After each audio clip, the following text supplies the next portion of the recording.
for May 18th, 2021. We have members of our local VFW. They are Frank Smart, Aaron Rasmussen, Danny Hillier, and Jill Main Patterson, who are here today in honor of Memorial Day, which is May 31st. And they will be leading us in the Pledge of Allegiance to the greatest nation in the world. Please stand.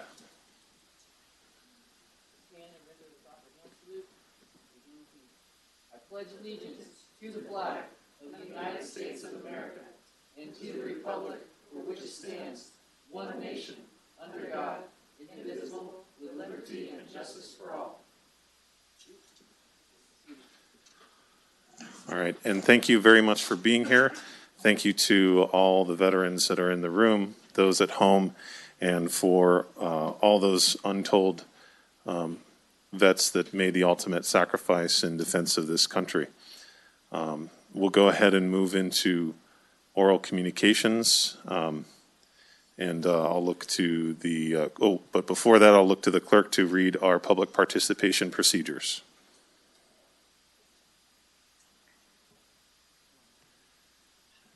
Good morning. In order to protect the health and safety of our Tuolumne County citizens, this board meeting is open to the public with modifications. Capacity is limited to 50 people, including board members and staff. Face coverings and physical distancing of 6 feet will be required.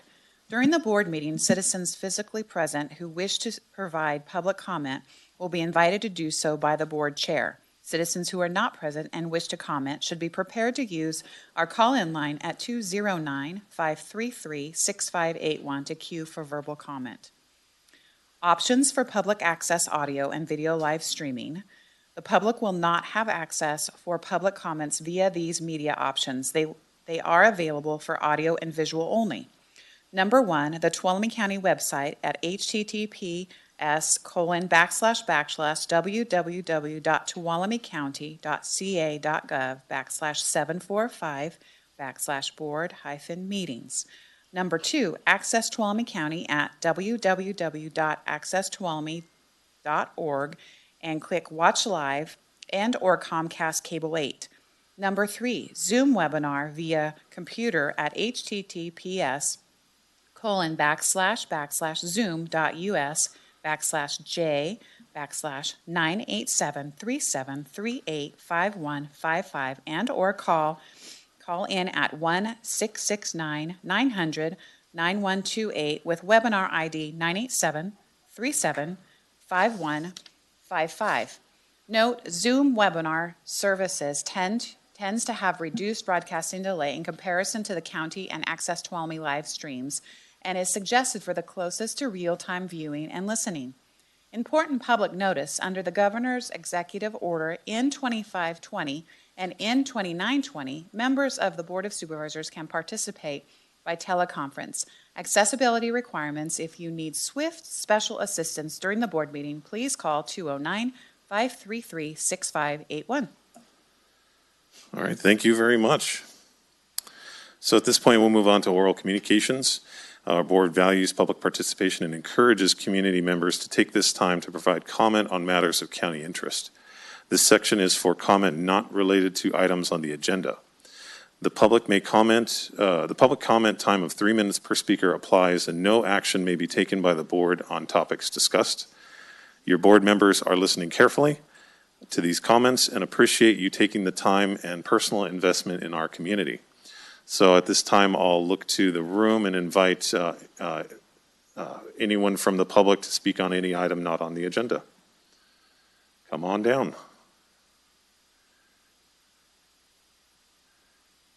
Thank you, Supervisor Campbell. My name is Aaron Rasmussen, post member of the VFW 4748. This is Memorial Weekend coming up. We have a few Memorial Day events that I'd like to talk about, but I'd also like to make a few words for Memorial Day before I get to that. When our country folds a flag for a fallen comrade, on the fifth fold, we state the following. The fifth fold is an acknowledgement of our country, for in the words of Stephen Decatur, our country, in dealing with other countries, may she always be right, but she is still our country, right or wrong. I have a list here of 81 conflicts and wars that our country has been involved with since the beginning. And I wish I could read every one and talk about those that have died in combat, those that have died in total, and those that are come home wounded. But that would take more than the 3 minutes that I'm allotted today. That might take an hour. But I would like to reflect on those numbers of a country that's been here for over 250 years. Wounded on record from the beginning to now is 1,498,240 plus. Total deaths, 2,852,901. There's many more of those deaths that we'll never know because of the missions that our country has to do that aren't known to us every day. MIA still 40,031 plus. To this day, we still have 3 missing in action in Iraq alone. And we do have many people across this country that are grieving their loved ones that they'll never be able to see again, bury, or even talk to as they're wounded in the hospital. Many children go without another parent. Many parents go without children, all in defense of this country. Memorial Day is not a happy day, but it is a day that we need to reflect and remember those sacrifices of those around us, our community members, our neighbors, our families, that keep us safe, that we have the ability to get up every day and do the things that we do in a great country full of liberty and justice for all. I really appreciate taking this time. Thank you very much, the supervisors and the staff here at the county. And I hope to see you soon again on one of our Memorial Day events coming up. Thank you. Absolutely. And before you go, Mr. Rasmussen, thank you very much for those words. We have one of the highest per capita veteran populations in Tuolumne County. If we have veterans that might want to join the VFW, how would they get in touch with you? The best thing to do is contact us via Facebook. You can always type in VFW Tuolumne. You'll come up with Sonora Post 3154. You'll come up with Post 4748. We also have meetings regularly through the month, always the second Thursday of every month in Tuolumne, and I believe the third Friday of every month in Sonora. We also have the American Legion that meets on, I believe, the second Tuesday of every month. We have the VVA, Vietnam Veterans of America, that meet between, I think, the second and third week of the month. We also have DAV, Disabled American Veterans group. So we do have a lot of groups for veterans to get involved with. I highly encourage that because at all these meetings, there's usually food involved. There's good comradeship. We take care of each other. We look out for one another. We have funds available to help our veterans in need. So it is a very family-oriented, community-oriented organization. Not only do we continue to take care of one another, but we also do a lot of projects that support the community. For example, we got the Lumber Jubilees coming up. We're, as veterans in Tuolumne, we've kind of taken that over to make sure it succeeds for the years to come, along with scholarships that all the organizations do for our children. So we need veterans. We need members because we need to keep a lot of these things alive. As you know, the Vietnam veterans are getting to the 70s, and they're hardly able to participate. So we're having a big age gap. The Vietnam veterans take up about 70% of our organization. So thank you very much for letting me speak on that. Thank you very much, and thank you for your words and for your service. Thank you. Hello and welcome. Hi, good morning. Jill Main Patterson here, Junior Vice for Tuolumne Post 4748. I just wanted to caveat off of Aaron's previous words that Memorial Day is a day of remembrance and honoring those that have fallen and did not come home. This year, I wanted to invite everyone to Twain Hart for our Memorial Day parade and celebration. We're honoring two fallen soldiers, Troy Galloway and Doug Halverson. This will be Memorial Day on the 31st. We'll meet at the Twain Hart Arch as usual. And we're going to start the parade at 11:15. We're going to have a coffin flag ceremony for Miss Rebecca Halverson, Doug's widowed wife. She owns the winery right there in Twain Hart. A lovely lady. If you've ever gone up to have a glass of wine or chat, she'd be the one. 40-something years in Twain Hart, her and her husband. So we'll do the 5-foot by 9-foot coffin flag ceremony for her family. And then the Twain Hart flag is a tradition. It hangs over the arch, but it hangs for 1 year, and every year it's given to another family of a fallen comrade. So that flag is going to be going to Troy Galloway's family. We're also going to have, we're partnering with the Columbia Airport, and we've got some veterans down there that are going to do a 4 to 5 plane flyover Twain Hart this year in honor of these two fallen comrades. So if anyone would like to come participate in that and watch that, that'd be wonderful. And these two families would be very honored, local Tuolumne families. So again, Troy Galloway and Doug Halverson, may they rest in peace, and I'd like to thank them for their service. Thank you for your service. And just to clarify, so this will be on Memorial Day, so Monday the 31st? Yes, sir. It'll And be the 31st at starting at 11:15 under the Twain Hart Arch. Okay, thank you very much, and thank you for you your all service. for listening, gentlemen, ladies. Thank you. Good morning. I forgot my state of Jefferson hat. I was rushing, I was up all night. And this Measure V is illegal under this board. You did it illegally, you violated your oath without allowing anybody to protest it. You had it all printed up and you mailed it out, which was shocking. And I already voted no. I live in the city limits.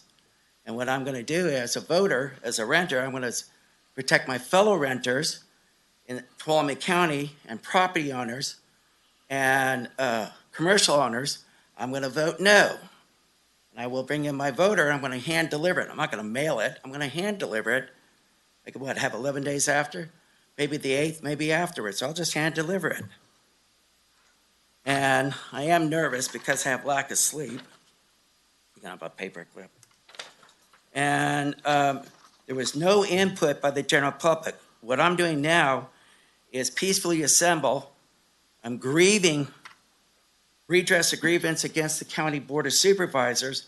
This is illegal under the oath, the constitutional oath that you swore to uphold, and freedom of speech. I'm doing that. I'm doing it.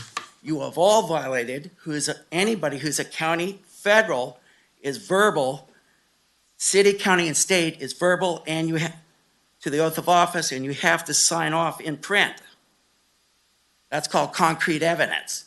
In an Article 3 federal courthouse, this board, since we acquire an attorney, will sue this board in federal court. Not yet, still looking, trying to get in a civil rights attorney.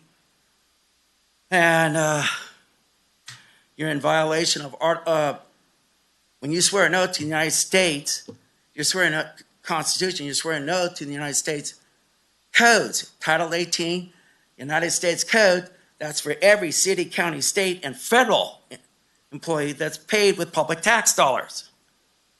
That's Title 18, United States Code 3571. You got to look that up. If your county, that's everybody. It's very expensive on your end. It's double the fine, but in a federal courthouse, in Article 3, and we'll have a constitutional judge, we know how to do that, state of Jefferson, it's a tort. It's triple that amount.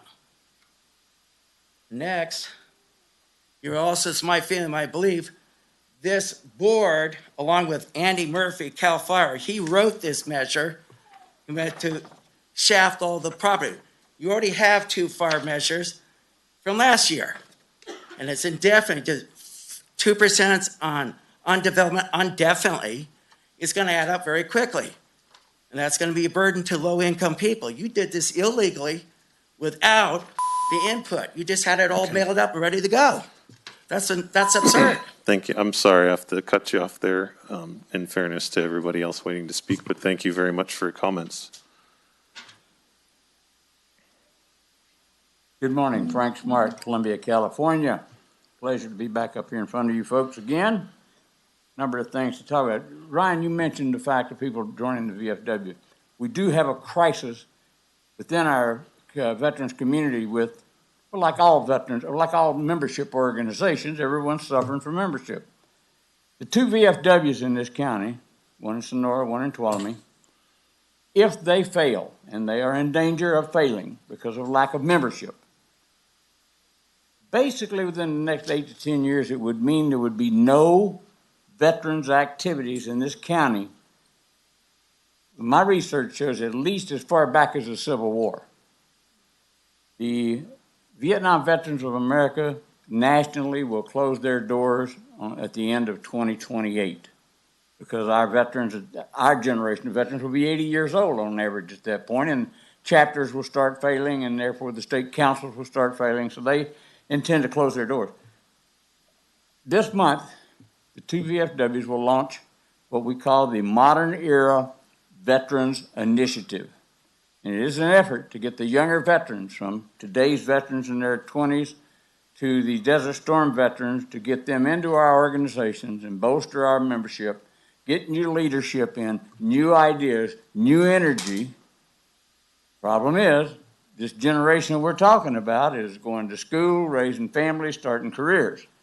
A limited amount of available time. But we were the same way when we were young men and joining these veterans organizations. If we believed in them, we made time for them, and that's what we're hoping to do. This will conclude in September with hopefully a blind baseball game and a little party out in Tuolumne. I don't have much time here. I will be back soon and give the county a report on the 9/11 Global War on Terrorism Memorial, which is done basically except for a few issues. On September the 11th at 9:11 in the morning, we will have a ceremony at the memorial to mark the 20th anniversary of 9/11. More on that later. Also at Carter Cemetery on the 30th, we will be dedicating two, I call them niches, these devices where you put cremated remains in. And we're dedicating them to Toby Markison and Dennis Johnson, two local men who died in Vietnam. That'll be at Carter Cemetery. And also the VFW in Tuolumne has taken over the Tuolumne Lumber Jubilee. We'll be running that now, and hopefully we can do the whole full 3-day thing and all that. We're working on that now, and you'll hear more on that later. And my time is up. Thank you very much. Nice to see you all. Thank you very much, Mr. Smart, and thank you for your service. Okay, is there anyone else from the room that would like to speak? Come on up. Sorry. Hello, my name is Lacey Peterson. I live on Big Hill. Oh, this is really hard. I'm here because I disagree with there being a homeless camp moved onto the top of Big Hill. I'm right here. Hey, Claire. Claire, I'm right here. Sorry. Anyways, I think that there are plenty of better places that this could be put. That's okay, no problem. Here, let's. Anyways, I'm sorry. I think that there are better places where this could be. I don't know if any of you have been to Big Hill, but it's a big fire hazard. And inviting a bunch of impulsive people to 40 acres of uncleared land that backs up to the D Still Ranch, the Dambacker Ranch, Cedar Ridge, the back of Phoenix Lake, Crystal Falls. It's a really, really big fire hazard area. And on top of that, there's no shoulder. There's no shoulder on one side, and there's a canyon on the other. So, driving up and down it every day, sometimes there's bicyclists sometimes, you know, you almost hit them. There's blind corners. I mean, there's going to be people walking up and down this road, and it's really unsafe.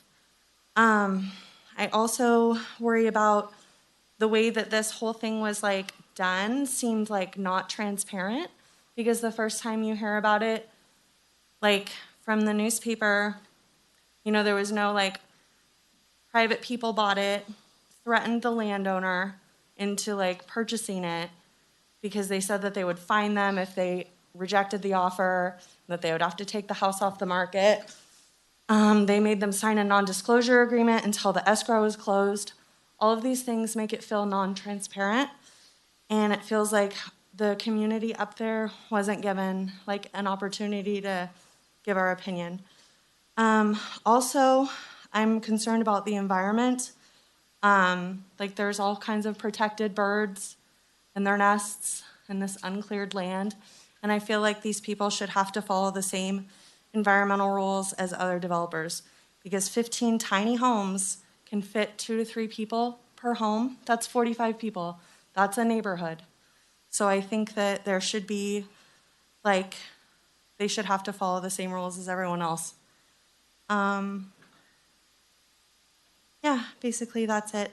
Thank you. Please, like, this is a great cause. Like, I'm not saying I hate homeless people. That's not true. I'm saying that this is like the most, like the worst spot ever to put it. So, thank you. Thank you.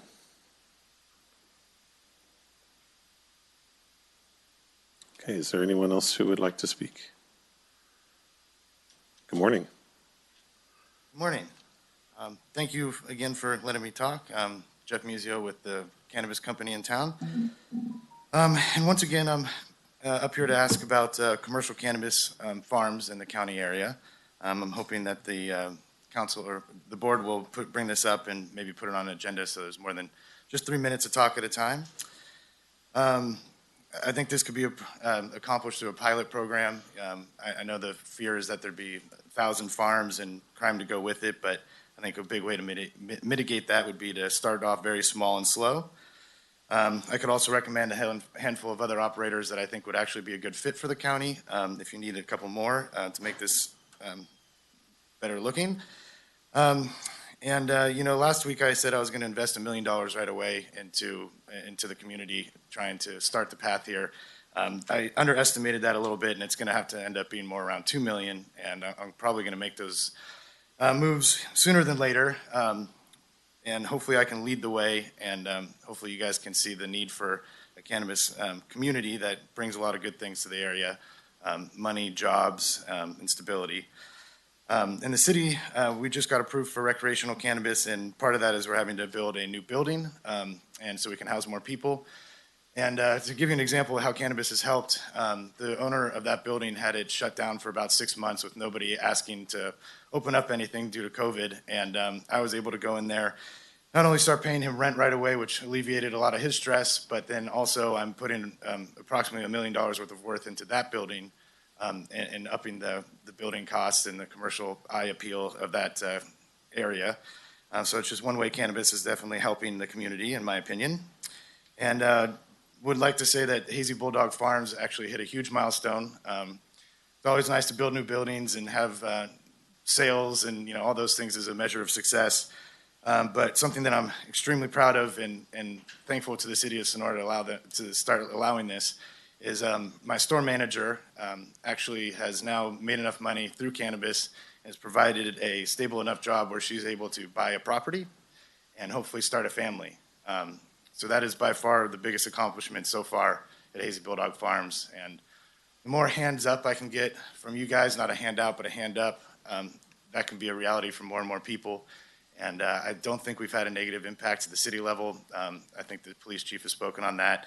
City council has spoken on that. And we really try to be a positive influence in the community. So I'm hoping the county will also consider that so we can get more people investing into the community, buying houses, starting families, and doing everything that's a good citizen does. Thank you very much for letting me speak. I hope you guys have a good day. Thank you.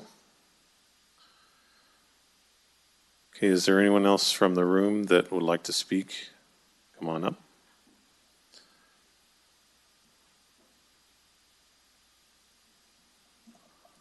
Good morning, Board. Morning. Bob Kirk, Muick Village. It's just hard to let Jeff go unchallenged there. I think there's a large part of our community that is not so in favor of recreational marijuana grows in the county. And as your board discussed during its off-site planning meetings in January, marijuana cultivation is a contentious issue, and county staff does not have the time and resources to prioritize it over a myriad of other important issues. And I think, just talking about the community on record, we have the Yosemite College District Board member being very opposed to marijuana in the community. We have the Tuolumne County Superintendent of Schools being very outspoken on this topic. We have high school teachers, social workers, suicide prevention counselors, and of course, former drug addicts who see through the problems that are aware of the problems that come with cultivation, with dispensaries and so forth. So just like to comment that the community is not entirely in support of such activities. Thank you. Thank you. Okay, looking around the room, anyone else like to speak?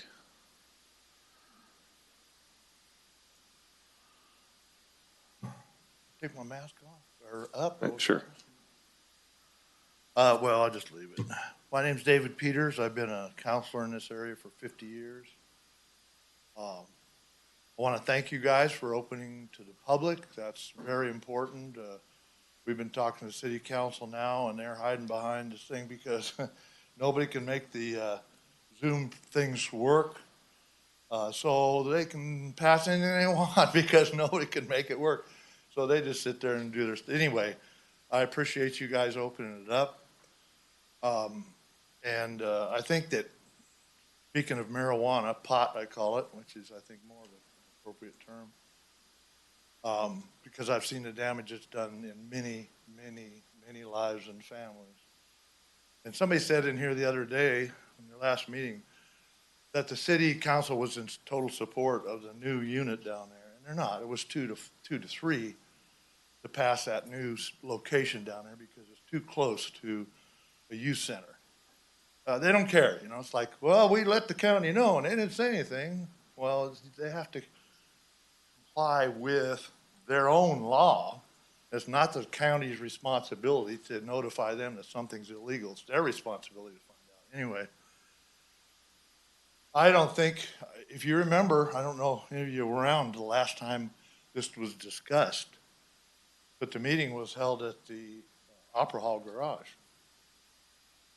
If you decide to bring this up, cultivation up, we said we weren't going to die on that mountain for the medical marijuana, but we will for cultivation. We had 200-300 people down there giving testimony at that meeting. Standing room only like sardines. You decide to discuss this further, put it on the agenda. I would hope that you would go to the fairgrounds and get that biggest building. Because with social distancing, you're not going to have enough room for the people even in that biggest building. We will show up. And not only that, it's going to take so much time for the board that if you're smart, right now you'll start hiring more people for Quincy to help her out. Right in your last meeting here, you dealt with an issue on marijuana for 2 or 3 hours. It was supposed to take only a few minutes.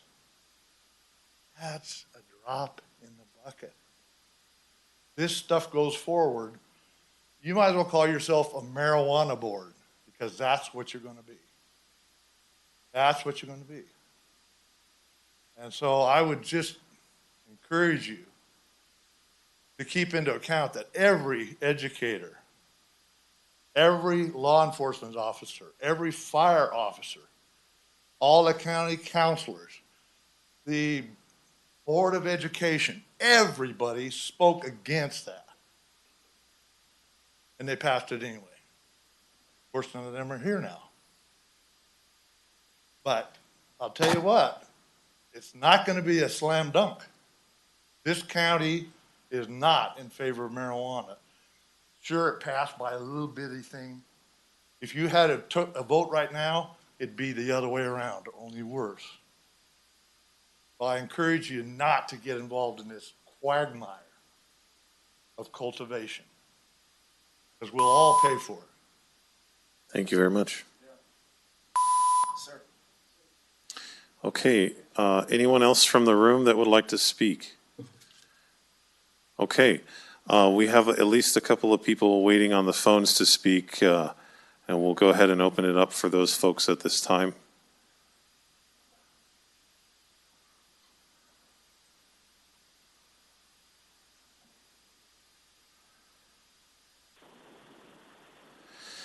Good morning, you're on with the Board of Supervisors.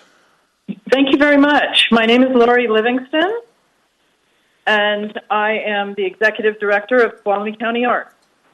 And I'm here today to request a resolution be drawn up to acknowledge TCA as the mandated arts and cultural organization for Tuolumne County. And I'd like to explain a little bit why this is important. I think a lot of us really are concerned when our monies go to the state and we don't get them back. This is a way for us to be able to bring back monies that we put into the state coffer back into our county. And that is through the relationship between the California Arts Council and Tuolumne County Arts. There are 54 arts councils in California, and we're one of them. Now, this process has been going on for a long time, and one of the important things to do is for the Board of Supervisors to put together a resolution that acknowledges us so that we can do really hard work, write the grants, and bring back monies to our county. So hopefully you'll be able to do that in the next week or two. That's really important. They will be asking for that so that they know that you are still working with us and that you support us in this, in our abilities to bring money into the county. So I just also wanted to report a little bit about how we're sort of coming back online. We're going to have a few shows. The first one that we're going to have, the second Saturday in June, which is the 12th, and we're really happy. May went really well. Had a lot of people in our new location, practically diagonally from the Board of Supervisors chamber. The Red Church, a Sonora icon, June 12th, second Saturday.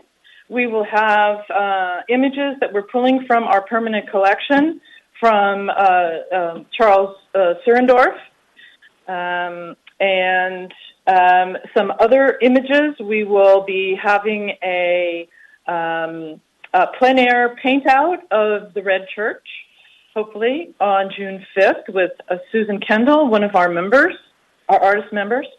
In August, we will have chairs, that's the end of August.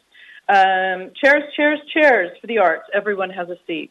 We've been handing out chairs that were donated to us by Railtown, and artists are painting their chairs, decorating their chairs, and we will have a fun time auctioning them off. Some of them are pretty wild. Looks like my time is up, and I thank you very much for having me and letting me speak. Thank you, Lori. Thank you.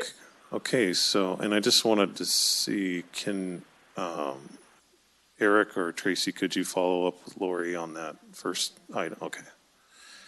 Thank you.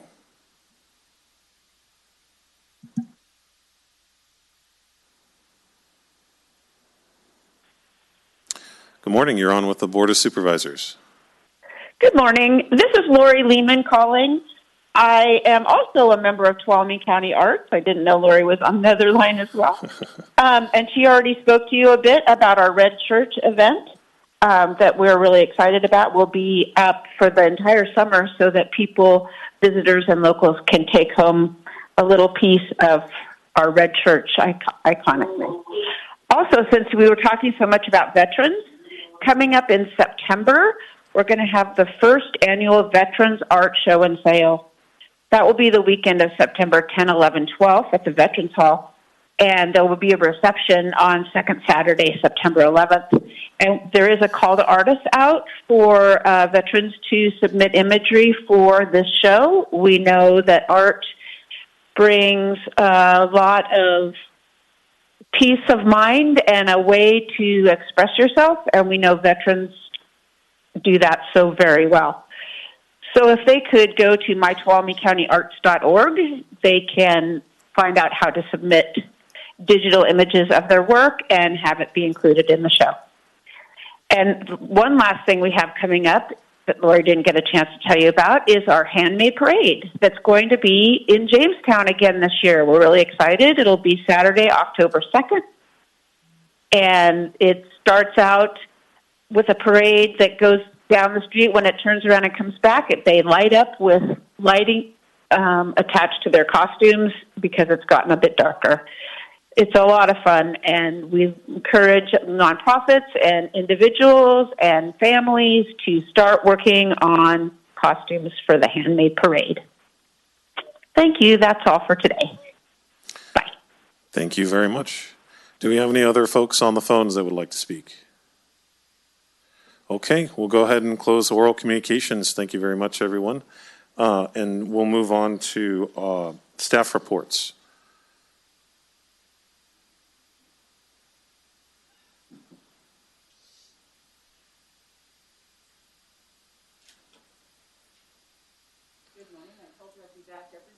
Up until June 8th. My name is Debbie Batista. I'm the County Register of Voters. We are in the middle of an election. The Tuolumne County Fire Authority put this election on.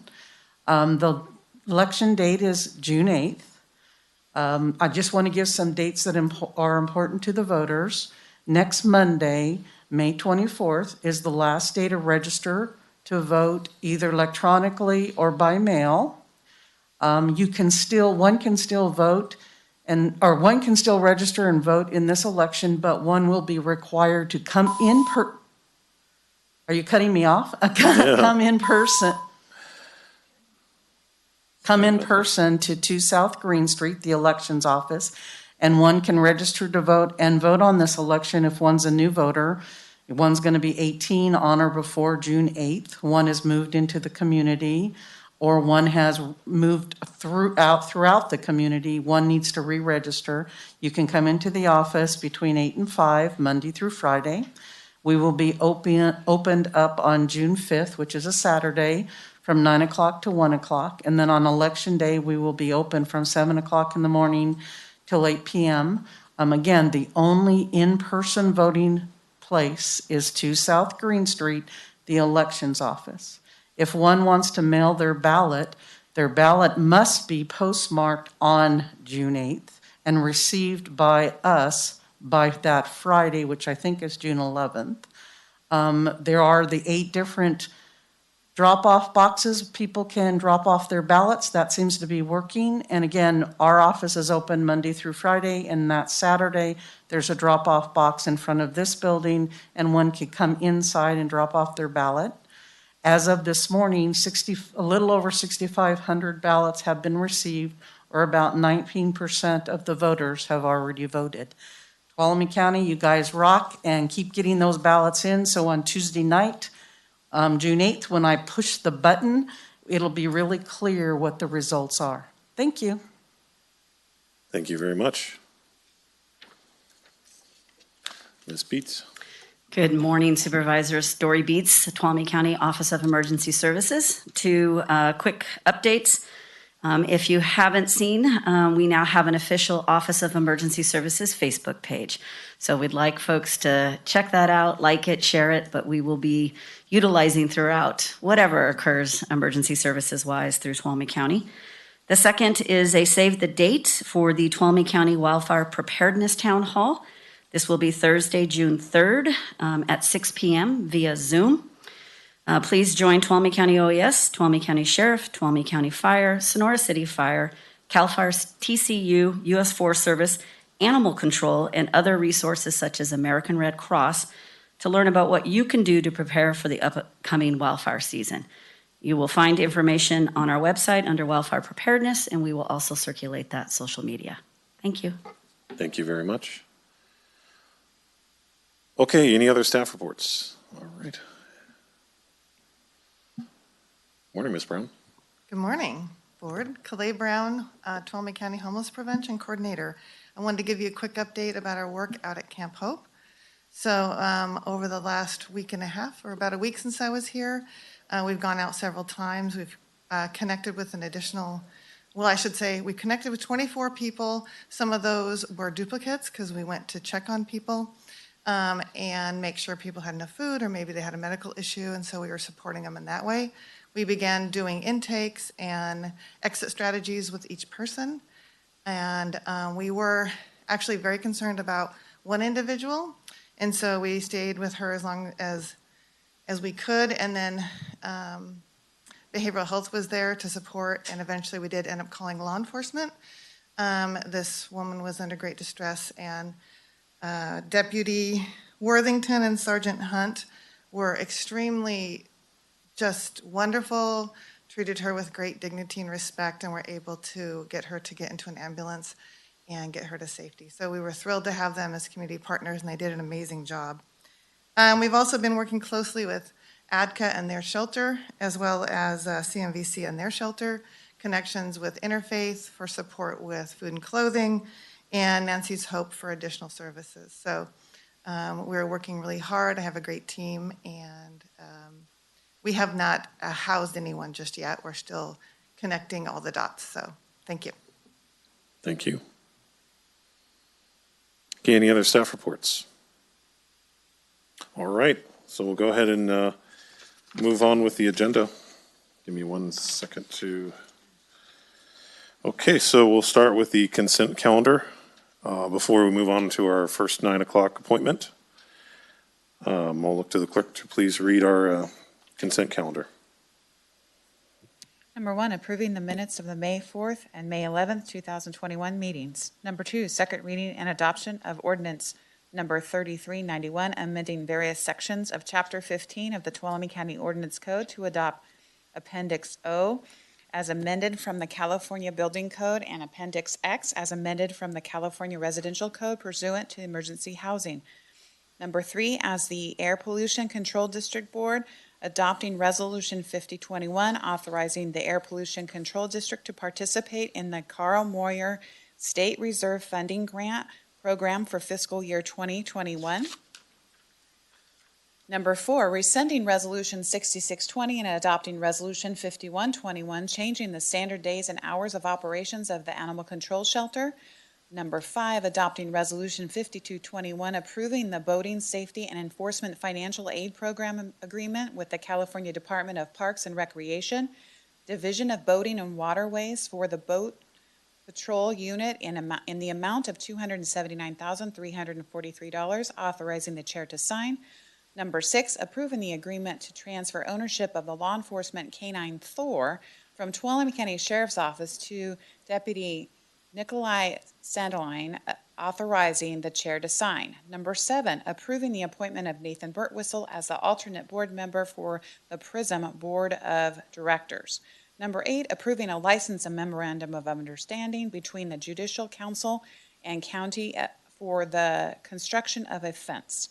Number 9, adopting Resolution 5321 for the Sierra Nevada Conservancy Immediate Action Wildfire and Forest Resilience Grant Program for the Tuolumne Stanislaus Fire Risk Reduction Biomass Removal Project. Number 10, consideration of providing letters of support to Senator Padilla for fiscal year 22 non-defense congressional directed spending requests. Okay, would any board member like to pull an item or make a comment on the consent? Supervisor Goldenberg. Yeah, I just wanted to make, am I live there? Okay. Wanted to make one comment on item number 9. I don't think you're on.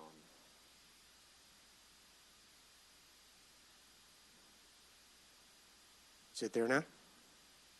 Okay. Can you hear me now? Okay. Sorry about that. Just wanted to make a comment on item number 9, the grant application, the Sierra Nevada Conservancy. just really important these projects, keep moving forward. And, I'm glad to see that this is happening. The cooperation, between YSS and the Stanislaus National Forest and these efforts, they're just tremendously important. So glad to see it moving forward. Thanks. All right, thank you. And I just wish Thor and his handler, Deputy Sandelin, a very happy retirement and well earned for that canine. Okay, so I'll go ahead and if there's a motion to approve the consent calendar, I'll entertain that at this time. I'll make motion to improve the consent calendar. And I'll second. Okay. So I have a motion and by Supervisor Goldenberg, second by Supervisor Half. I do need to ask for public comment on that. I apologize. I jumped the gun a little bit. Is there any public comment on any item on the consent calendar? Okay, no public comment. So I'll bring it back. I have a motion and a second. I'll call for the vote. All those in favor, please say aye. Aye. Opposed? Okay, motion passes 3-0 with 2 absences.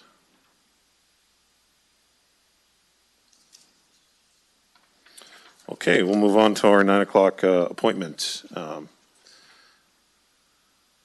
Ms. Espino, and I'll have the clerk read that.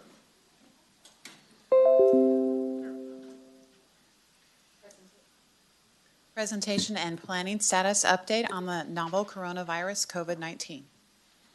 Good morning, Chairman Campbell, members of the board, Ms. Carrillo, Ms. Riggs. My name is Rebecca Espino, Health and Human Services Agency Director. On June 15, California's economy will fully reopen, leaving the restrictions tied to the current color tier system in its wake. What June 15th does not do is eliminate COVID-19. Although the number of cases in our county has tempered, we continue to see residents of our community be infected by this relentless disease. And we continue to see residents of our community die from this relentless disease. Although vaccine uptake is important, and we continue to strive to vaccinate all who are willing, the very youngest members of our community, our children, do not have access to vaccine. So we must work together to protect them through non-pharmaceutical interventions, such as masks and frequent hand washing. We together are the masters of our destiny. We together must remain vigilant to protect our community. Without further delay, Dr. Surjenko. Good morning. Good morning, Chair. Good morning, Board. Eric Surjenko, Interim Health Officer. And just quickly start with the numbers. As Rebecca mentioned, that we are still having cases, but they are declining, with only 38 additional cases since our last report to the board and 3 additional deaths. Those are actually retrospective. 2 of those are retrospective in nature. That is, that we found them through case analysis occurring earlier in the calendar year. And currently, we have no Tuolumne County residents that are hospitalized at Adventist Health. Next. Statewide, that same trend is continuing, where we see a downward trend for both cases and deaths. And I think, as Rebecca alluded to, that is directly correlated with the uptake of vaccine, going hand in glove together, and again, continue to encourage people to take the opportunity to get a vaccine when it is presented to them. Next. Locally, we are wending in between the orange tier and the yellow tier in terms of numbers on a weekly basis. Our case rate 2 weeks ago was low enough to bring us into the yellow tier. However, we're looking at the data that will be released at noon today, and it's likely that we'll be looking at an orange tier case rate, which is unfortunate. And then the other metric that we look at, which is positivity, has never been a challenge here in Tuolumne County, and that we've managed to keep that below 2%, except during the surges that we've had in 2020. So again, need to bring down the case rate a little bit, or the other opportunity is by bringing our vaccination rate up. Next, please. So in terms of our region, the same downward trend that we're generally seeing in Tuolumne County, we're seeing in all of our neighboring counties as they move closer to the 15th of June. So I'm optimistic that, again, when the blueprint is retired on the 15th of June, we cannot be in surge, and we have to have adequate vaccine supply for everybody. We certainly make the supply issue, and if current trends continue, we will not see a surge in healthcare demand either. In terms of variants, this is the one curveball that may hit us, is that we are seeing an uptick in the number of B117 cases. That is the UK variant, where it's just about hitting 5,800 cases out of those that have been sequenced, making up just more than half of the sequences performed in the last month. So we've seen that inflection point, but we have not seen the surge in cases that was seen in Michigan, Minnesota, Pennsylvania, other states, and I think that is directly related to the fact that we've had such really good vaccine uptake, particularly in Southern California, where the B117 variant first appeared. Next. In terms of county tier assignment, again, we are solidly in the orange.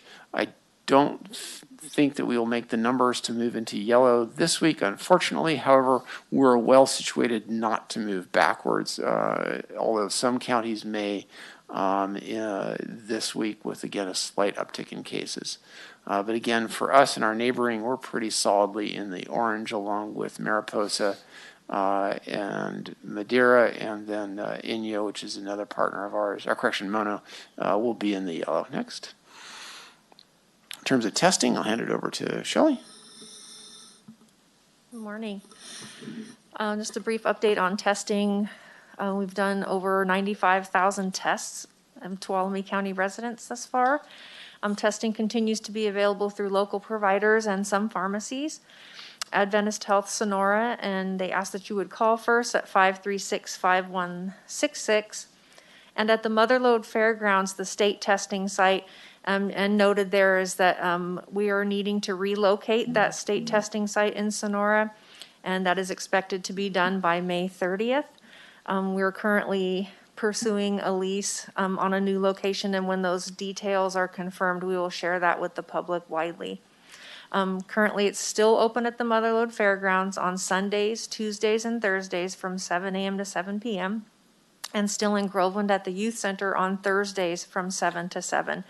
Walk-ins are always available, but appointments are recommended at lhi.care/COVID testing or by calling 888-634-1123.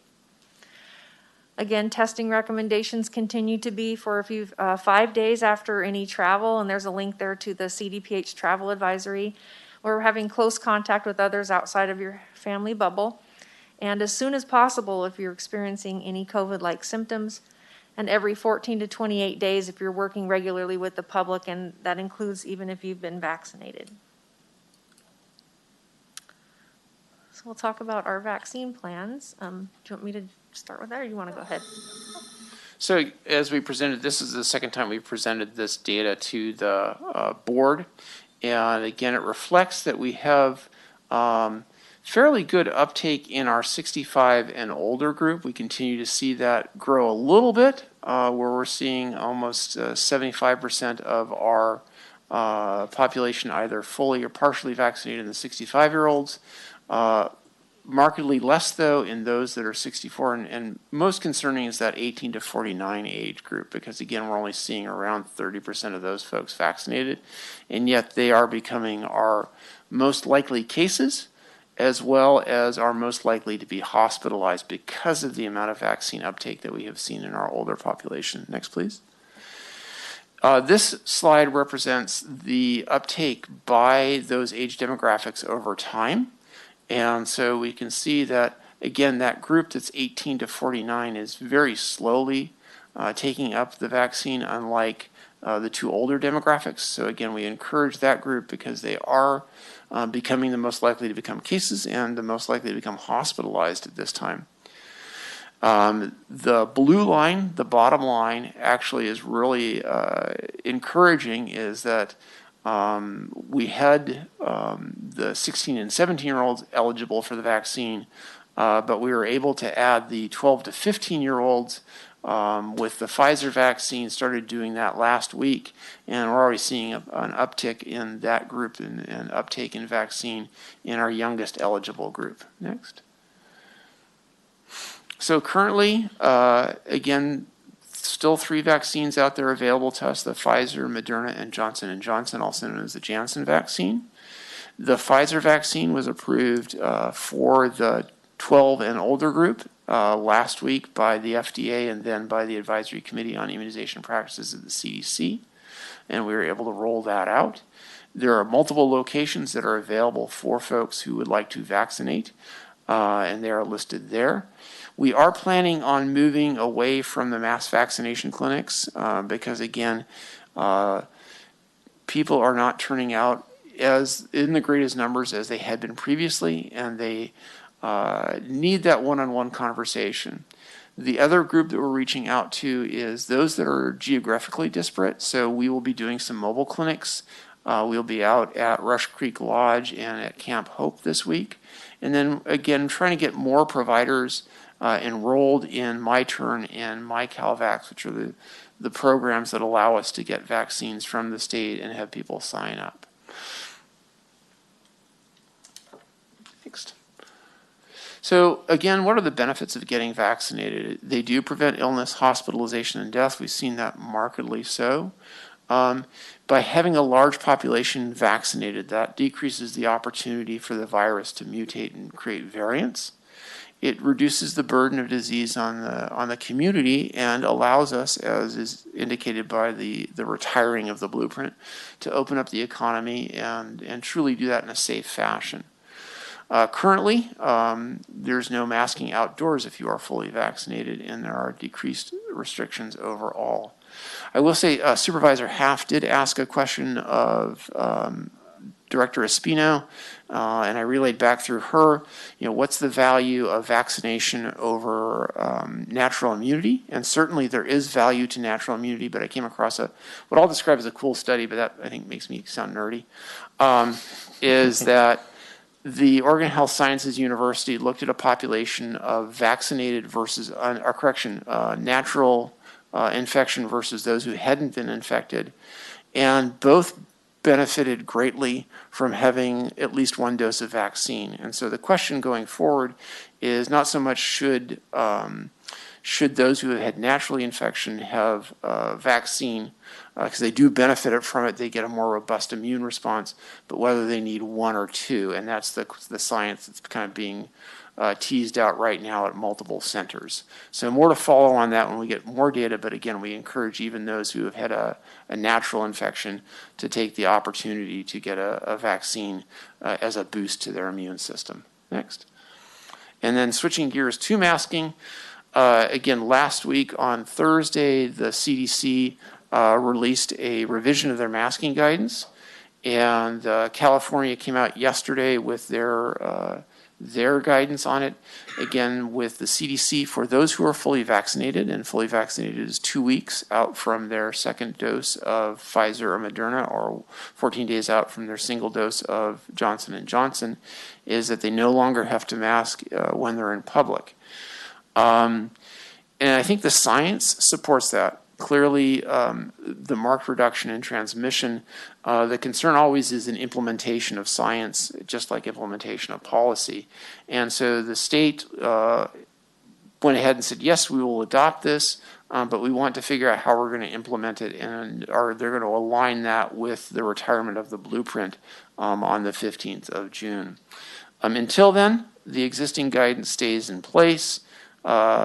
No longer needing a face covering if you're out of doors, except at very crowded events, for vaccinated people and for unvaccinated people when you're unable to socially distance. In indoor settings, masks are still required, just as we're doing here at the board meeting. Next. And I'll hand it over to Dory for communications. Hello again. Dory Beats, Office of Emergency Services. Just a quick brief on communications. We will continue our weekly press briefings. We do answer emails not only from local media, but media from afar, as well as far as New York, I think, one time. So we will continue to do that, and we offer to the public to reach out at phpio at co.tuolumne.ca.us, and we try to answer as many questions specific to public information. We've been having COVID information nights. The last one, May 5th. The recording is on our website under COVID-19 virtual updates. But for June, we're going to try something new. It will still be on June 2nd, the Wednesday night, which is the first Wednesday of the month. We are going Facebook Live with Dr. Surchenko. So, yeah, it'll be exciting and fun, and a new endeavor for us as we coordinate with public health and our office to ensure that. So look for information again on our social media. Both public health and Tuolumne County OAS will be pushing that out here shortly. So we hope folks join us and see if we get a lot of viewers on that event. It's been successful in other counties, and so we're going to try it out here. So Facebook Live on June 2nd. Thank you. Thank you. Sorry, Dory. So Facebook Live June 2nd at what time? 6 p.m. So Facebook Live June 2nd at 6 p.m. Yep, 6 p.m. Okay. Yes. Great, thank you. All right, and just to end, as always, to lower the disease transmission, do all of these things, get vaccinated when you become eligible, and that is everyone 12 and older at this point. Continue to wear a face covering, maintain social distance, do limit contact with those outside your household. If you do have contact with folks that are outside your family bubble, consider getting tested. Wash your hands, increase cleaning. I think that next bullet is the one that's probably most relevant to all of our cases, is staying home if you're sick. If you do have symptoms, you may think it's allergies, you may think it's head cold. Both those things can be COVID-like symptoms. So if you have any question, any doubt at all, stay at home, get tested, and sort that out. Pending your questions, that is our presentation. All right, thanks very much. Questions from the board? Supervisor Half, Goldenberg. Any questions from the public, either in the room or on the phones? Okay, thank you very much. Thank you, board.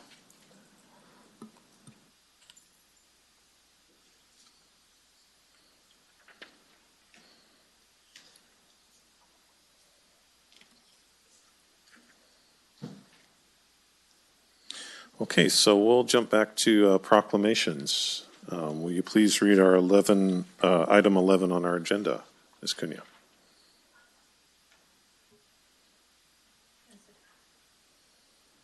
Consideration of approving a certificate of recognition to the family of Jerry Tannhauser, commending his years of service and contributions to all of Tuolumne County.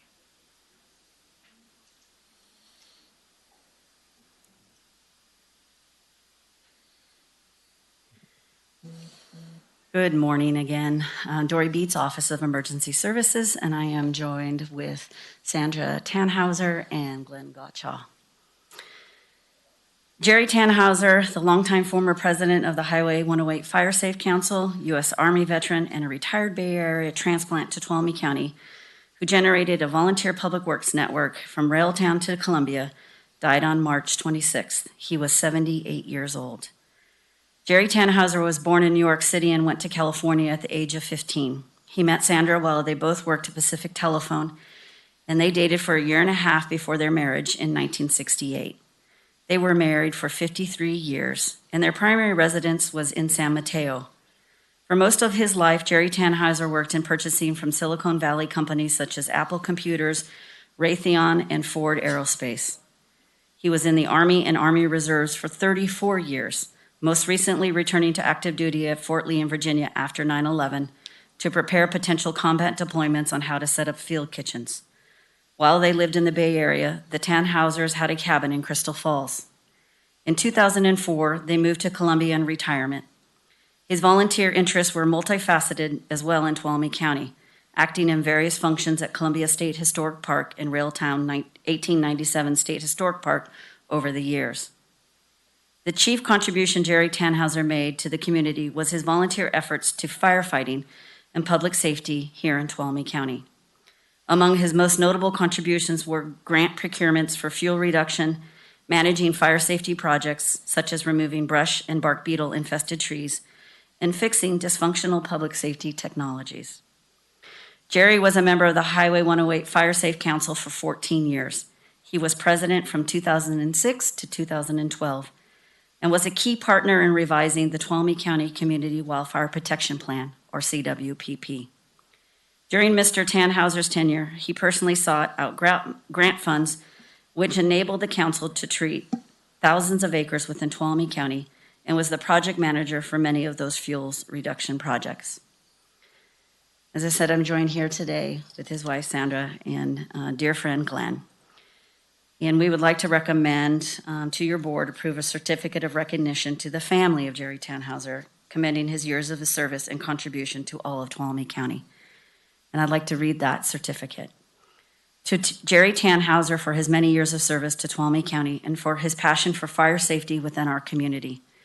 Jerry Tannhauser was a model of service, collaboration, and commitment to assist the citizens of Tuolumne County.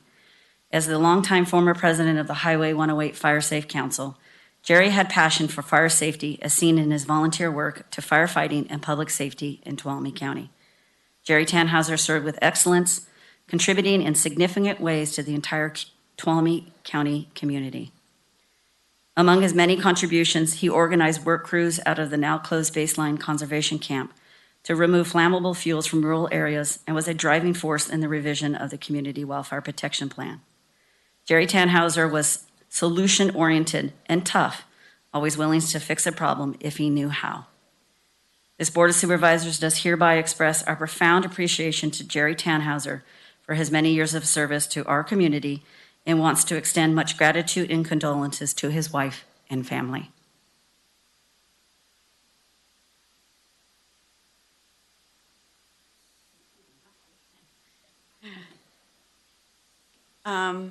Thank you very much for recognizing him for his service to Tuolumne County, especially in fire safety. It was his passion, and he worked tirelessly on grants, on getting people motivated to clear their property, talking with CAL FIRE, to Board of Supervisors and all. And I certainly appreciate this recognition for him.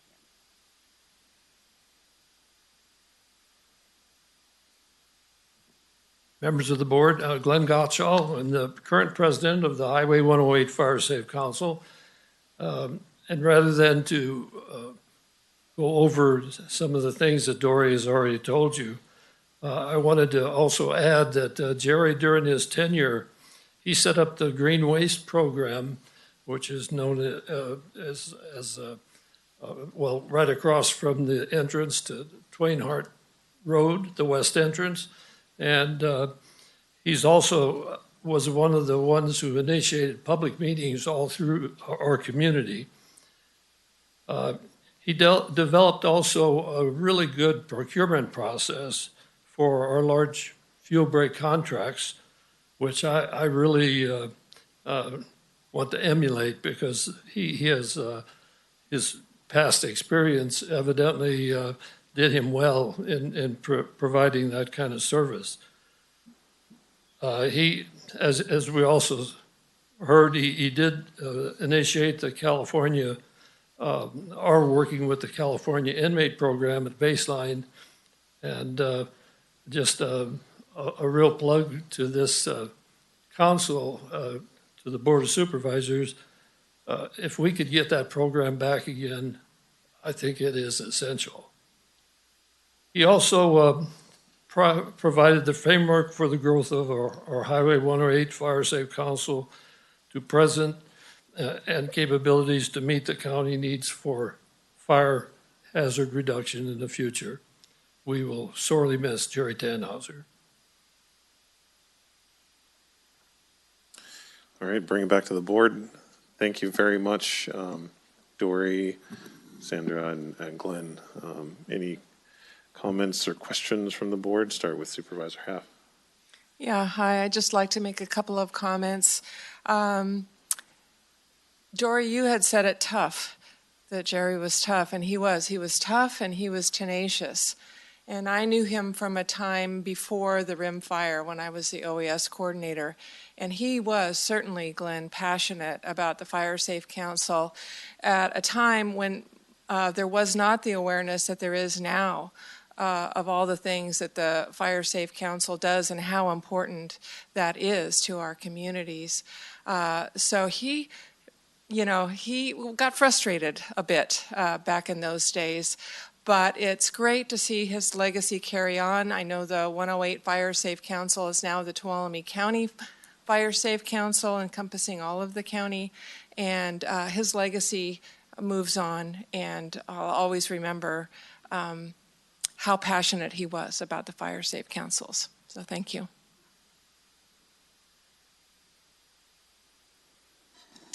Hi, Sandra, yes, he was very passionate. Supervisor Half, said that very well. He would not let go of things. He would keep pursuing them.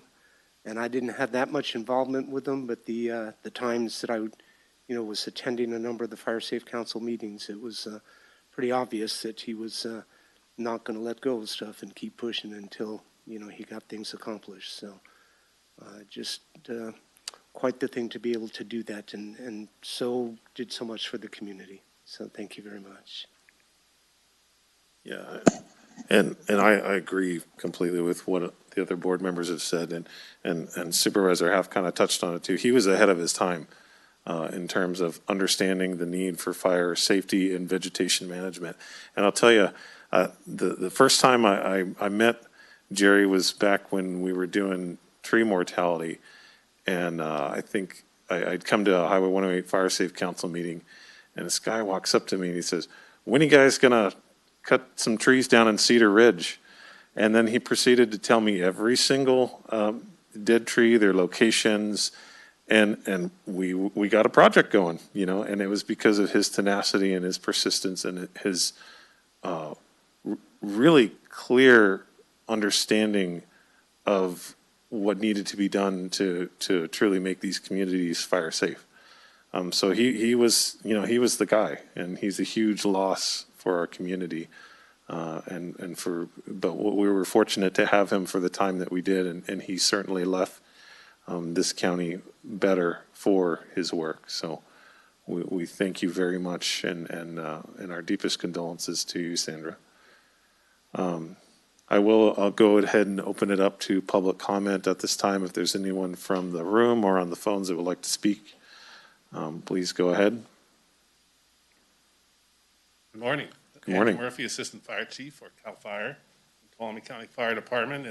And we spoke briefly earlier. I've only worked with Jerry a few times in the last couple of years, but certainly knew his reputation before I got into this position as somebody who got stuff done with the Fire Safe Council. And the Fire Safe Council, in my opinion, is one of the best in the county, or in the state, rather. The work that Jerry and Glenn and folks have done. And we certainly appreciate the contributions of Jerry, but also the service and sacrifice of the family. So thank you very much.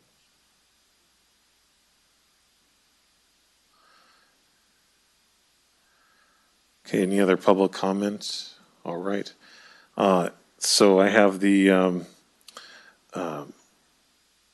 certificate here, and if there's no other comment from the board, I'll look for approval of the motion before us, and then I'll come down and present this to you, Sandra.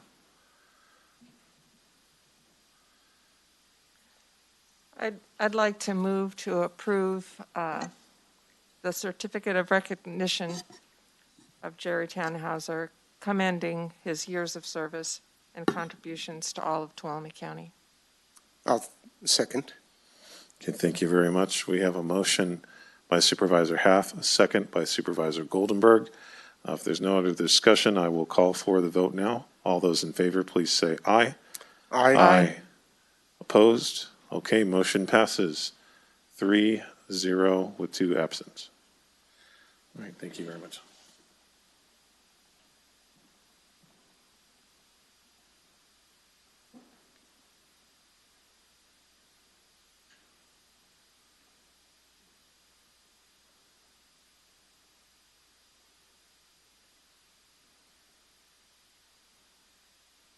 Thank you.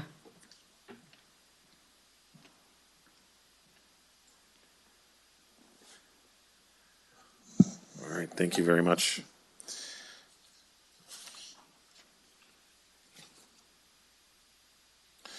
So we'll move on to item number 12.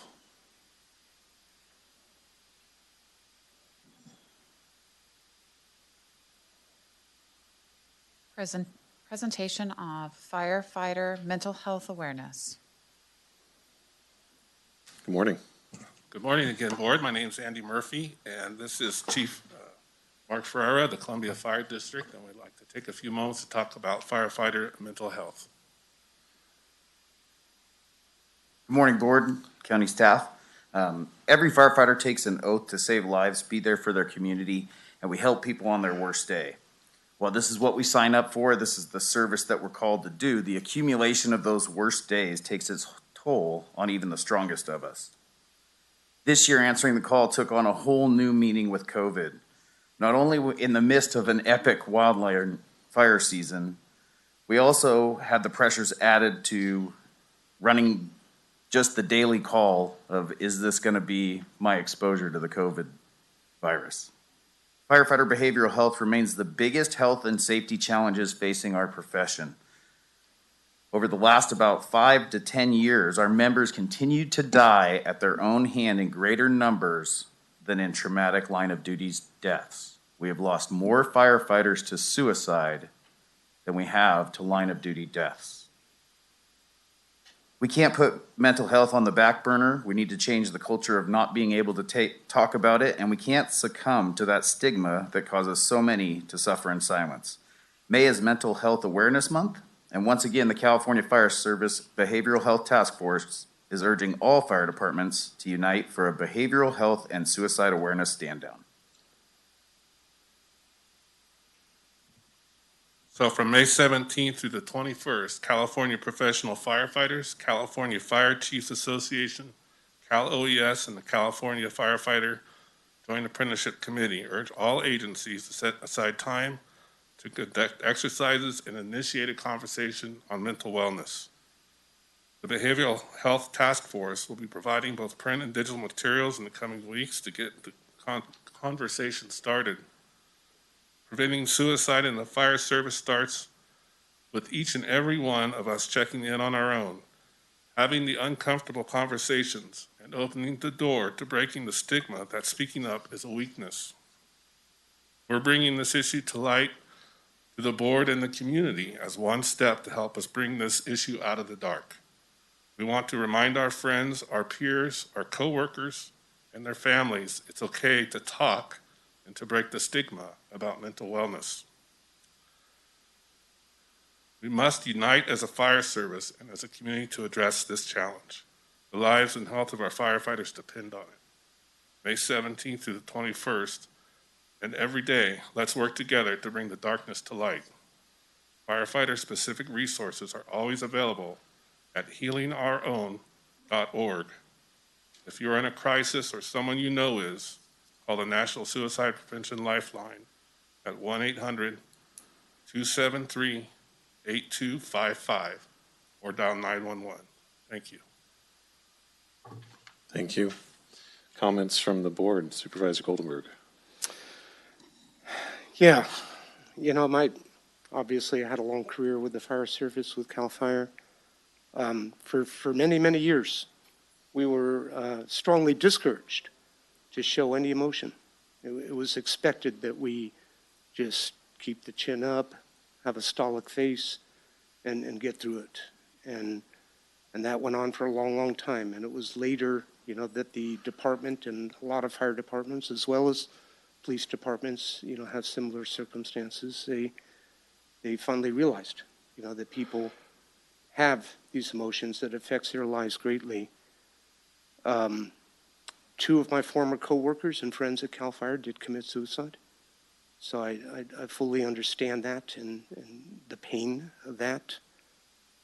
Certain incidents stay with you for the longest period of time. I have incidents from early in my career in the 70s that still come back and visit me at times. So I'm a firm believer in this mental health awareness, in the fire service, and appreciate that this is being recognized in this way. Thank you.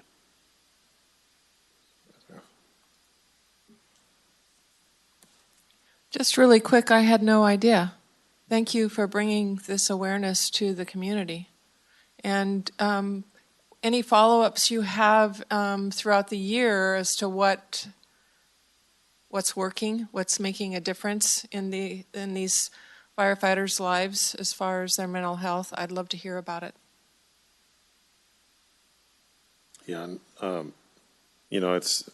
don't know if it's planned this way, but it's coinciding with Mental Health Awareness Month, and particularly people that are in public service sectors where you're seeing terrible things, you're working long hours, it's a very hard job. We as a community need to step up and support those in fire protection services, because you need it. I mean, you are the guys that are out there protecting us, and so we need to return the favor. And so being aware of this, letting people know that it is a problem and that it's something that exists. It's not something that we should just ignore. That we can't afford to lose our firefighters to suicide, especially when there are things we can do about it. So I really appreciate you bringing this to the board, sharing it with the community so that hopefully more people are aware of it and some lives can be saved. I'll open it up to the board, to the public, if there's any other comments from the room or on the phones. Okay, I don't see any other comments. So you have a resolution before us, correct, or is this information only? Just information only, just recognition. Okay. Well, thank you very much. It's certainly recognized. So, thank you.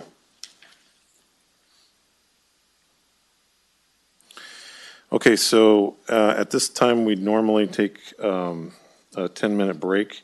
We do have one closed session item, and my understanding is there's some time-sensitive scheduling element to this.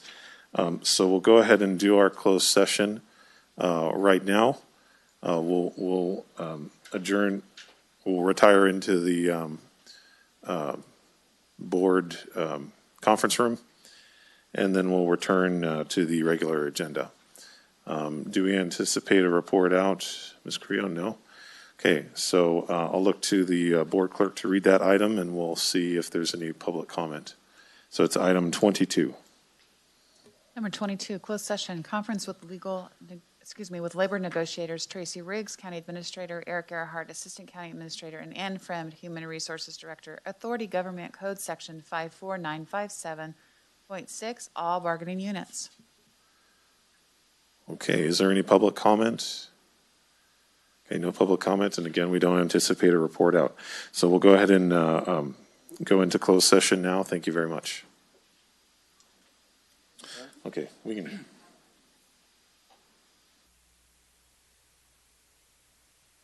To the meeting of the Tuolumne County Board of Supervisors for May 18th. We're back from closed session, and we have nothing new to report. So we'll go ahead and move on to our 11 o'clock appointment. I'll look to the clerk to read that for us, and then I'll turn it over to our guests here. Presentation by Archer and Hound and consideration of approving a contract for fiscal year 21 and 22 not to exceed $100,000 for social media and communication outreach services to improve transparency. Wait for this. Oh, we're on. Hey, Yep. Usually I watch everyone else have this hesitates a bit. So good afternoon, morning, Tracy Riggs, County Administrator's Office. And today I'm really excited for your board and for the community and everyone else watching to meet hopefully our newest partners with Archer and Hound Advertising. So for those of you who have watched, when I became the CAO a couple of years ago, the first thing is, and when I had interviewed, I had told the board I had two goals that were my first goals. First was to work on workplace culture and morale so that we can't always control the work, but we can control the environment that people work in. That's something, as you know, I'm very passionate about. The second was I really wanted to begin connecting with the community in a much different way. I had been very fortunate in each of the places I've moved throughout our county and helping to close Tuolumne General Hospital, becoming the behavior health director, and then moving into OES. The way I have worked is always done these town halls, getting in and connecting with people. So when I became the CAO, we did a couple of things. We began the We Are Tuolumne County, and Christina was critical in that. I kind of threw it in her lap and went to a few conferences for a couple of weeks. And when I came back, she'd done amazing work. We began going out with all of the departments represented, and we went into different areas within the county. And just to make ourselves available, talk about our services, and take that time to connect with those who would engage with us. The other thing, and those were cut short because of COVID, unfortunately. The other thing I did was I began doing, and some of you would come down with me, I started doing what's the Meet the CAO. And I would go to different places. I would go to a restaurant in Jamestown or a coffee shop up in Miwok or right across the street or even in this room. And I would just be there for 2 hours. And whoever would come in, we would sit and we would chat with whatever they wanted to talk about. I really, really enjoyed that time. And then, of course, COVID hit and we stopped doing those. But what I found and through both of those interactions was the zeal from our employees and the passion to connect was absolutely there. That was exciting. They put a lot of work into it. But where I found great disappointment was we weren't getting the numbers that I'd hoped that we would get. And that was like kind of crushing for me because I just had this passion to connect with the community in a way for those that we serve that we had not done in the past. So then we did our own little survey to get out into the community to find out how do people want to engage. And what came back it was very, very clear is people are not wanting to engage by sitting with us on a one-on-one basis or even coming and doing things together. They're much more engaged virtually. They want to engage through various platforms on social media. They want to do virtual town halls, virtual meetings with their supervisors or with staff. And honestly, those are all things we're not good at. We just recently, as you know, started doing some things on Facebook. That's the only platform that we mostly use. That's someone who is in our office who has a full-time job or several people who are putting things on there. We're not trained in it. We don't know how to look for all of the background information that's going on to know that maybe something is brewing in the community until someone throws that at us, right? We need to be better. My goal when we put out an RFP for a social media team was really about connection and building relationships. What I'm hoping is and hopefully you'll see that like I did, is that this team sitting before you and many others that they have on their team will be able to start providing information to our community and those that we serve in the way that they want to receive it. Not in our typical way, come to the board meeting, come down here, but meet them where they are to begin having those conversations. So a couple things I want to talk about, and then I want to turn it over to Supervisor Campbell and then go to the presentation. One of those is when people look at that not to exceed $100,000. That is not what their RFP said. It was more around $60,000. But I've asked for a couple of extra things from the team before you today. One of them is what I call it the get acquainted. Get acquainted with our board members, our department heads, our community. Get to know us, get to know our values. The second part is then also they've included the cost if we want their help with virtual town halls and so that they are polished and professional. We have department heads who run, for example, our community development director who runs the planning commission, and she does it virtually. She, as the director, is running, as you know, that virtual town hall while she's talking, organizing, and making notes. We can be better than that, and that is the goal here, is to be better and to engage in a way that we've never engaged. So that not to exceed $100,000 a year is for the annual amount to do all of those things to represent and learn what we're doing, but it's also to help if we need a virtual town hall. Board members, we have cannabis issues and hemp issues. If we're doing virtual town halls, they could help us with those things and make it better than what we're able to do on our own. So I'm trying to look, did I forget anything here?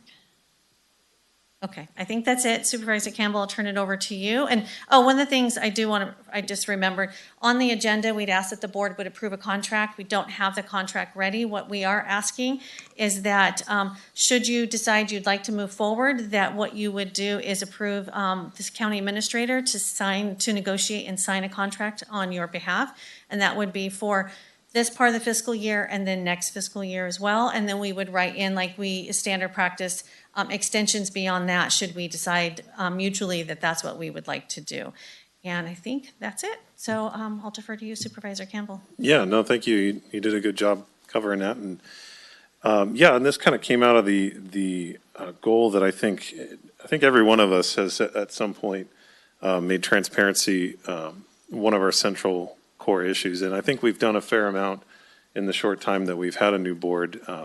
That for our guests here, we had pretty big change on this board at the beginning of this year, and so we've been kind of going through and looking at how we can be a more open and accessible to the public. And while we certainly follow the letter of the law when it comes to transparency and making information available to the public, it's not always very easy for people to access it. And so while we follow the letter of the law, in practice it can still be very difficult to be transparent in government. And that's what we want. We want people to know that their government is working for them, and that what we're doing is based on some kind of methodology. And we want the public, who are our bosses, to have a way to know that we're working, and if we're following a path that they don't like or that they have some input on, we want them to be able to communicate that.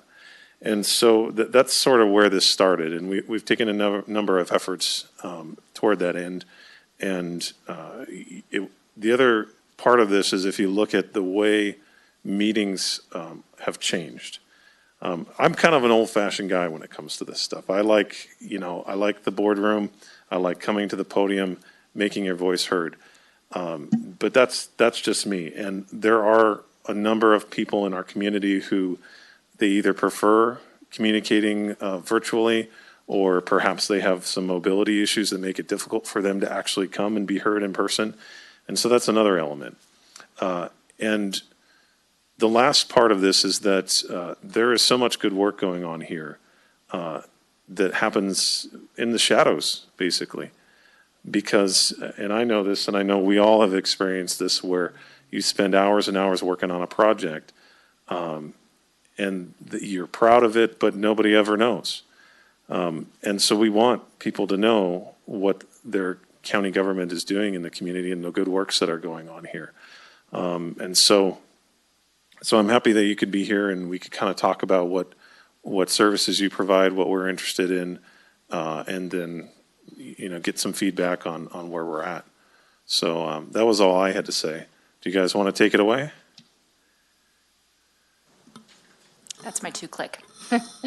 So, hi, thank you so much for allowing us to be here today. The intent today is to bring you through this little presentation to introduce us to you, go over our services as an agency. So I'll go ahead and let you start. So we are Archer and Hound Advertising. We've been in business since 2006. Aaron and I, actually, so let me first introduce myself. So I'm Jessica Blanchfield. I'm the president and founder of Archer and Hound Advertising. I own the agency with my husband, and Aaron is our business partner and has been since day one. I come from the agency world. Actually, Aaron and I worked in the agency world together before we started this agency quite a few years ago. So we are a woman-owned business. I own the majority of Archer and Hound Advertising. We're Better Business Bureau approved. We have an A+ rating. We have recently been nominated and voted as one of the top agencies by AdWorld Masters, which is quite a coup for us in our industry. We are part of the PRSA, which is the Public Relations Society of America. And we also have a lot of other credibilities. Our staff is certified in all of the various Google Analytics. We're Facebook certified, and We could bore you all day long with that information, but essentially, we are one of the inaugural agencies that Facebook has dubbed as essentially being a training agency. Their platform's about to change. No longer will businesses be allowed to communicate with Facebook directly. Instead, they have to work with one of their certified agencies, and we are that. So, needless to say, we understand this world quite a bit, but this is a little bit of a kind of a peek behind the scenes at our agency. So we are a very collaborative group. Most of us, a lot of us have kids, so you'll likely see kids in our environment. That's just how we are. It does sound cliche, but we truly believe we are one big family. So this is just part of our team. This is our whole team that you're seeing up here on the screen. But next to me, I have Erin Coyne, who is our creative director. Again, I'm Jessica Blanchfield. I am the main point of contact for all of our accounts. So I service all of our accounts. I manage all of the strategy and all of the day-to-day communication. Next to me to my right is Kylie Ensko. She's our digital media buyer. And Annalie is next to her, and she is our community manager for social media, one of our community managers for social media. So she would be your community manager in this case. But beyond that, the rest of our team, so we have a web department, we have video production, we have copywriting, the list goes on, but I'll get there in a minute. And here we are. So client services. So under this, I'm just going to kind of rattle off some bullet points for you. Certainly we can ask additional questions. But in this, under client strategy services, we offer research development, brand development, integrated campaigns, budget planning, public relations, and data analytics. Strategery, all of those words. Content creation. So this is where concepting, web development, print ad production, social media, and collateral development come into play. Design and production. So we do have an in-house video and photography department. More on that later as we get into some of your virtual town halls. Digital and print design, web design and development. So we have coders and designers and developers on staff. Any outdoor media, illustration and motion graphics. So within our art department, we have designers, and then we also have illustrators on staff. And in the media world, so this is any type of cross-channel marketing, social media advertising, traditional media advertising, and then of course analytics and optimization would fall into this category. And last but not least is promotional products. So we're PPAI, that's Promotional Products Industry of America. We're PPAI certified.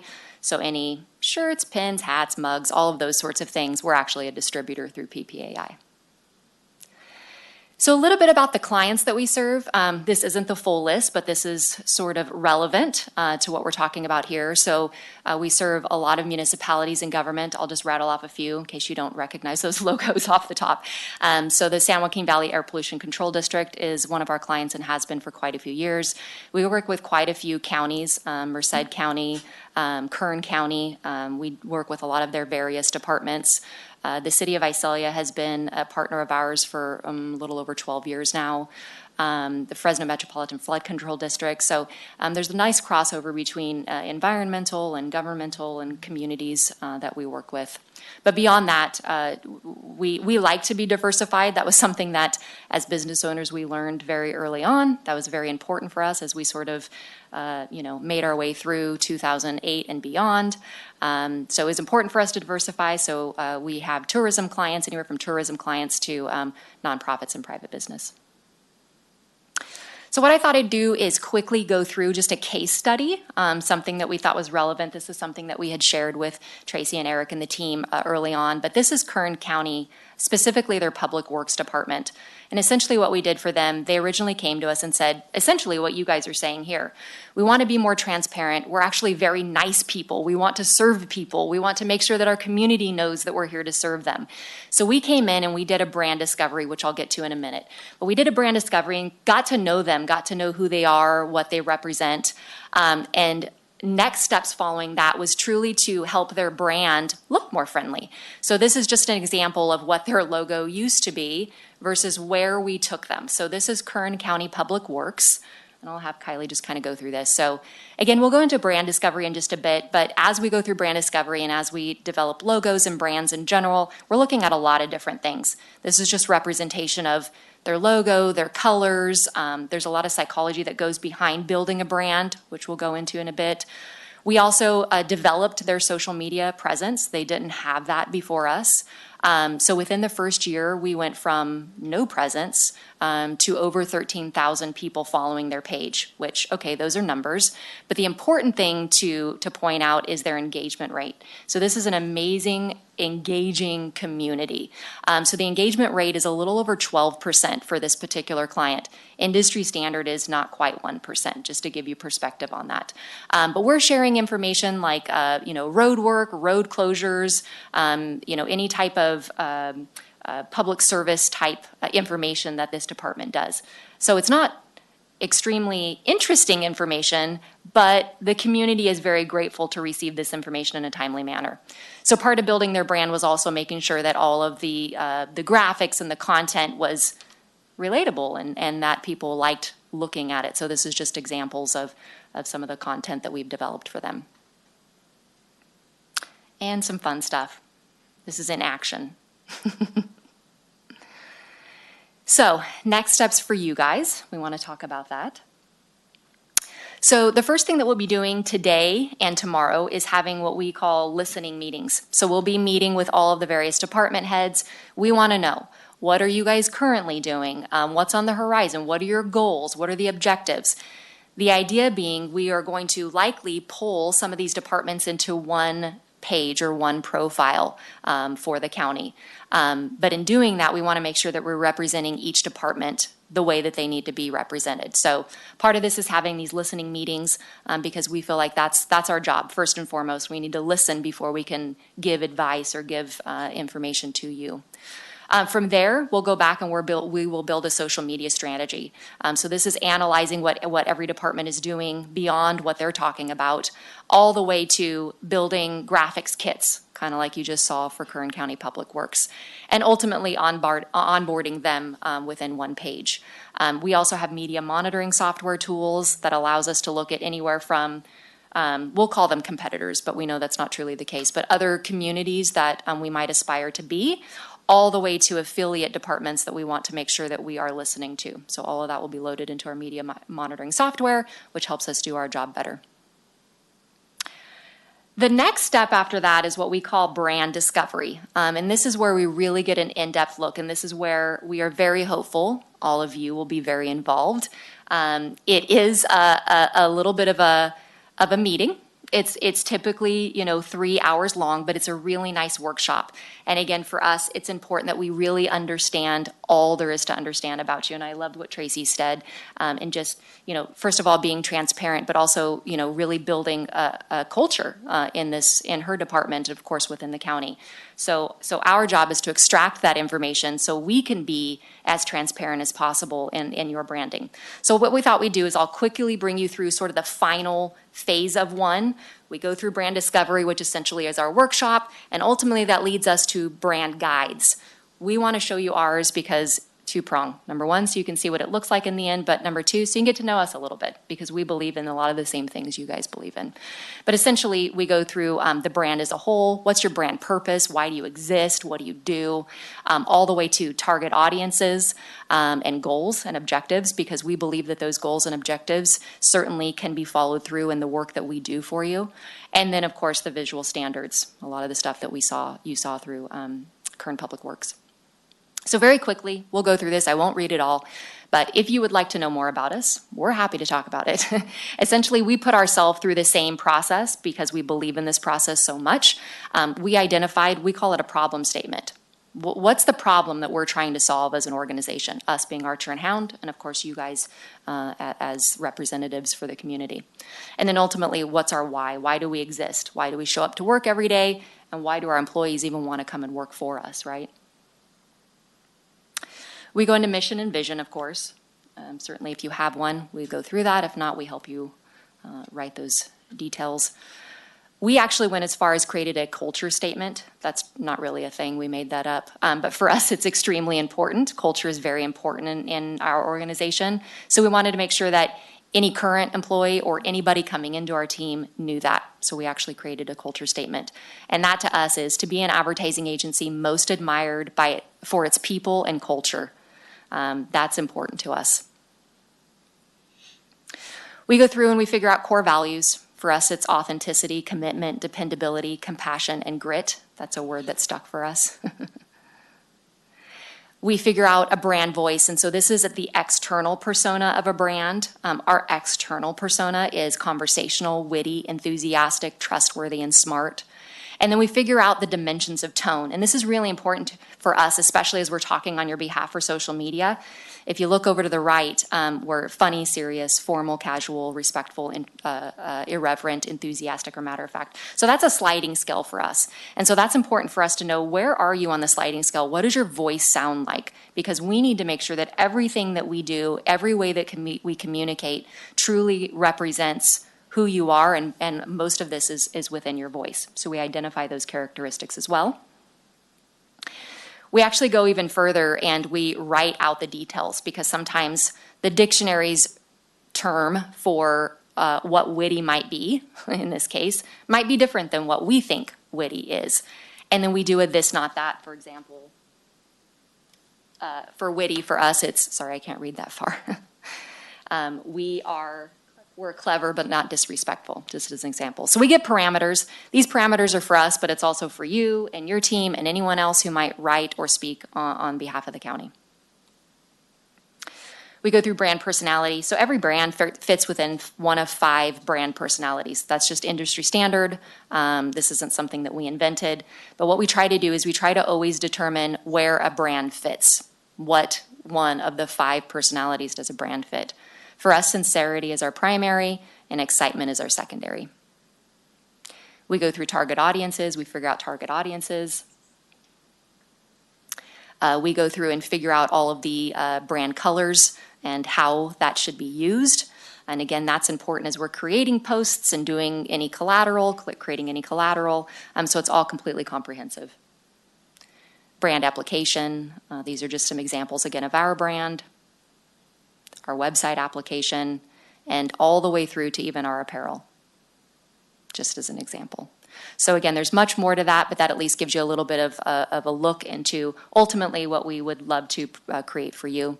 One of the things, again, that Tracy was interested in are virtual town hall events. As you can imagine, we do a lot of these now. So with this, a lot of times in our world, folks will be in various parts of the country in some cases. So we typically, actually, if you go ahead and go on, I'll walk through this. So again, these events are run through an external digital switchboard. So we manage the switchboard on that. Typically what we'll do is we'll do pre-event training with any folks that are involved, making sure that, you know, your mic, your camera, all of the mechanisms are all up to date, ready to go. Everybody is media trained in that case. The events actually in this case, so typically what we do is we post them live on Facebook, Instagram, and YouTube. Again, I heard you say that you wanted to make sure that they were accessible for everybody. So making sure that they're on every digital space is important to us. They're also embedded, of course, on the county webpage and managed through YouTube. Questions can typically be brought through in a couple different ways. So they can be emailed prior to the meeting starting, or they can be posted within the YouTube chat feature. So again, these are things that we help the person or people who are in the virtual town hall manage. So these would all be tasks that we would assist with. So then next fiscal year marketing, following all the things that we just talked about. So we want to bring you through that brand strategy and development. Eventually from there, we'll do research and planning, and then the final implementation for this next fiscal year's plan. So that's a very quick run through and a little introduction. Is there any questions that I can answer for you? Well, that's a lot there. Okay, questions from the board? Thank you for the presentation. I was looking over the Kern County Public Works webpage, and you mentioned the 12% engagement was the industry standard 0.09%. It has about 20,000 likes. Just looking at some of the posts, we know that a lot of technical kind of dry content that government produces tends to not do very well and actually damage pages, I think. Where is the 12% engagement coming from? And would you be saying that this is developing an organic audience, or are you getting that engagement through paid channels? Yeah, you can take it if you'd like. There you go. Push hard. Is this on? Okay, sounds good. To answer the question about the engagement rate, so that is a total engagement rate, looking If you at. could get a little bit closer to the Oh. mic, there you go. For sure. So that's total engagement rate. That was looking at a month span, but that's on track consistently, and that does have paid efforts in it as well. Government is interesting. It actually classifies in the social media world, specifically on Facebook, as a social issue. And because of that, there are certain requirements in order to put money and dollars behind certain content. And so as you're scrolling through their feed, if you are, some things might have a higher engagement rate than others, maybe because money was able to put behind that, because we have to fall between very specific discriminatory rules, and anyway, so it's very specific. So not everything can be advertised, but a total combined between all the posts, that's the 12% for that specific page. This is the average. Do you roughly have what the cost per acquisition as far as the paid channels would have been for growing the audience? You said about a year to get to 20,000.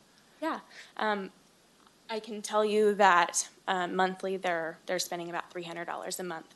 Okay, great. You also mentioned the social media listening tools. One of the things that we can keep track of, I think, our colleagues in other counties on Facebook posts and various things too.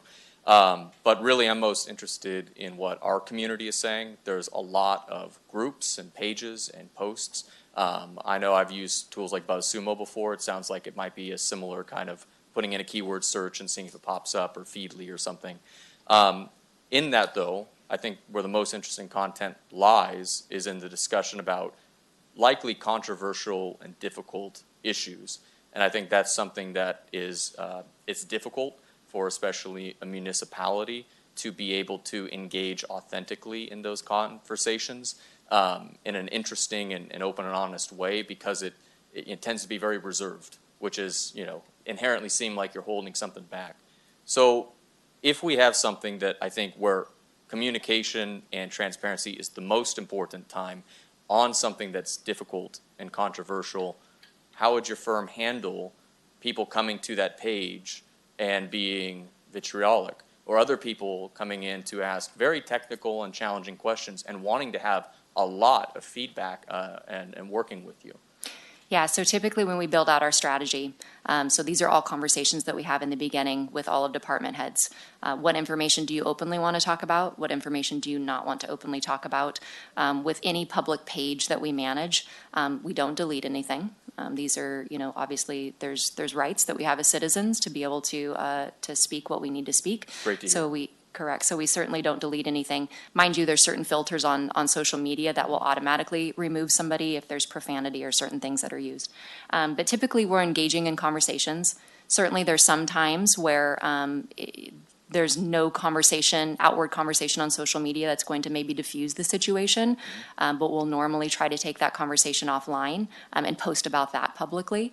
But again, we treat, every client has different circumstances, and so that's what we discuss during the social strategy meetings with the departments, and then manage it accordingly.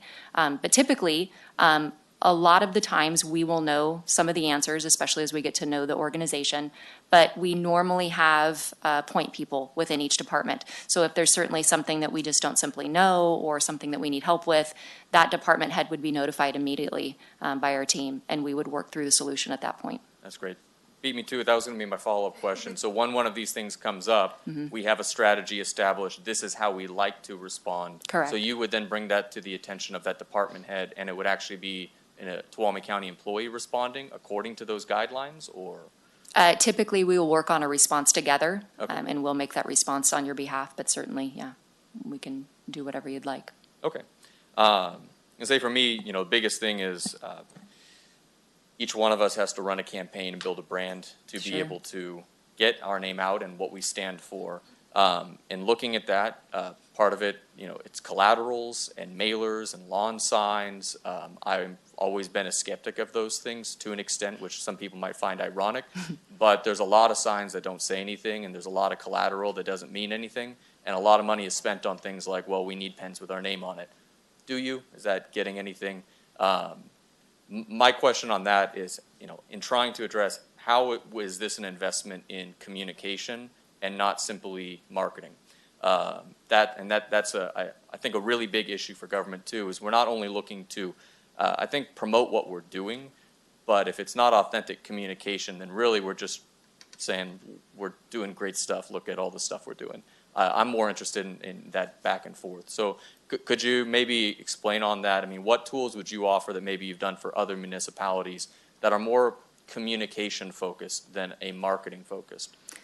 When it comes to social media, I would say the majority of the stuff that we distribute is communication focused. So that's mostly how, I mean, $300 isn't a ton of money when we're talking about growing a page the way that Kern County has grown a page. Most of that growth has happened organically, and that's because that page has become a trusted resource in the community for all of the information that is public works relevant, right? And so that communication, again, that's where people go to ask their questions. Again, they know that they're going to get answers in a timely manner.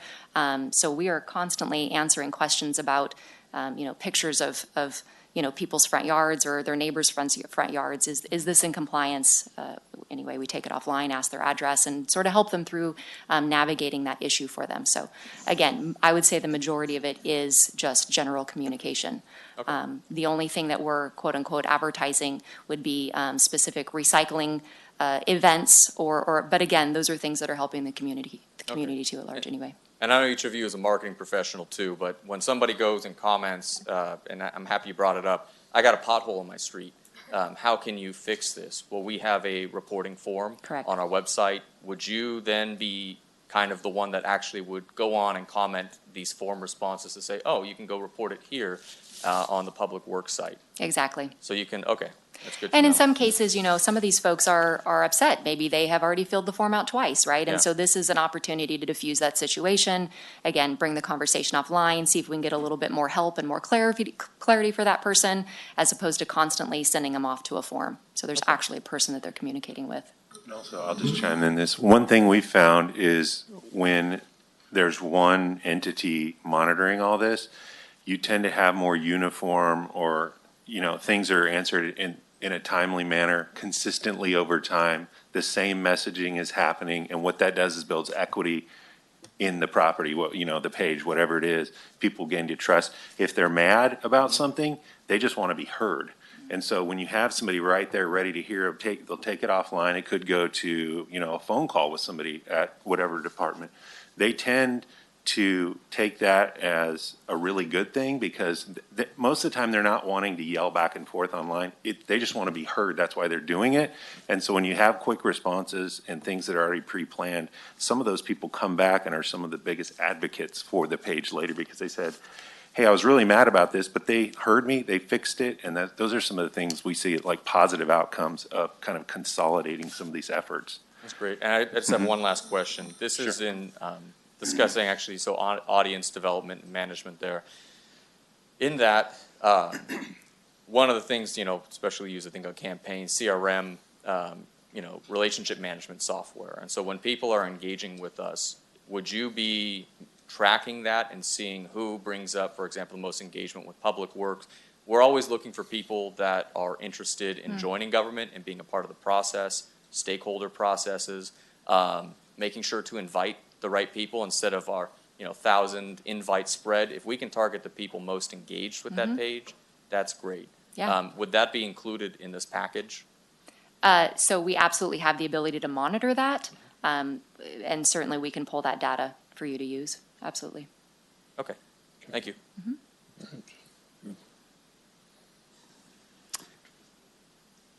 Hello, thank you. So I'm intrigued, about some of the areas, the directions you could go in. I like the idea about working with our personnel on joint responses, with the department heads. I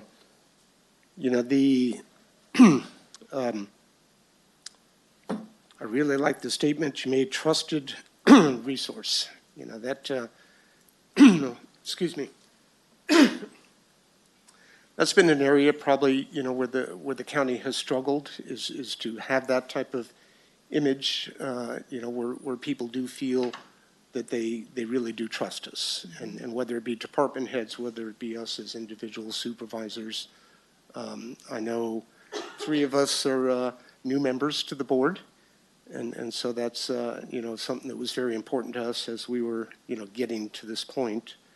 I know that I'm working on some things personally and trying to get going. I had website and Facebook during campaign, but now I've got a website for my supervisor, as well as a Facebook page. But I need to figure out how to make those grow and become, more, where I can reach out and communicate and have ways for people to interact with them and to get them more engaged.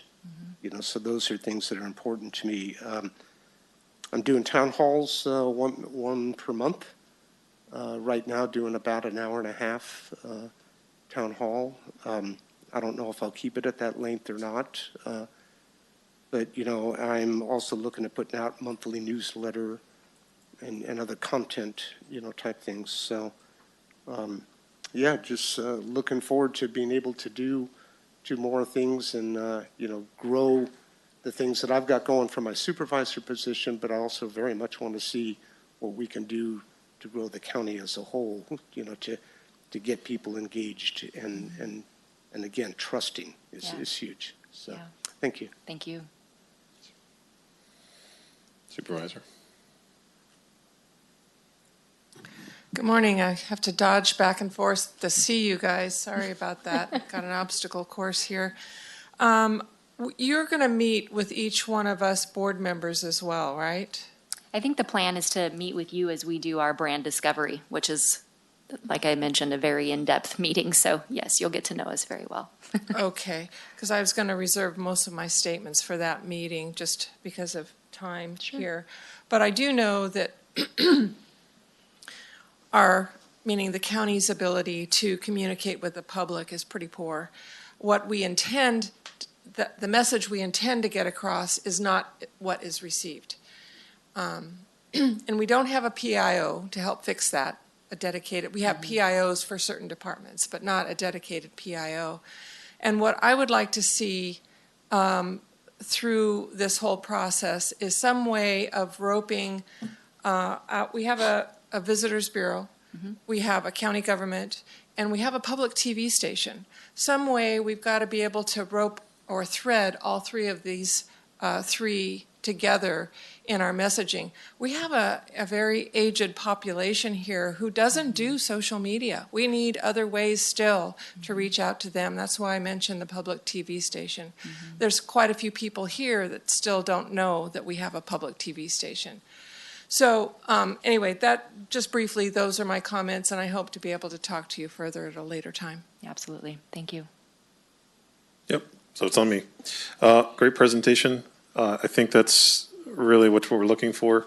One thing that I've observed is that we, as a county organization over the past several years, have tried to implement many of the things that you're talking about. But when I'm trying to think of a nice way to say this. So we have some fantastic public servants in Tuolumne County, people that are very dedicated and very good at the jobs that they do. They're not trained to do this kind of work. We don't have a professional staff on board to do this type of outreach, to focus purely on being more transparent and communicative with the public. Because, we're a small county. We have limited staffing, and the staff that we have are dedicated to serving the public in the capacities that they have. They don't have a lot of extra time to do some of the other services that you're talking about. And so, we've kind of reached this point where we need to call in the professionals, because this is something that it's not being driven by the county, it's being driven by the public. This is what they want. They want us to be more communicative. They want us to respond quicker. They want us to share more information, and they want the information that the county does provide to be more accessible and more transparent. And then the issue of town halls, having that coordination and a standardization of how they're rolled out. Right now, we do them as they come on a case-by-case basis. We use different platforms. We have been working and trying to standardize these things on our own, but it's very difficult. And so I think that the public would really benefit from the types of services that you provide. I think it would make us a better organization, because the public servants that we do have could focus just on doing a good job and not worry as much about social media aspect of sharing the actual work that they're doing and being responsive. Ultimately they will be responsive to the public, but having that intermediary to kind of answer the easy questions, the easy stuff, so that when the big questions come up, that's when the board is going to come in, and we're going to have those hard discussions. But most of what goes on is not that. That's correct. So I think it's a good fit, what you've talked about, yeah, that's where I'm at. Thank you. Right now, at this time, I'm going to open it up and see if there's any public comment on this appointment. We're looking at the room first, and do we have anyone on the phones? Okay.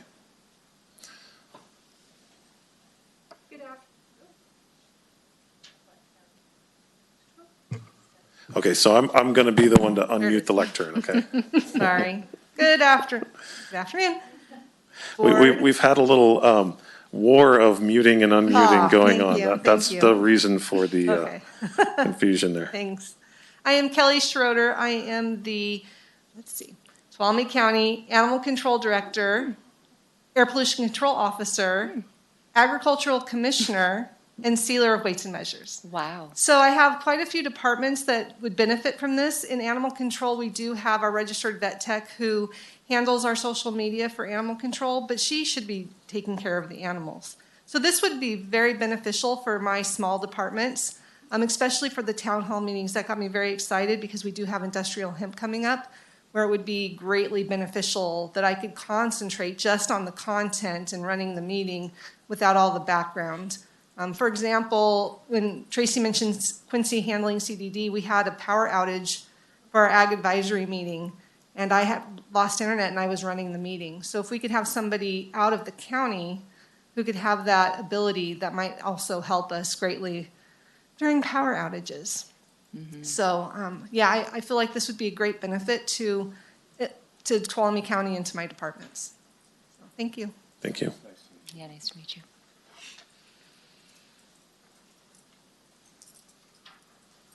Afternoon, Chief. Good afternoon. Andy Murphy, Assistant Fire Chief. So I can't help but come up in support of this for the county. We've seen, well, let me go back a little bit. For a few hundred years, of course, the fire service, we go out and do a good job, and we think we feel good. Everybody is good with that, and we've suffered from that lack of, promotion, but educating the public on what we do and how we support them and how they can support us. And so over the last couple of years, we've gotten aggressive with our social media campaign. And I just checked in the last month, we had 48,000 impacts, whereas just a couple of years ago, we wouldn't have any, or maybe just the people that were affected. So certainly getting the messages out there is very important for the public. And as you said, it's what they expect, which is a lot different than it used to be. Thank you. Nice to meet you. Thank you. Okay, any other public comments? All right, I'll go ahead and close public comment. So what we're deciding today is approving, so we are approving the contract, or are we simply giving the CAO the, I guess you tell me what we're approving. Okay, very good. So what we are asking today is that your board would approve the county administrator to negotiate with Archer and Howe to draft a contract that would cover the rest of this year as well as next fiscal year in an amount not to exceed $100,000.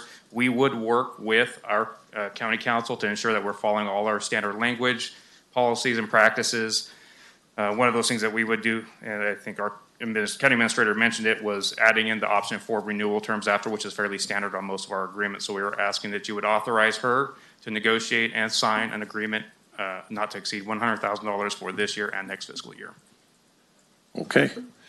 If there's no other discussion, I'll look for a motion.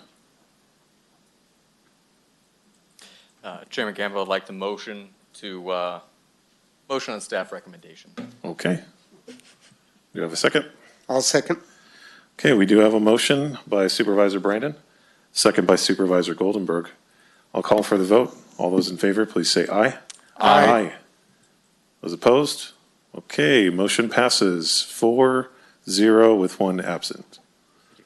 Thank you very much. Thank you very much. And It's a pleasure welcome meeting to you. Tuolumne County. Thank you.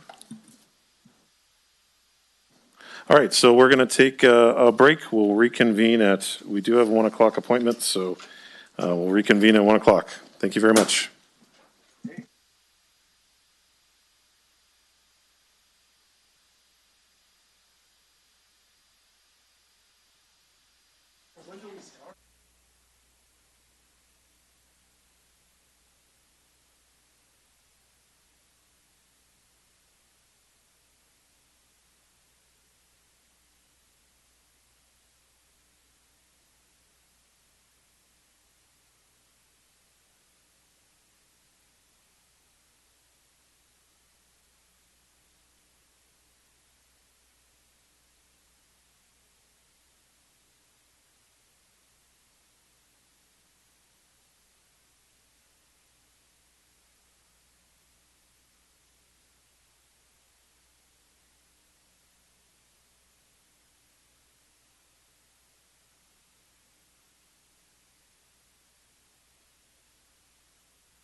Supervisors.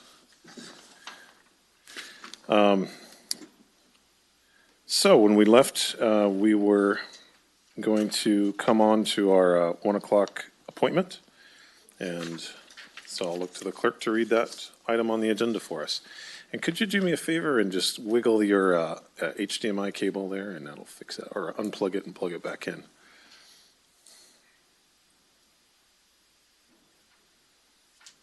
Public hearing to consider Matheson Memorial Health Clinic rezone RZ 21-002 to rezone a 1.37 acre parcel APN 003-031-008 from C-2D heavy commercial design control combining to C-1D under Title 17 of the Tuolumne County Ordinance Code.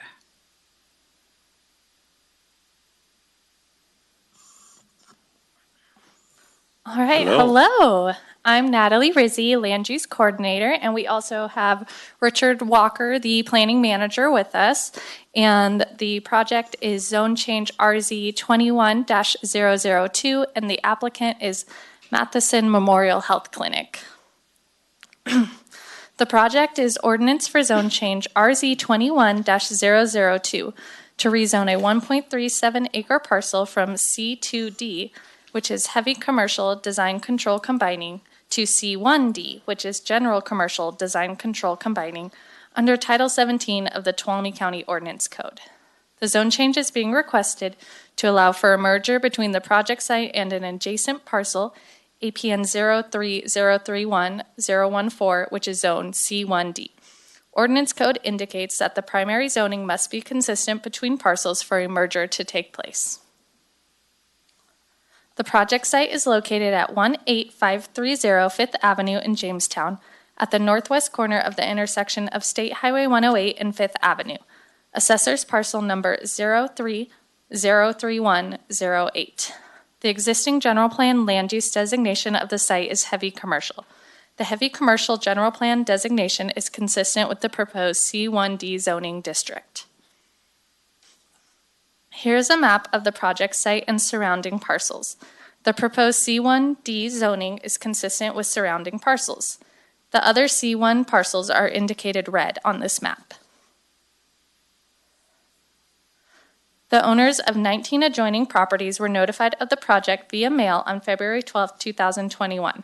The CDD received a total of 2 responses on the proposed project.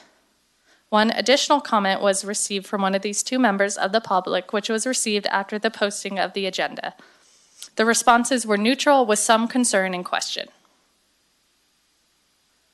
One response had questions as to whether the project would impact their access easement off Jamestown Road, which were answered by staff. Following approval of the merger, the parcels would have direct access to Fifth Avenue, which would be the most likely point of access for any future development. As the project consists of only a zone change at this time, specific access was not identified. A response also indicated concern with fire hazard. The project consists of a zone change to allow for a merger to take place, which would not increase potential fire hazard, as no development is proposed. Any future development of the site would be reviewed for compliance with applicable building and fire code and regulations. The other response requested that a fence be installed at the back end of the property and indicated that there is a retaining wall that needs repair. The project is not proposing any development and consists only of a zone change. Staff has determined that the project is consistent with findings 1A through 1D of the zone change application. Evidence in support of the findings can be found in the agenda report. The project was considered by the Tuolumne County Planning Commission on May 5, 2021. The Commission unanimously recommended approval of zone change RZ 21-002 based on findings A through D. Your decision. The Tuolumne County Board of Supervisors may approve the project with modifications, deny the project, or send the project back to staff for further review.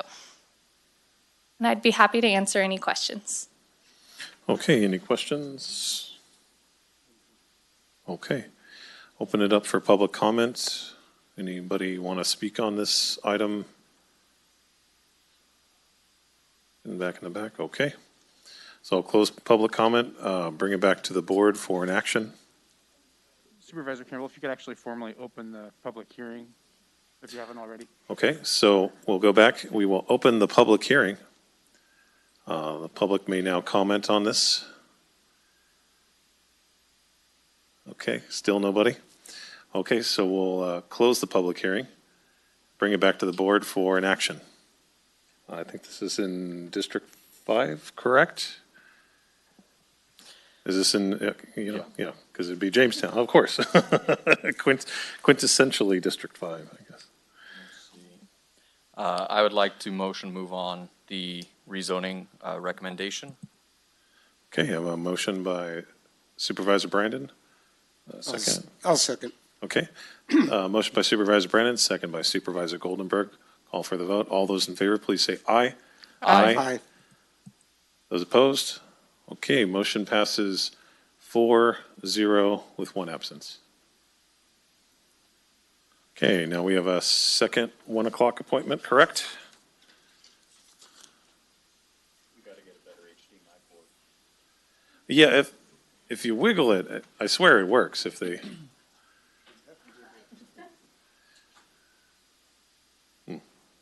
Might be the other end then.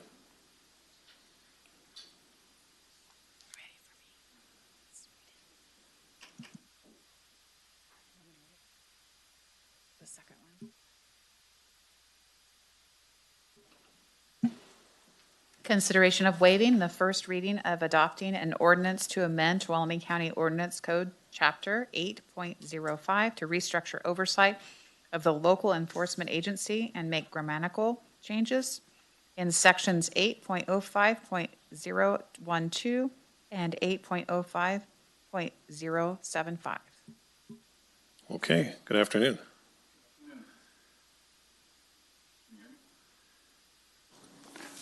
Okay. Rob Costlevy, Environmental Health. Thank you for giving us the time today to go over this proposed change to Chapter 8.05.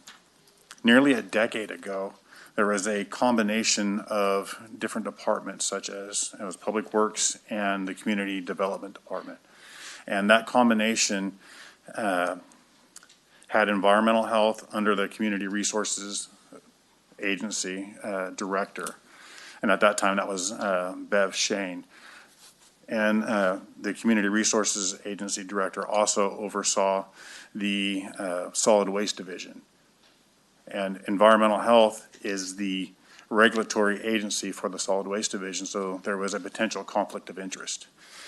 So to avoid that conflict of interest, we needed to have a different type of reporting structure. So Environmental Health with an agreement with Cal Recycle, which is the oversight agency for environmental health, on the local enforcement agency.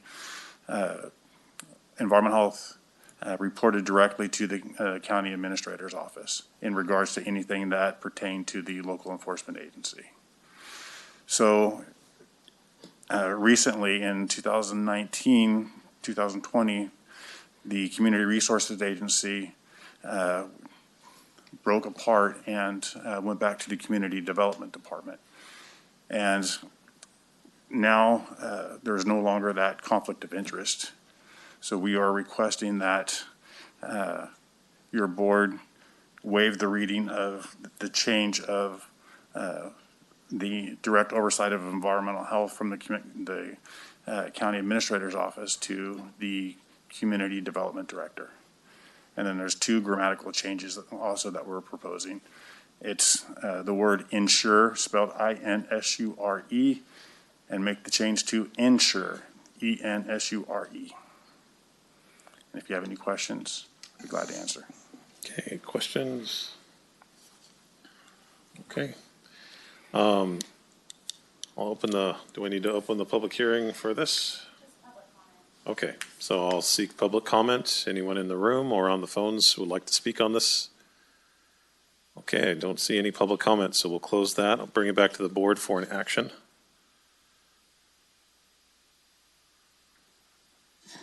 I move that we, excuse me, waive the first reading, adopt an ordinance to amend Tuolumne County Ordinance Code Chapter 8.05 to restructure oversight, a local enforcement agency, and make grammatical changes in sections 8.05.012 and 8.05.075. And I'll second. Okay, I have a motion by Supervisor Goldenberg, second by Supervisor Brandon. All those in favor, please say aye. Aye. Aye. Those opposed? Okay, motion passes 4-0 with one absence.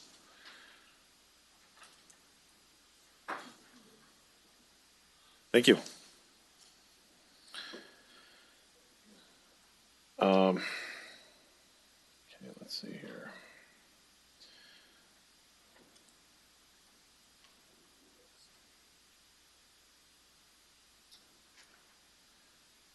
So, Ms. Riggs, are you prepared to speak on the budget?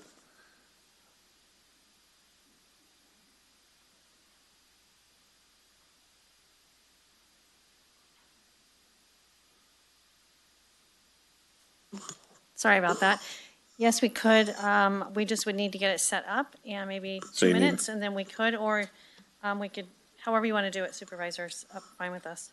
Okay, I was going to move that up a little bit because should be a pretty lengthy item, but I did tell department heads it would probably be after 1:30, just based on what After I was 1:30? listening Okay. to. So if All we right. could maybe wait till 1:30 in case they're planning to join us, that would be great. okay, let's do Thank that. Okay, so we were on,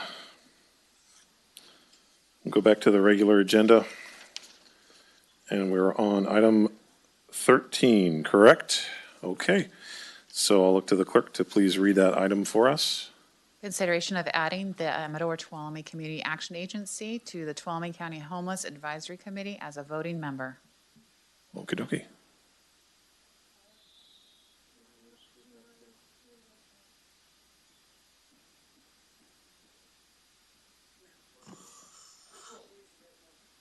Supervisor Half, is this something, since I know that if you wanted, or we could do it together, just is why this item is being brought back before the board?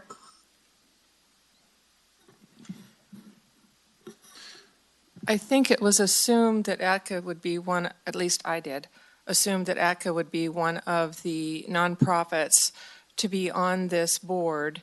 Well, it's not a board, it's a committee, it's an advisory committee.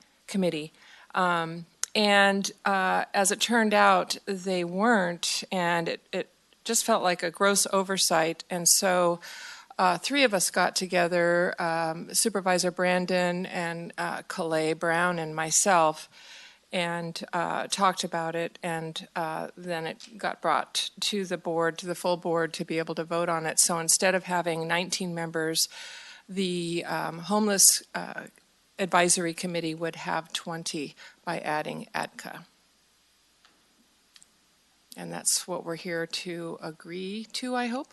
Okay. Anything to add, CAO? Otherwise, we'll... No, the only thing is ADCA actually itself is not a nonprofit. They do have a nonprofit within them, but they're a JPA, just to make sure we clarify that. But this did come up. This did come up.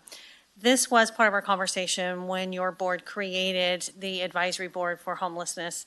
And at that time, there was conversation about that they are JPA, which Tuolumne County is the largest member. And I don't think it was an oversight to me, and it's whatever your board would like to do. Of course, to me, they are the same as a staff member. We didn't call out every department head who would participate. So it's been an ongoing conversation about whether they should be part of that. I do know that the director of ADCA does feel strongly that he'd like to be part of that advisory committee. And so that was between Supervisor Brandon and Supervisor Half and the committee, some discussions amongst different committee members. That's why this is being brought back to you. Okay, well, I'll start with Supervisor Goldenberg. If you have any. Okay, no, if Supervisors Half and Brandon, who are managing this committee, are in favor, then I would definitely be in favor as well. Yeah. And then Supervisor Brandon. Yep, I just wanted to echo Supervisor Half's intent on this. ADCA is an incredibly important community partner, a huge service, and a county partner in the work we're doing, especially related to homelessness.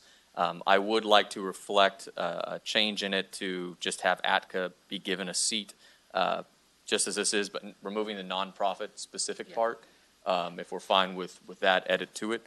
Other than that, this would likely be a recommendation I think that the Homelessness Committee would make anyway. So I appreciate that it's here today and absolutely fully support this. Okay. Yeah, and I'm, you know, if that's what the committee wants and the board members that sit on it. Oh, and then we have Calais. Anyway, let me finish. Yeah, I'm supportive of it. So now come on up. Thank you. Many apologies. So I believe you guys have already discussed it. I just wanted to let you know one thing that I hadn't really thought of that I think is really prudent is that on the current board, or on the advisory board, we have a lot of wonderful community members, but what we don't have is anyone with long-term knowledge about shelters. And also about all the funding that's not only here now, but the massive amount of funding that's coming down here soon. So I think we really need a partner in that for the committee. So that's why I recommended it. Thank you. Okay, thank you. And it would just go under appointed by their organization, correct? Don't do that? Okay. All right. Any public comment? Okay, bring it back to the board for an action. I would like to move that we add Amador-Tuolumne County Community Action Agency, or ADCA, to the Tuolumne County Homeless Advisory Committee as a voting member. I'd like to second. Okay, motion by Supervisor Half, second by Supervisor Brandon. All those in favor, please say aye. Aye. Aye. Opposed? Okay, motion passes 4-0, 1 absence. Thank you. Okay, will you please read item 14? Presentation on redistricting and requesting direction for future redistricting meetings.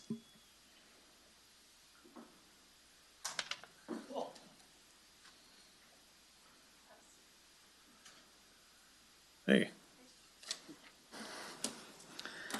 I'm going to take this off because I won't be able to talk this long with it on. I have had both shots. Hi, my name is Debbie Batista, and I am your Register of Voters, your County Auditor Controller, and a few other things. Every 10 years, new lines must be drawn in districts so that we evenly spread out the population of the county. And I want to say that word again, it's population and not voters.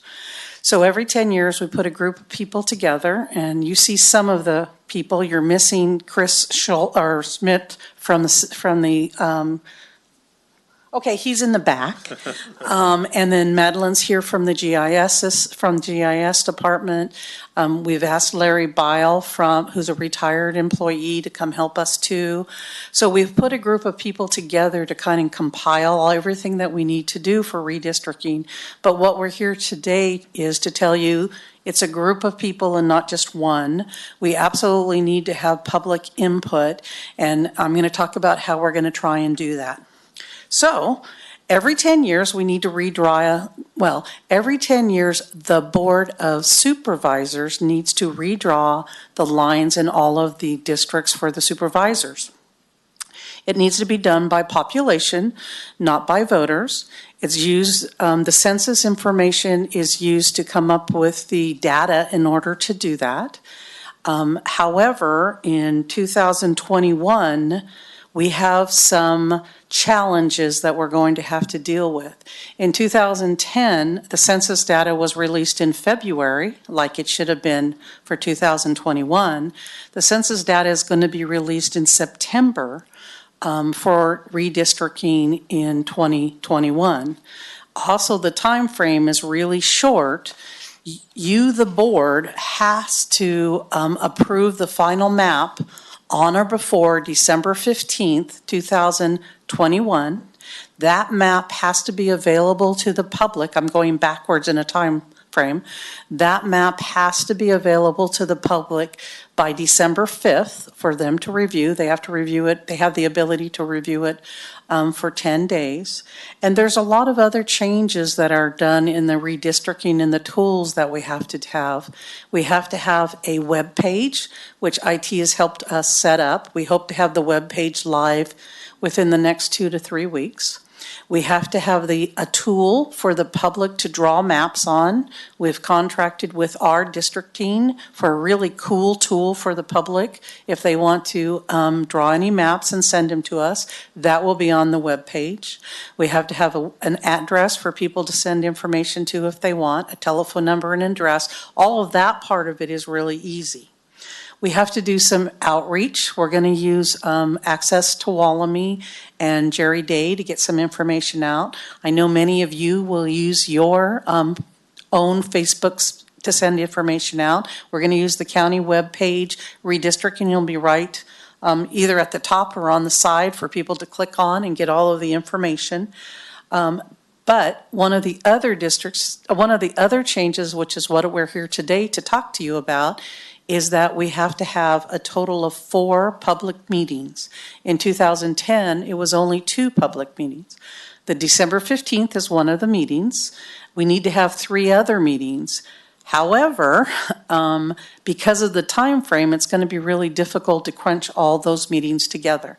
What a lot of the jurisdictions are doing, counties, and what we think we should do too, and what we're going to propose to you, is to have a public meeting prior to when the census data is going to be released. So we all kind of talked together, and we came up with July 17th. One of the other requirements is at least one of the meetings has to be either after work, after 6 o'clock, or on a Saturday. July 17th is a Saturday. So we would like to have a meeting in this room. We're going to request that all of the meetings are in this room, because one of the other requirements is that all of the meetings, you have to take either minutes or have them electronically taped, and we have to keep it on our webpage for 10 whole years. So we've decided, talking with IT, that the best way to do that in the easiest way on staff is to actually have all the meetings here, have them taped. I've already spoken with Jerry Day, so we'll use Access to Tuolumne, and then we'll put all those tapes on. I'm probably using the wrong words, but we'll put all those meetings on that webpage and it'll be there. So we're kind of suggesting that We have our first meeting on July 17th, which is a Saturday, and you have another option. One of these 4 meetings does not have to be a board meeting. Staff could run the meeting, but the other 3 meetings have to be board meetings. They have to be time specific, and you cannot go around the time. So for example, they'll never be 9 o'clock because we never have a 9 o'clock appointment at 9 o'clock. If we say that the meeting's going to be at 9:30 and we're in the middle of another appointment or another item on the board, you're allowed to finish that item, but you can't go around it. The meeting has to start closest to whatever time we say it's going to be. So kind of the direction I would like from the board, we would like from the board, is do you want to do that July 17th meeting on a Saturday and then we can click off 2 little boxes? Do you want to make it a board meeting, or do you want staff to run the meeting? And then what time, once we kind of get the information from the feds and the state, and I'll come back to that in a minute, when we try to set up those other meetings so we can put it on the web page, do you want us to put as the meeting time so we could send it out to the public? I know I just rattled off a whole lot of things. The other thing I should explain and why we have a really short period of time is that the federal government is going to release the census information on or before September 30th. The before may be just a couple days. Then the state of California wants to reassign all of their prisoners that were in the state prison on April 1st, 2020, back to the jurisdictions that they were in, and that those counts should be included in the redistricting. So that's going to take more than a couple weeks. So we think that we'll finally get the data from the state of California somewhere around the middle or the end of October, which means we have from November through December 15th to get the map designed with input from the public and input from you guys. And we also have a 20-day what they're calling cooling off period, where we can't really issue any maps. The public can, but we can't issue any maps to you, the board, until those 21 days are up. So you can see we're going to crunch this all in about a 6-week period of time.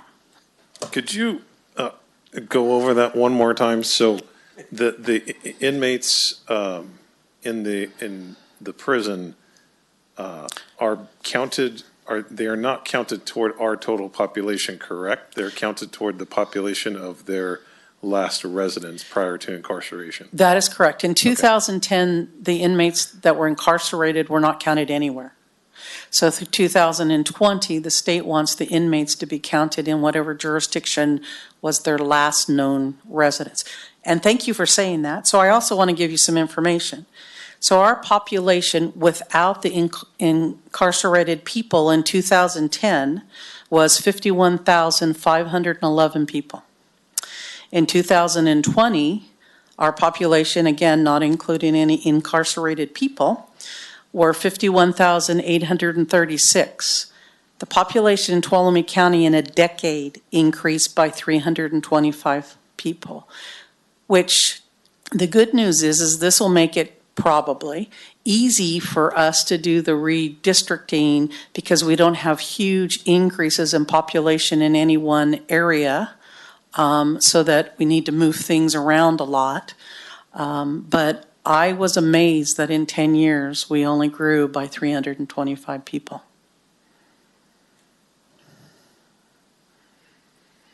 Okay.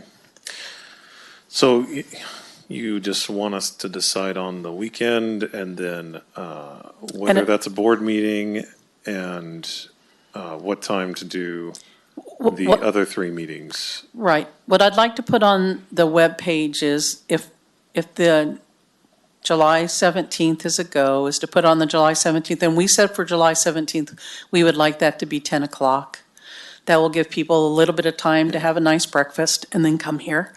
But the other times, what I'd like to kind of put on the webpage is December 15th, tentatively at whatever time you tell me. And then the other 2 ones put at and then to be announced. Okay. Doesn't the July 17th, you said that's at 10 a.m.? Doesn't that have to be, we have to have one that's after? A afternoon? Saturday or after 6 p.m. So it's a Saturday. So a it Saturday qualify- or after or 6 p.m.? after 6 p.m. I thought we had to have both. You had to have at least one meeting. One or the other. Okay. Okay. So we think we'll get more participation on a Saturday than we will get after 6 p.m. That seems to be my personal experience with meetings in Tuolumne County. Okay. Okay, so, well, let's see if there's any public comment first. Any public comments on that? Okay. Anybody have any? Okay.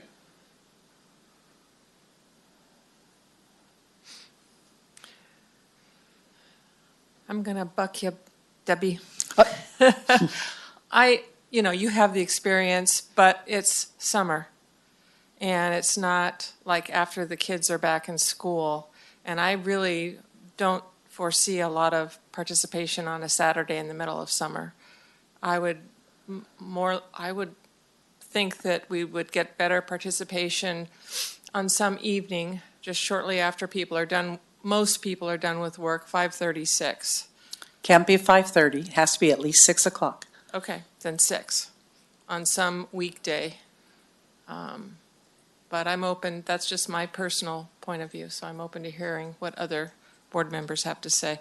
Do we have to do, this is a question for you, Debbie, do we have to do it like right away, or can we wait until the kids are back in school and then do it on a Saturday? Well, where most of the counties are looking at doing it during the summertime is that this meeting really is an information meeting. Okay. The census information isn't out.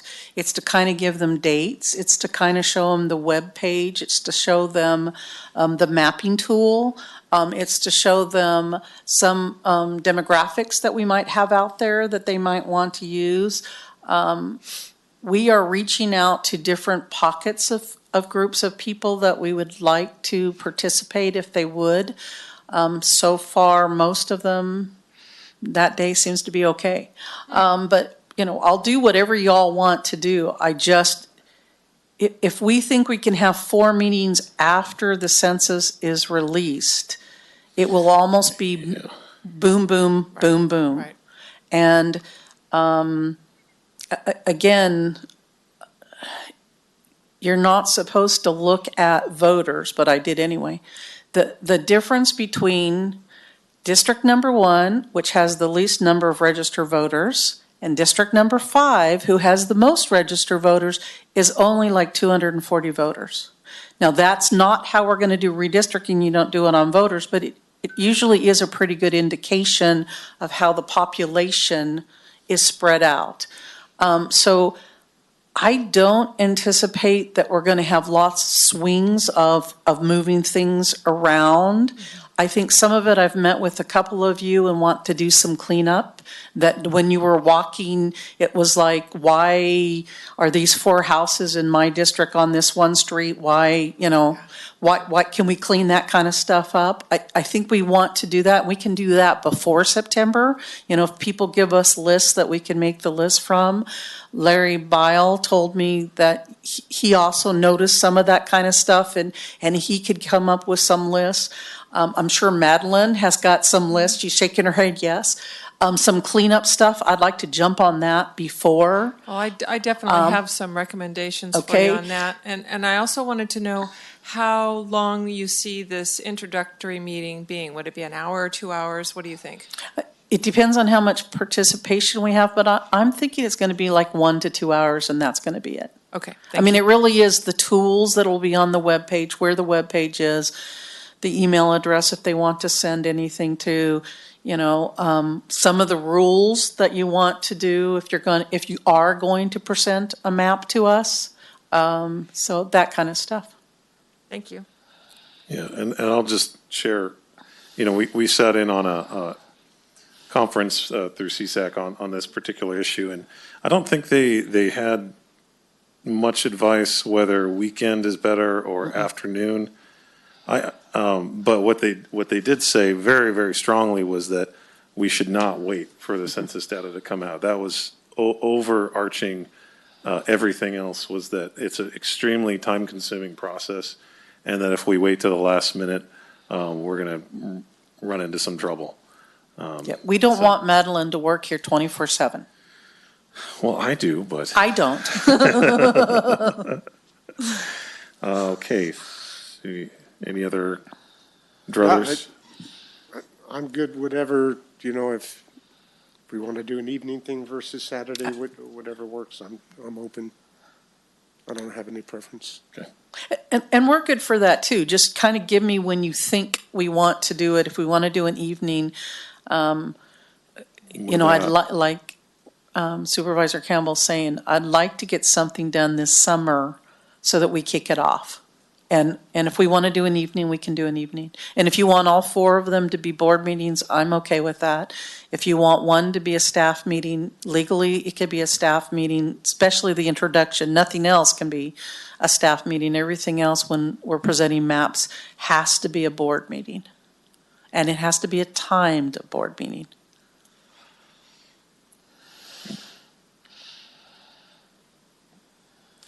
I just wanted to highlight, we talked about this a little bit earlier. My biggest concerns, just coming in, the word redistricting. Okay, how do we make sure this is fair, it's communicative, people know what's going on?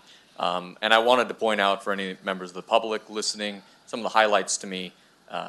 In this process, we're doubling the amount of meetings, going into the community where people can come in and just give feedback on their community, what they think we should do.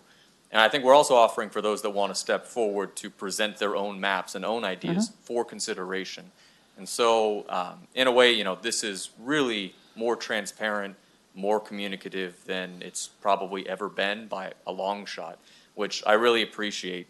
On your looking for recommendation, for me, I agree we should start early with this and not necessarily wait for all the data to come in. We can adjust that as it comes. I would love to see 4.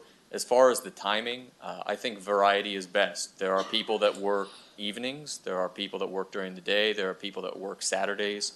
I believe we should have a Saturday meeting. We should have an evening meeting. We could have a more standard weekday meeting if we can. I think all 4 should be different.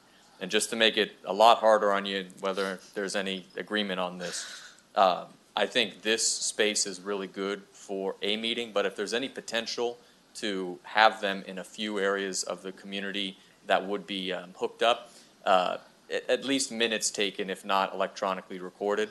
I think we might get richer information because the same people who might come to this, know the building, might come to all 4 of them, as opposed if you go and hypothetically did one in Jamestown, you might get a different group of people. I know that would make it significantly more challenging, I think, to organize, but I've got a lot of faith in you. You're awesome and capable. One last thing was ensuring just, I think, public faith in the process. If there's any opportunity to have a member of the public as an observer that may be along and part of the process. I've got a lot of faith that it's going well, but just to make sure that for me, on every board, committee, commission, I really want to see members of the public there, and I would consider this in the same category too. I don't know if that would be a huge burden to bring someone along through that process. The whole idea is to bring people through. I mean, Larry Bile definitely qualifies as somebody from the public. We've contacted both of the Republican and Democratic. Again, this is not supposed to be political, but let's play in the real world. We've contacted both of those parties asking, if they could have somebody be part of that. We've contacted the League of Women Voters. We want them to help and participate. If you're saying that every single time Madeline, Chris, and I meet, we want someone there, that's not going to happen. Because sometimes it's going to be, hey, wait a minute, this happened, what do you think? And it's going to be Chris's expertise, and we're going to ask Chris to go do something. But my idea is to get as many people involved as we possibly can. I'm not sure we're going to have a whole bunch of structured meetings, but we're absolutely going to use the web page. We're going to use Access Tuolumne, we're going to use Facebook, we're going to use all of the means that we can and reach out to as many diversified groups as we can do that. That's my plan. No, that sounds great. And League of Women Voters, I think, was exactly what I was thinking of, Oh. a nonpartisan election observer to be a part of the process, and they're the experts at that, so, Both Jane and Leo are already committed. awesome. Thanks, Debbie. Okay, so you need us to figure this out. So, Give some guidelines. Yeah, I mean, you can always change your mind other Yeah. than the first meeting, I really would like to put it on the webpage. okay, so, I'm kind of where Supervisor Half is, that, I know before I was on the board, it was easier for me to attend afternoon meetings, more so than in the middle of the day on the weekend. And so I would tend to kind of, at least for the first meeting, go there if we can find a date in the afternoon. I was looking at the calendar, so you were suggesting the 17th, which is Saturday, so what about Sarah, how about Wednesday would be the 15th? Can you do that? Wednesday, the 15th? At 6, right?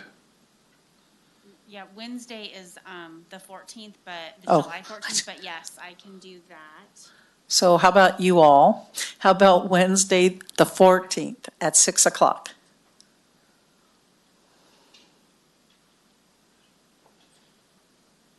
That works for me. Okay. So we'll make that our first meeting? One That work for everyone clarification, else? Is that going to be a board meeting or just a public, public meeting? Oh, okay. What I think So I'm you want to hearing, know whether that's the staff meeting, so you need to have 3 that are actual board meetings minimum, right? correct. And then 1 that could be a board meeting, but also could be staff-driven. Right, so do you want the 14th to be a board meeting or just staff? Again, it's an introduction to the webpage, it's telling people information, it's whatever you want. I don't know. I'm looking for, I would say that first meeting should be staff. Because that would make it a bit easier, I think, to put together. Now, that doesn't preclude, or would that would be Brown Act, so only 2 board members could be there at any one particular time, right? That's a Sarah question. Okay. And then how long would it be? Well, 2 I'm thinking hours? we'll start at 6 and hopefully we'll be done by 8:30-ish. Okay. All right, is that okay for everyone for the first meeting? Yeah, okay, Okay, thank you. thank you. And then do you want to pick a time now, but then we can change, just so I could have a time, and we'll say to be, to be determined, so we could always change it. But for the other 2 meetings, there won't be dates on them. And for the December 15th meeting, can you pick a time that I could put it on the webpage? And again, you could always change it up to 10 days before December 15th. Okay, and they have to be board meetings. Those Right, absolutely okay. have to be board meetings. I would say 10 a.m., right? Or, yeah, Now, do they have to be regularly scheduled board meetings or just board meetings? So They we have to could be- schedule this for any time. That is, I'm sorry, I shouldn't shake my head. That is correct. They have to be board meetings, but they don't need to be on a normal board day. We can, that's why we could put just to be announced, and if we run into time restraints and we have to have a special meeting, then we would have the special meeting. But, the more information we could give the public, the better faith they have in us. yeah. To me, There's one And- caveat, I'm sorry, just to interrupt, there's one caveat to that, is if the intent, and I don't know this, Debbie, so. Hit your Oh, mic. I'm sorry. If the intent is to adopt the redistricting maps by ordinance, then they have to be at regular board meetings. Oh, see? So the 15th would so for instance, and there's 2 readings of that, has to be done on regular board meetings. And I think just logistically, it's probably easier to make them just regular board meeting days. Thank you. That's why we have Sarah. Yeah. Yeah, and that makes sense. I mean, to me, it's kind of like the most people that you see in board meetings is, 9 to 11 a.m. on a Tuesday. And so that's kind of, we want to put these where the people are, and that tends to be where they are. And so if we're consistent about that, there's some, I mean, I get the point of putting it at all different times, but that, to me, can make it more difficult in some respects, if people don't necessarily know what time it's going to be. They'd have to go look it up. Whether if they know that the next three meetings or it would be the next three board meetings, including the one on the 15th at 11 a.m., we're going to discuss redistricting. That makes it predictable and easier too. I'm sorry, is it 11 or 10? Now I'm getting confused. I said 10, but I'm okay with 11. Yeah, I'm thinking about this, and I'm wondering, 9 o'clock is nice for people, and I'm not going to suggest 9 o'clock. 9 o'clock is nice for people because they know 9 o'clock, and it's right at the beginning of the meeting, of the board meeting. 1:30, when we used to have appointments in the afternoon, which I'd like to return to, by the way, would be another good time because it's, there's a line in the sand, so to speak, as far as the appointment time, and we start right with that, no matter what else is going on in the board meeting. And it might be a time where people, if they worked, could take off for their lunch and come. So I'm changing my idea a little bit, just thinking about this, thinking at least one of the meetings at 1:30 would be good. Okay. What if we did, so we're into August, right, is when most of this is going to, or between August and? No, between October and December. Between October. So that first one has to be in July, and then the rest need to be October to December. Right, because before then, there's no census information. And Okay, so then we're looking at, Supervisor Campbell, one thing that might just make it easier, and I think Debbie said this, is rather than pick specific dates right now because we don't have the data released from the feds or the state, just provide a time that you'd like, for instance, 1:30, and then we'll schedule it accordingly once we have the data. okay. What about 2 at 10 and 1 at 1:30? I still would like to address the issue of Saturdays, because to me, I can't support this and I know we're not doing a vote on it, but it's important, if I was to do, on the campaign, an event, Tuesday morning would probably be one of the lowest times I would pick, even if it's consistent. 2 of those meetings being on Tuesdays, I think is fine. I think 1 evening meeting is required is good, but having 1 Saturday meeting is a really good option for some people who cannot make it during the weekday. So that's just my thoughts on it. To me, the time is one thing, but the other is making sure we switch up the days. well, why don't we do this? Because if the census data is released late, we can't have 4 meetings. They actually are going to lower the number of meetings, and the time frame between December 15th and the 10 days actually drops to 5. So why don't we go ahead and pick a time, and then when the census data is in, we come back to you, and then you guys all decide if it's a Saturday meeting, a Tuesday meeting, a special meeting, other than the 15th. How about if we do that? Because then we'll have more of the time frame and we'll know where we're at. Does that make sense? If you just give me the time, I just would like to put some times on the webpage. Yeah, I guess I was going to look to County Council. Didn't you say that it had to be part of a regular board meeting, though? If you're adopting it by ordinance, then yes, you will have to have a first reading and a second reading at regular board meetings. Now, in the near future, I believe we are going to amend our ordinance code so that rather than just having the first and the third as regular board meetings, you will have the first, second, and third Tuesdays as regular board meetings.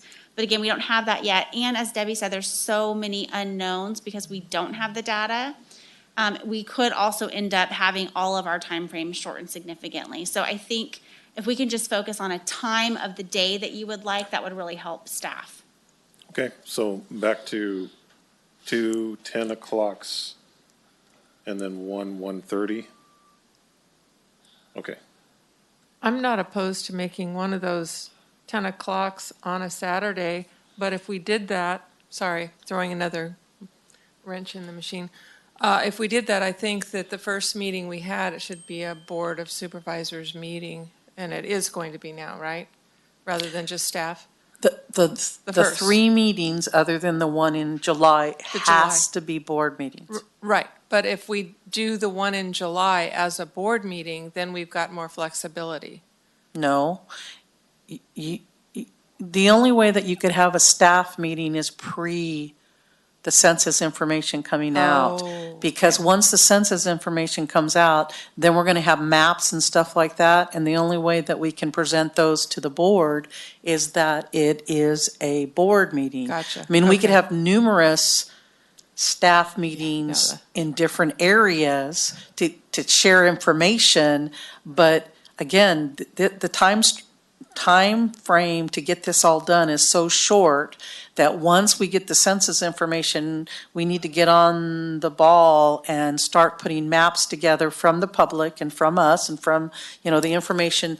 Now, there is only one county map that we will be presenting to the board, but with all that information from those different groups of people. So it's going to be fun. Okay, so we're good on the 10 and 130, the 2 10s and 1 130, okay? Okay? Thank All right, you. Thank you. And I want to thank my team. Yeah. I have more members. There'll be bigger groups next time. Yeah, Thanks, team. thank you.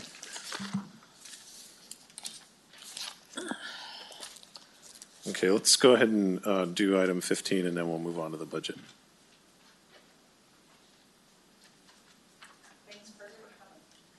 Consideration of recognizing unanticipated revenue in the Air Pollution Control Department Cost Center in the amount of $274,964 and increasing appropriations by the same amount for fifth approval required.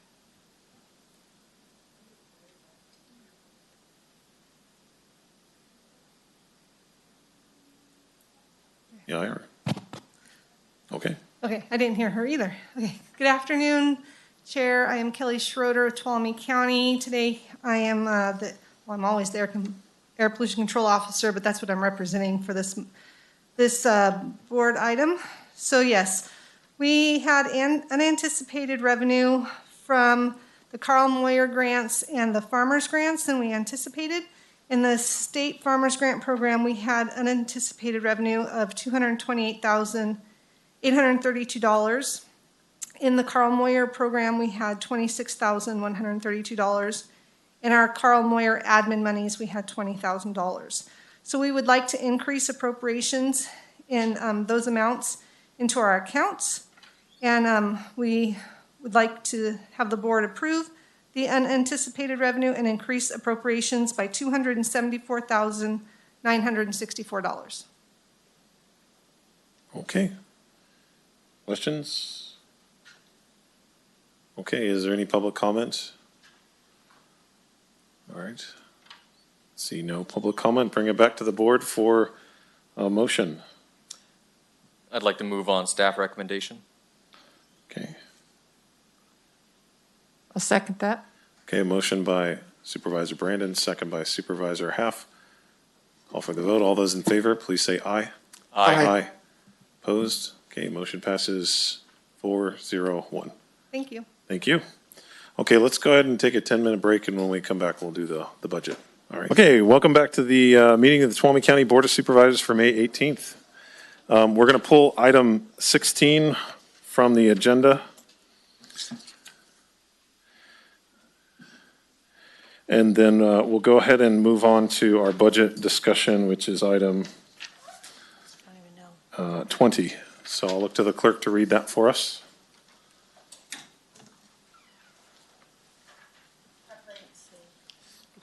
Preparation on the status of the fiscal year 21-22 recommended budget and consideration of approving direction on the further budget development. Okay. Greetings. Good afternoon, Tracy Riggs, County Administrator's Office, and with me is Eric Earhart, Assistant County Administrator. So the item before you today is the first look that the board and the community will get with how the fiscal year 21-22 budget is how it's shaping up here. First, though, I did want to take the time to tell all of our department heads and their staff, thank you, because it takes a tremendous amount of work from everyone in order to bring a document like this to life, and especially for the accuracy and the creativity that everyone has to exercise when we're doing this type of work. With that being said, Eric's going to go ahead and get us started off, and then we'll be shifting back and forth throughout the presentation. All right, thank you. So we always like to start with our mission statement, just to remind us of why we're here and what we're doing. So we commit to providing exceptional public service that creates a healthy and safe community, exercise natural, cultural, and financial resource stewardship, promote economic prosperity, and enhance the quality of life. So as we go through the budget this year and the process, we would like to remind everyone of what the board-approved budget policies are. And starting off with balancing the annual operating budget without the use of one-time revenues, such as unobligated or available beginning fund balances and other significant one-time revenues. Dedicated, unobligated, available beginning fund balances, or the use of those should be to establish annual contingencies, pay off county debts, increase revenue reserves, fund future liabilities, and fund capital equipment, plant, and infrastructure needs. Non-earmarked general fund contingencies should be budgeted at no less than 1% of the general fund budget, and establish general reserves at 5% of the total operating budget for all governmental funds, essentially less capital. The county will strive to set aside about $250,000 annually until the reserve is fully funded. Currently, it sits about $2.8 million. Strive to fully fund future liabilities, workers' compensation, liability insurance, as well as unemployment insurance. Additionally, additional internal service funds, post-retirement medical insurance, leave liability, and public employees retirement system. Prioritize funding to public safety and road services. Strive to provide funding to adequately maintain existing plant and infrastructure, maintain comprehensive quarterly budgets, monitoring and reporting programs. Continue an active long-term capital improvement program, which includes a section describing financing methods. Match specific state and federal funding reductions with commensurate cuts in specific program expenses. So now we'll get into the recommended 2021 budget. Okay, so when we begin the development of the next year's fiscal year budget, there's a lot of parts that go into that, a lot of department work. There's also our office meets with our revenue team, and we've talked about this before, but for those who don't know who our revenue team is comprised of, someone or several people from our office, Debbie Batista, our auditor controller, Kanan Whitman, who is our assessor recorder. I'm sorry, did I call it Debbie? Yeah, I said Debbie, sorry. I was thinking I did Debbie's title wrong. And then Justin Burtwhistle, who is our treasurer tax collector. So all of us get together and we talk about trends, we talk about what we're actually seeing within the community, and then what are economic forecasts throughout the state of California and sometimes nationally as well. Those recommendations are then laid into the budget for the general revenues, remembering that the general or miscellaneous revenues are where the board has discretion for spending. When you hear us talking about net county costs within the general fund, it is those miscellaneous revenues that are paying for that net county cost in the budget. So what we'd like to do is kind of take you through what are some of the assumptions that were put into the budget that we'll be talking about today. So with the revenue, sales tax, we've been coming before you. You know that it's performing well. It is, and all of these assumptions are compared to the current fiscal year 2021 budget. And remembering that we had some revenues that we had forecasted to be reduced because of the pandemic, and some of them significantly so, such as our TOT, which we had almost reduced in half. So the sales tax, there's a 14% increase from the current budget in the fiscal year 21-22 recommended budget. TOT, again, this is compared to current 114%, and that's because I believe we cited about 92% of what it would have been under normal conditions had the pandemic not happened. Payment in lieu of taxes is always up in the air, seems like every year. This year it is in there. and it's funded at the 2021 level. Sometimes we see an increase, but there have been years where that actually has decreased. So we always use the previous year when doing the budget, and then sometimes when it comes in better, that's always good news. But we don't make ourselves worse. And then there is an increase for PELT. Part of the American Rescue Plan does have a 2-year increase for PELT. We won't know what that amount is. Eric did call the representative from NACO who told us that he is likely not to know himself until the federal budget is really announced, which is in October. So we're hoping September, October we'll have that amount. We may not have that number even for the adopted budget, but we'll do our best to see what we can do to push them to get that. This budget also does not contain any numbers for the American Rescue Plan. You all know I've been sharing the emails we did receive from CSAC and some of the other associations. They just released the 151-page grant guidance last Tuesday during the board meeting. So individuals in our office and Debbie, we're all reading through these so that we can begin to make some recommendations to the board as to how those funds can be used. Any questions on those revenues before I just move into the assumptions for expenses? Yeah, Tracy, I had one question. How are PILT fees classified? Is that one time? The recurring is considered recurring, and that's about, no, Debbie's, I think maybe $2.6 million. And then again, the other one would be considered one time. It's only for 2 years, so in our minds, that would be one-time revenues. Thank you. Mm-hmm. Okay, anything else before? No? Okay, so let's go to expenses. So this current budget does not have any new positions with a net county cost. So what that would mean is if we have grant monies that would pay 100% for a position, there's only one grant funded that we'll talk about that has been added. Otherwise, these are only the board approved positions, which is 667.2 FTEs. And this also includes the frozen positions. So we had maybe a dozen frozen positions throughout the general fund. Those have been fully funded in your 21-22 budget at this time. Recreation, Standard Park, and youth centers are fully funded. We are hoping to be able to run those programs, and Eric Aiken is doing his best to try and put something together, but he is having difficulty recruiting, and like we have in previous years, he's also having a difficult time finding a location to hold that, but we'll bring that back to you soon. Contingencies are $800,000, so about 1% of your operating revenues for the general fund, so that's, it's around $80 million when you take out some of the grant funds that we have that are usually one time or for a specific period of time. We have a transfer to fire of $1 million. Just as a reminder, we have over $1.5 million going to fire this year, and that did not buy equipment. What it did buy was, that's a terrible word to use. It did maintain services at the consistent levels what we had in the 1920 year. And then Tuolumne Park and Rec District contract, you may remember, it's normally around $115,000. TPRD does an amazing job. They staff so that they have 7 days a week staffing out there. It always looks beautiful, but last year that was one of the areas we reduced. We reduced it down to $100,000. They did minimal work for us, along with some of our work crews out there to maintain the park for about $15,000 last year. Okay. All right, next slide. This is just a couple of things I'd asked as we were looking through them. So regular salaries have increased about $3 million. Now, to put that in context, remember we had concessions, so this is compared to adopted budget. We have tried to make as accurate adjustment as we can to try and take out those concessions.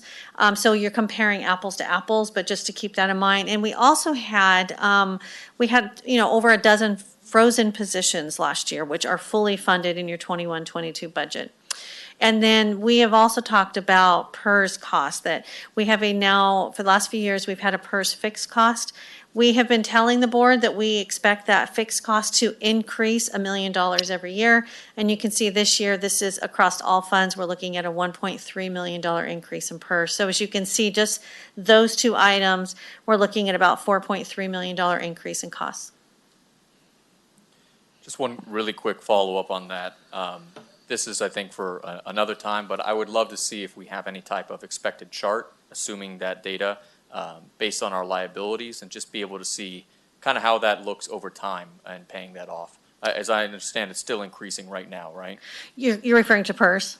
Yeah. Yes, Our and PERS we, liability. yeah, we'll be coming forward. We haven't done it in a bit, but we do need to have our debts and liabilities presentation, which includes your unfunded liabilities such as PERS.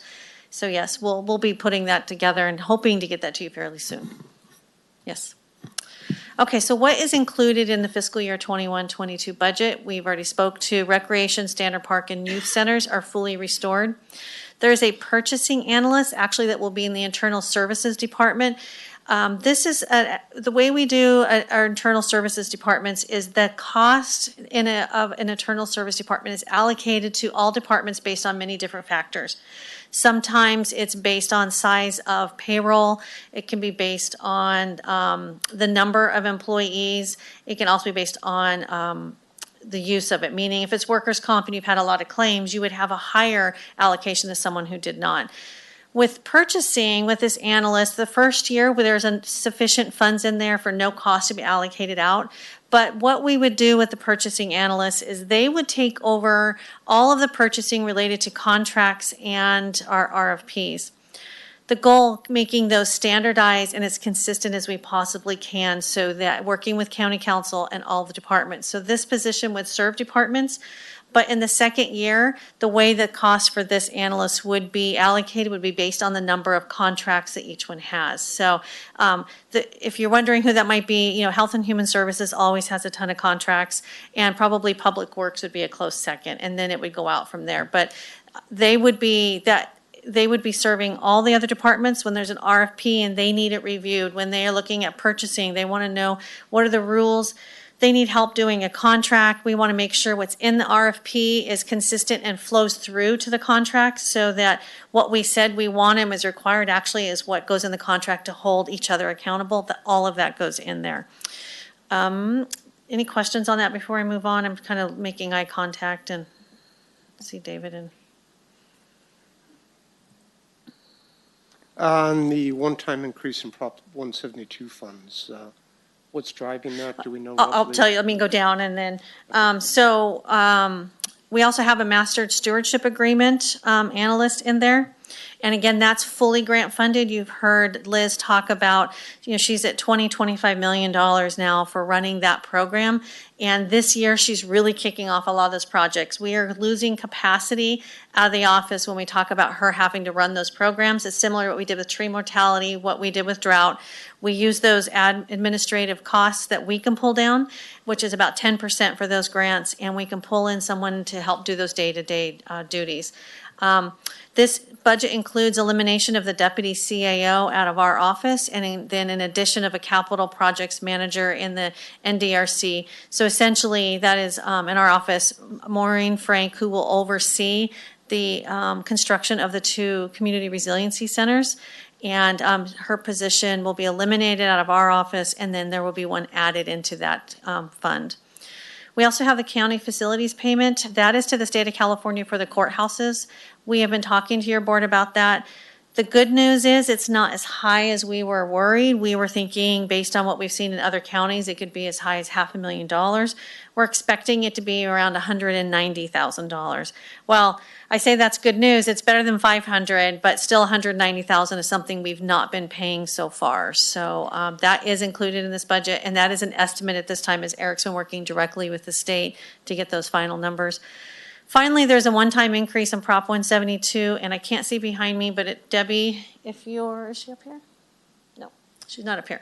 Debbie's the one who does allocations for Prop 172, but this year we're looking at about a $900,000 increase for Prop 172. That is in this budget. That really would be considered one time. It is helping to sustain public safety in this fiscal year 21-22 budget.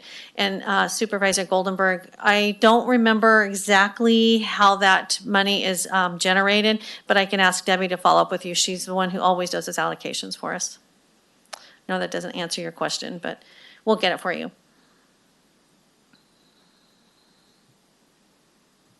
Yeah, just one quick question, Tracy. Wondering on the purchasing analyst, so is that a required position that we need based on the number of contracts we're doing?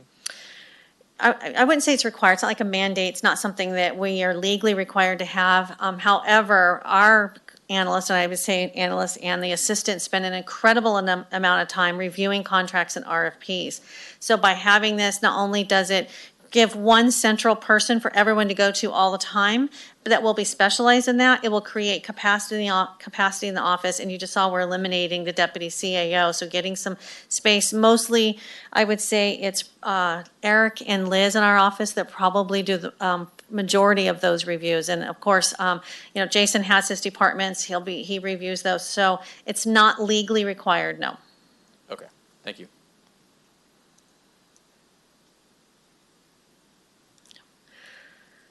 Okay. Oh, wait, Kathleen, I'm Yeah, sorry. I do have a question, going back.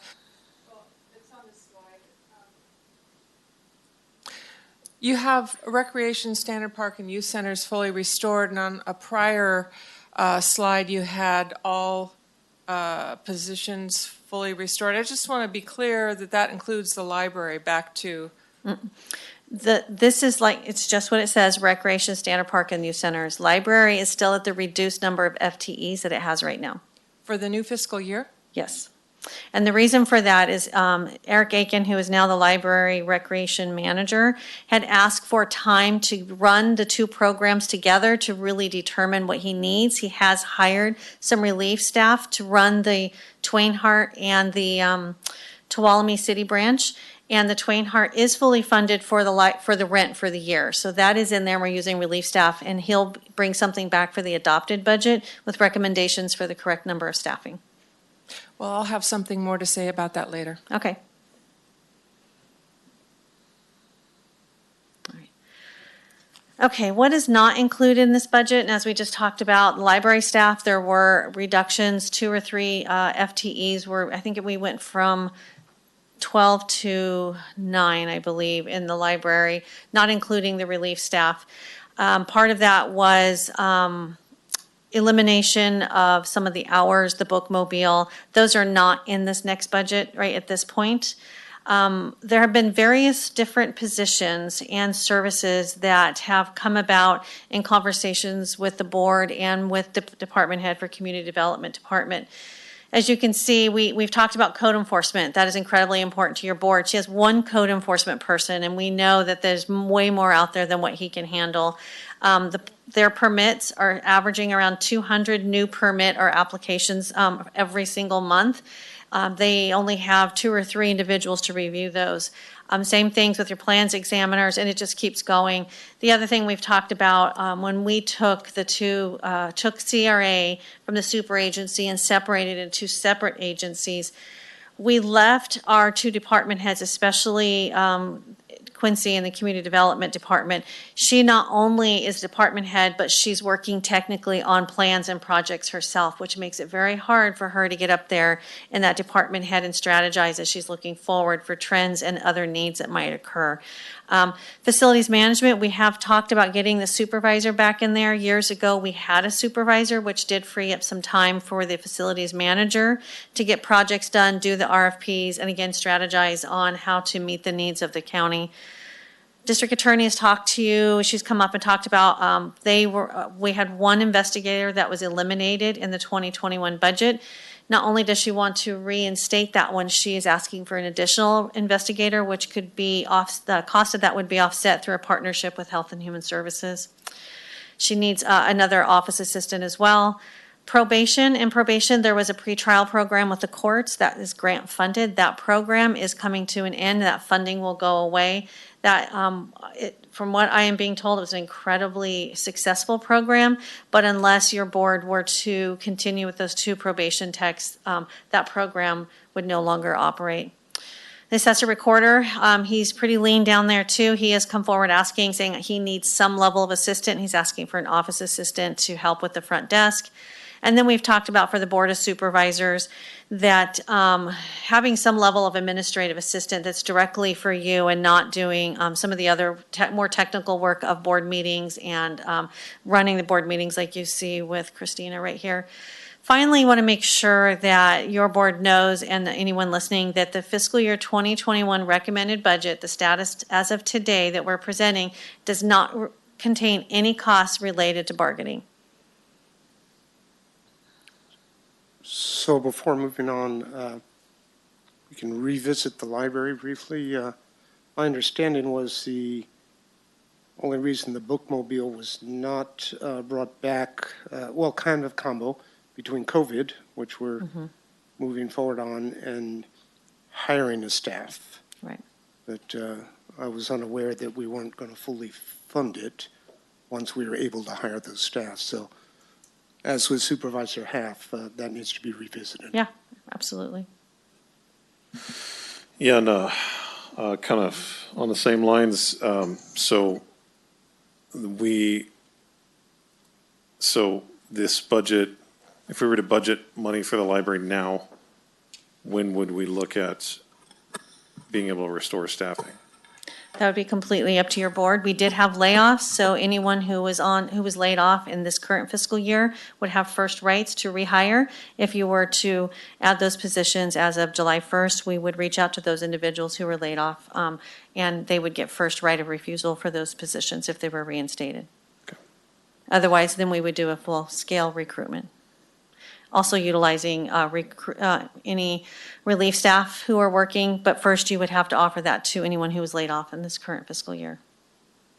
Okay, and so this is not, so that would happen before the adopted, or we could do that right now?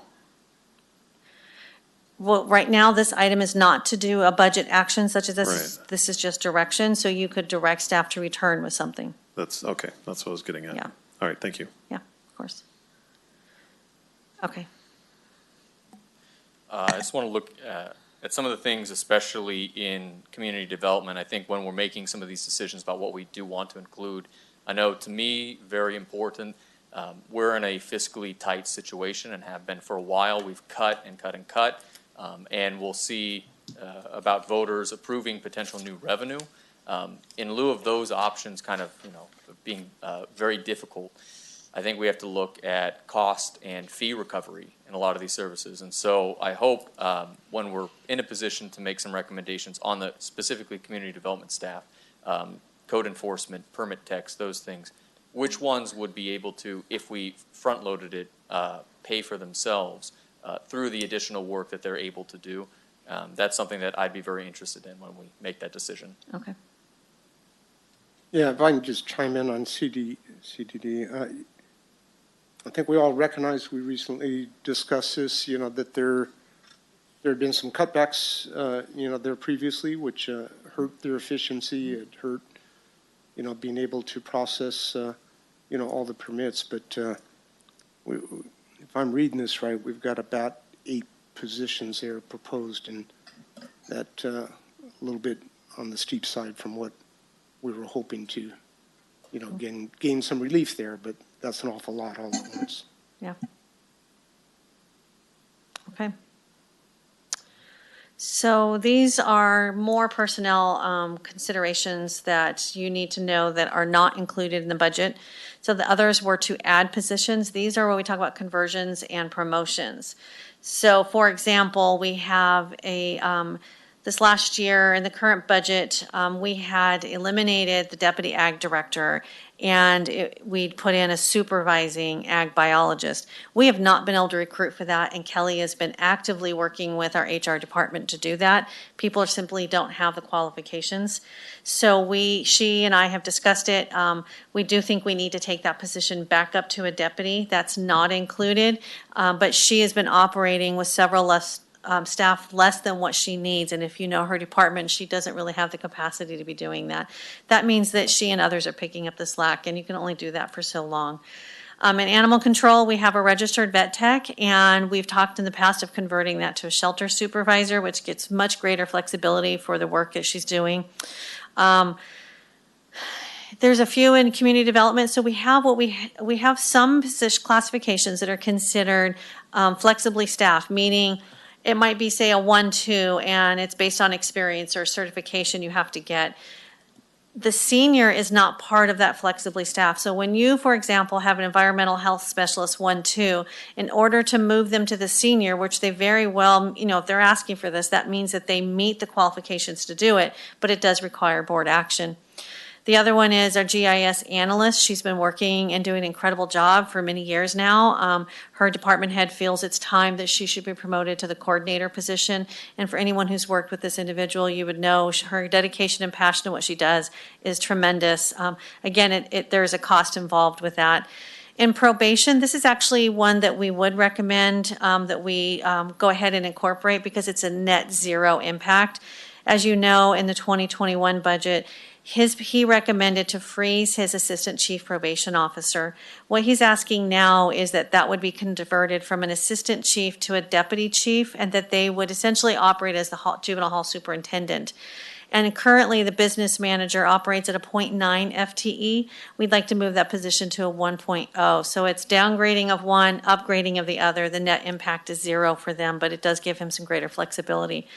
Staff does recommend, because of that, that's an easy one to put in there and give him greater flexibility in the staffing that he has available to him. In the juvenile hall, we have the probation aide. We had eliminated a JCO and a probation aide was put in. He's been unable to recruit for the probation aide, and he really needs every JCO that he can get for running the hall. And then a supervising JCO converted to a senior, so that's a downgrade as well, and we would recommend that one. So again, he's looking at the greatest flexibility in meeting the needs that he has within the hall. Any questions on promotions or conversions? Just in looking at animal control, so I was just there on a tour and personally observed having a supervisor, being the point of contact when public comes in and answering phones is a pretty poor use of that position. We really need to look at having somebody that can handle the public coming in for their hours and doing that so they can be freed up for more important duties. Yeah, I agree. They used to have one a while back, and it was eliminated during another round of budgets. And we can add that to the list to give some costs in there. Okay, we'll go to the next slide. Okay, so here are the numbers right now. And I have to say these numbers, these are good news in consideration of what we've dealt with in the past. But that is also remembering we have a very lean organization. We have employees doing multiple different types of jobs and doing it willingly and with dedication and passion. But right now, the estimated shortfall in the general fund is $2.4 million. If we were to reduce out, because that includes funding contingencies, we have money in contingencies that would roll forward and automatically refund that per your board policies. That brings us to approximately $1.6 million that we need to figure out. Now, one of the things I did want to speak to, and one of you had brought up the Measure V fire tax. And the reason being, we have $1 million that we have transferred out of the general fund into the fire fund. We are expecting they will have a healthy budget, healthy ending fund balance this year. My hope is, even if Measure V didn't pass, we might be able to squeak through next year with status quo. No new equipment. That means, we know about the engine that broke down coming out of Jamestown. We know that they don't have enough water tenders. All of those things, it just gives us status quo. I don't know what we would do in future years. We know in 2021, we actually talked about reducing services and where we're able to piece it together. But I do want to make sure that you're aware of that, that if it doesn't pass, we're going to be back here and we won't know until, the second week of June of where we fall. But if it doesn't pass, we'll be back having some conversations about what do we do in the future with fire. We are looking at some ways to generate some revenues in the department for cost recovery, and we'll continue looking at that. But I just want to make sure that everyone knows $1 million right now, and I do expect them to have a decent fund balance. But it only takes one major breakdown for their type of equipment where we could have to make a different decision. So the next slide, we have some ideas. None of these, there are a few of these are just definitely not something that anyone wants to consider, but let's start from the top. The first one is it used to be standard practice when I came into the office that any vacant positions in the next fiscal year were not budgeted until the first payroll of the after the adopted budget. So we will adopt the budget in September, which means we could push out all vacant positions to start as of 10/1. That is a temporary cost savings of $500,000. We talked about the TPRD, that's Tuolumne Park and Rec District. They have maintained all of that area there in the Tuolumne City, our park, our Memorial Hall, the parking lot for the library, rec center, that could be kept, if they would be willing to work with us, you could reduce or eliminate that contract. We've talked about the Visitors Bureau, and I know this is a touchy subject, but I do need to at least bring it up because there's a lot of discussion that happens from county employees and department heads about this topic. Currently, based on the TOT that we have in the budget, we would give, at the 25% of that would be $1,338,000 that would go to the Visitors Bureau next year. Should your board decide that you would want to, and this number, so everyone knows, I just threw that number up there. It's not any number that anyone has given me. It's an arbitrary number. It doesn't have to be any number or any number that you would pick. But should you choose, say, $750,000, the savings could be as high as $600,000 next fiscal year. And just to put that into perspective, that's 2/3 of your current library budget. So just to kind of, what does that do for us? What does that buy? That's something that would give you.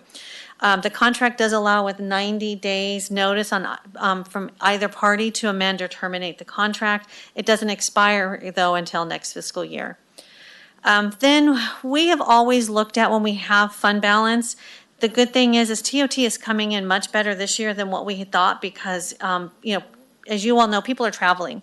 If that continues, and we expect that it will, we'll have a healthier fund balance than we'd even estimated a little while ago during the last budget, mid-year or budget status update. So if we were to look at some of the one-time costs that we have in the 21-22 budget and use one-time revenues or leftover fund balance, that could save $750,000 out of next year's recurring costs that we have to cover. So essentially what we'd be saying is we would be using $750,000 of fund balance to balance next year's budget and all the needs that are in there. If your board were to do all of those things, it would be approximately $1.9 million. We know we need $1.6 million. That would give you some flexibility to do some of those other things that you wanted, such as libraries or planning or code enforcement or animal control with office assistant, any of those conversions. This budget also does not have any American Rescue funds in there, and that's simply because we just got the guidance. We need to take a look at that. I will tell you there are quite a few counties out there who are looking at that, and they're using it to keep from having to do layoffs or concessions and to really work it during the adopted budget. I think what's important when you look at that number that we showed you earlier, this $1.6 million for a net of what we have to find, that is the smallest amount that I can remember us having to deal with in a very long time. And that's because we are so lean and we have been so conservative. But it also is a budget that has no concessions and no layoffs being recommended. And I gotta tell you, I'm really happy that we were able to get there. And that's a lot of the hard work of your department heads who've really looked at their services and supplies and been as creative as they possibly can. But I don't have to tell you that there are a lot of needs out there for each of your departments, and trying to balance all of that is difficult. If we don't want to do these, I will need direction from your board how you would like to balance the budget. If you don't want to do these or any combination of these, there's some options there for sure. So let me give you the schedule. So on June 1st, we will return with a budget to show you what that looks like with anything that you direct today. On June 15th is when we need to have your board approve a budget, so we have a spending plan for July 1st. So you can see we only have 2 more board meetings. We can come with something in the middle if we need to. If there's something you're saying we want to know more, we could look at that second board meeting on Tuesday. But really, staff is looking at the 1st and the 15th with significant direction from you today for any questions, research, things that we can bring back, and any other items you might have. And with that, I'm happy to answer any questions. Okay, are there any questions? All right, go for it.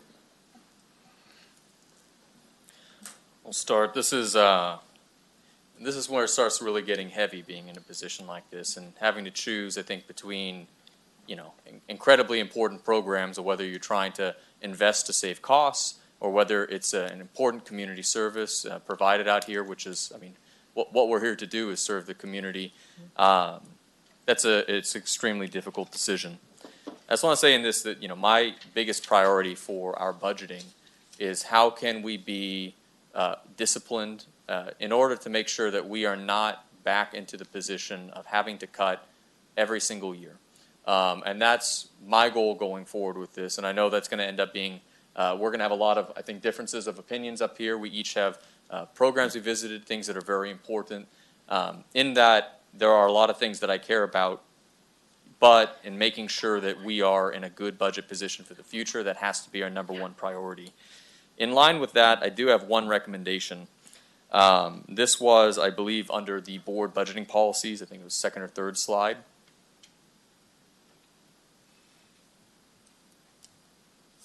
Next one.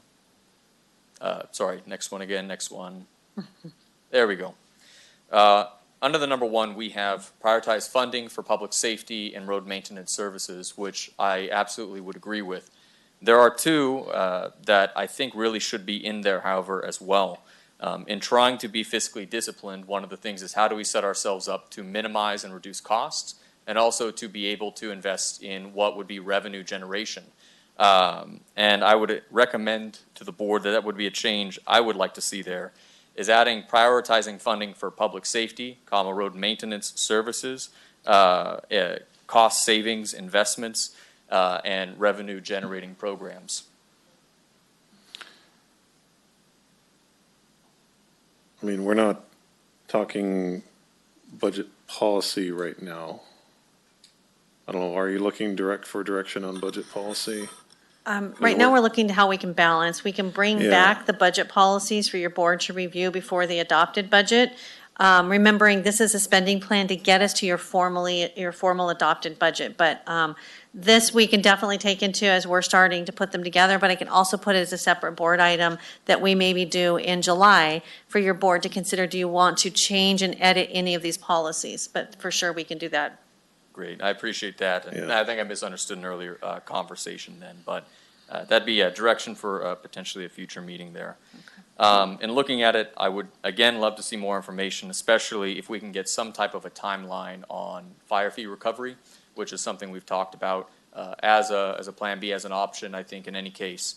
The only fair way when we do not have additional revenues coming in and there's not a lot of places to cut, I think, is fee for service. People using these services pay for the service and the staff time in that. So I'd love to see more, again, on CDD for community development and fire fee recovery that can fund some of those positions. I do not feel comfortable with the recommendation of cutting the Visitors Bureau budget or capping the contract. The reason for that is I view that program as a revenue generator. Even during COVID, with our estimated budget, we did see a significant amount more of tax revenue coming in, TOT tax revenue coming in. It seems to me that we might be saving money in the very, very short term and then losing money and cutting ourselves off the kneecaps for the future. I know that leaves us with a sizable gap in these recommendations. I'd like to see what other options are available. Potentially, I know that positions have been frozen in the past.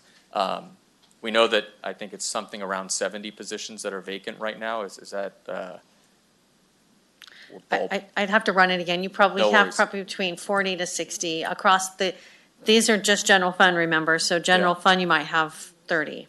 I would like to see in some simple way grouped which positions that are currently vacant would be on the highest priority to potentially be frozen. And then if it does require any type of a service reduction, where would those come from first? Because it's hard for me to be able to pick from that, what does that mean for various services? Okay. And then in that, earlier today, and will be my closing thing, I know this is a lot to digest. We just hired the communications firm to be able to work with our departments explaining this to the public, talking about what's happening, and hopefully free up some of the administrative time and staff time away from having to respond on social media as much and have that type of engagement.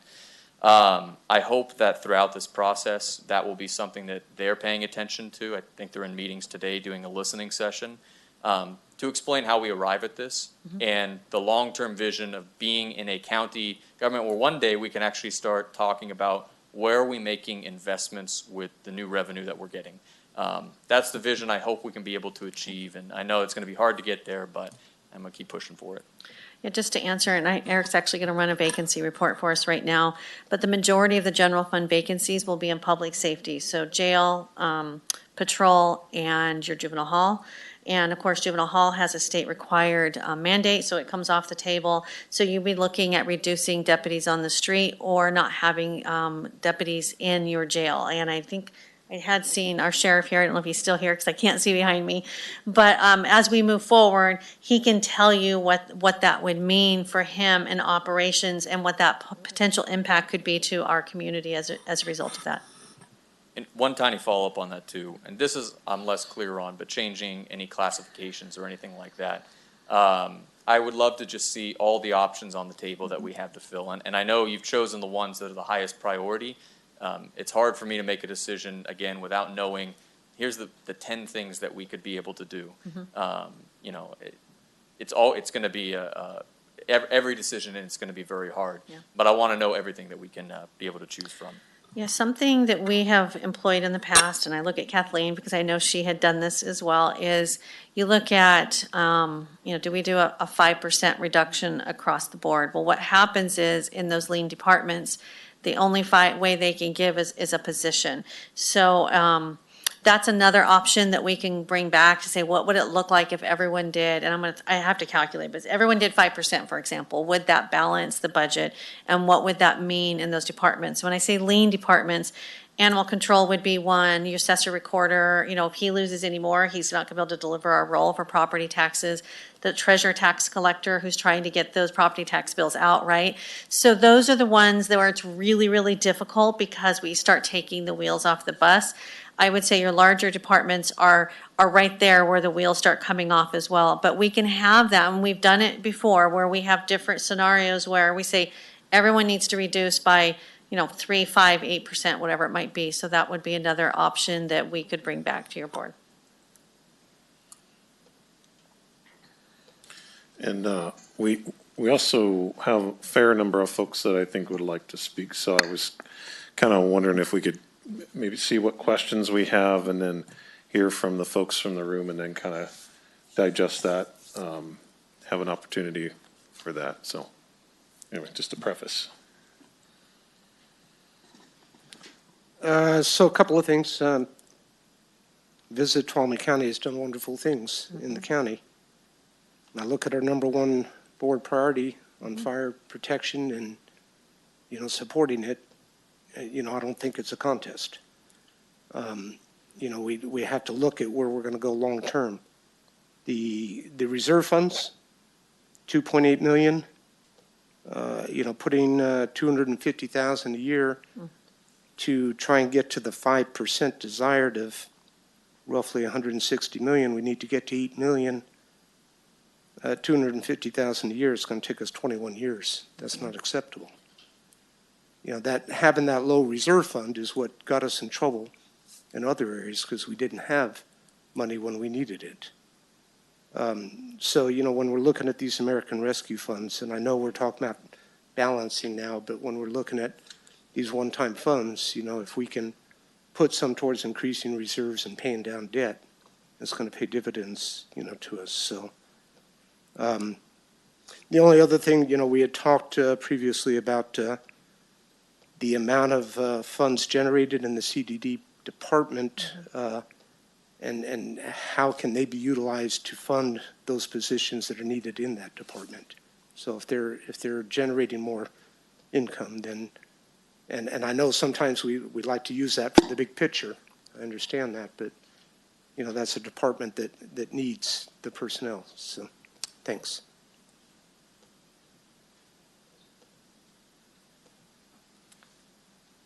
Can we go back to one of it wasn't the very first slides, but it was,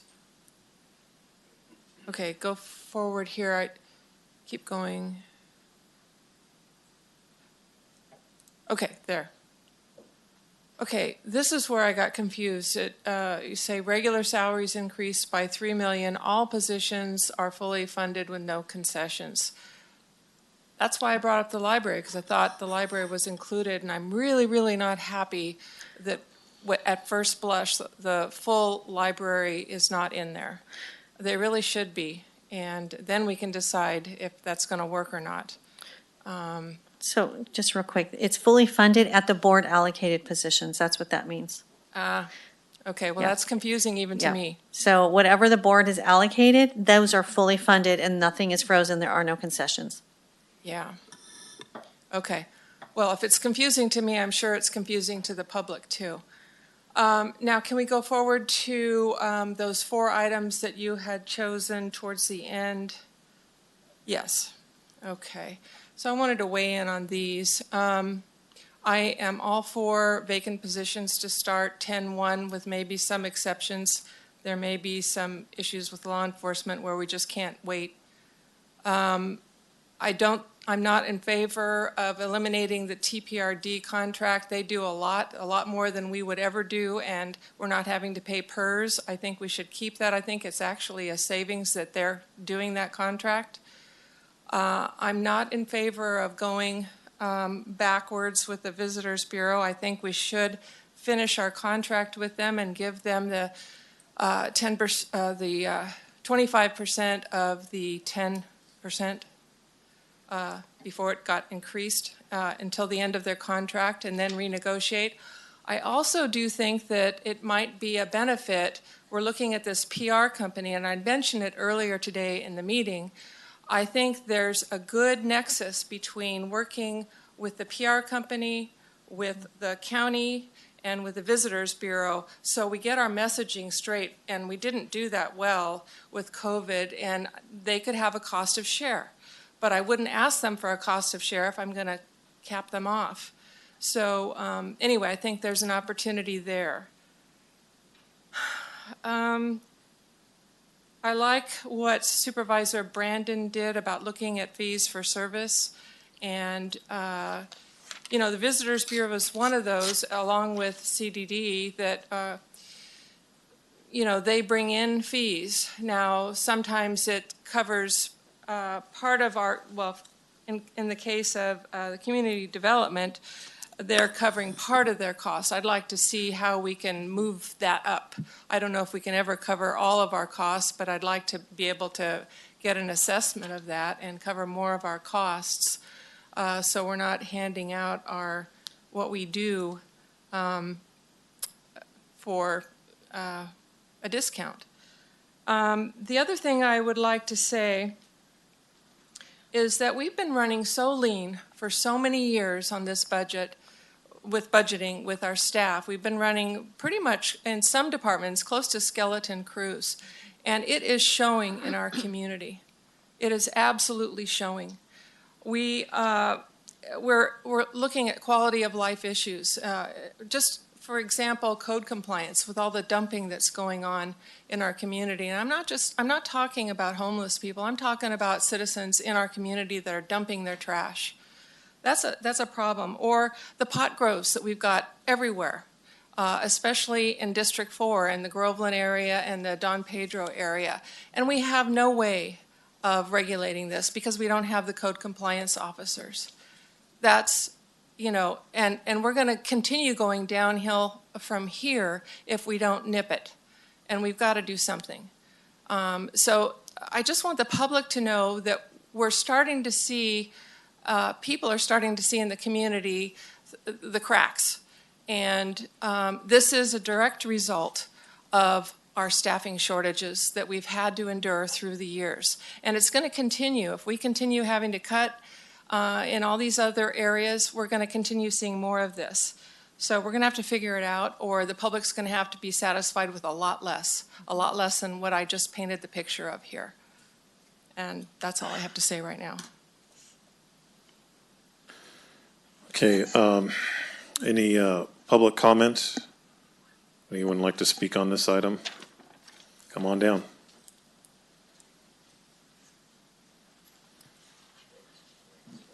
And just, do we have anyone on the phones right now?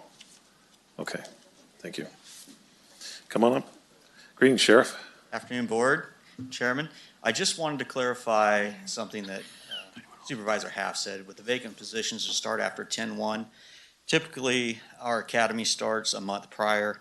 We always have 1 week prior to that for orientation. If we were to miss that timeline, it puts us back 8 months probably to hire folks. And the same thing goes for the jail staff. We're so short now that if we can't fill those positions now, you're going to pay so much more in overtime later. So I would ask that the law enforcement portion of this is exempt. Yes, thank you. And to follow up on that, just so you have an idea of the numbers, there are 38 general fund vacancies right now, and 20 of them are in the Sheriff's Cost Center. So we have 12 that are jail and patrol, no, 12 that are jail, 6 that are patrol, and 2 that are dispatch, just to kind of give you an idea of how he's being impacted right now with those vacancies and what that would mean if we were to freeze all 30 of them. Real quick, just following on the sheriff too, there was some discussion of body cams. Is any of that reflected here? I know. So I have spoke with the sheriff. Sorry, Bill, just real quick. We will be coming with the year-end budget on hopefully June 1st, and then some other considerations that will come forward with use of fund balance. That is on my list, as the sheriff and I did discuss that, and absolutely will be coming as a recommendation, but we have to see where our ending fund balance comes in. And then anything Bill wants to answer.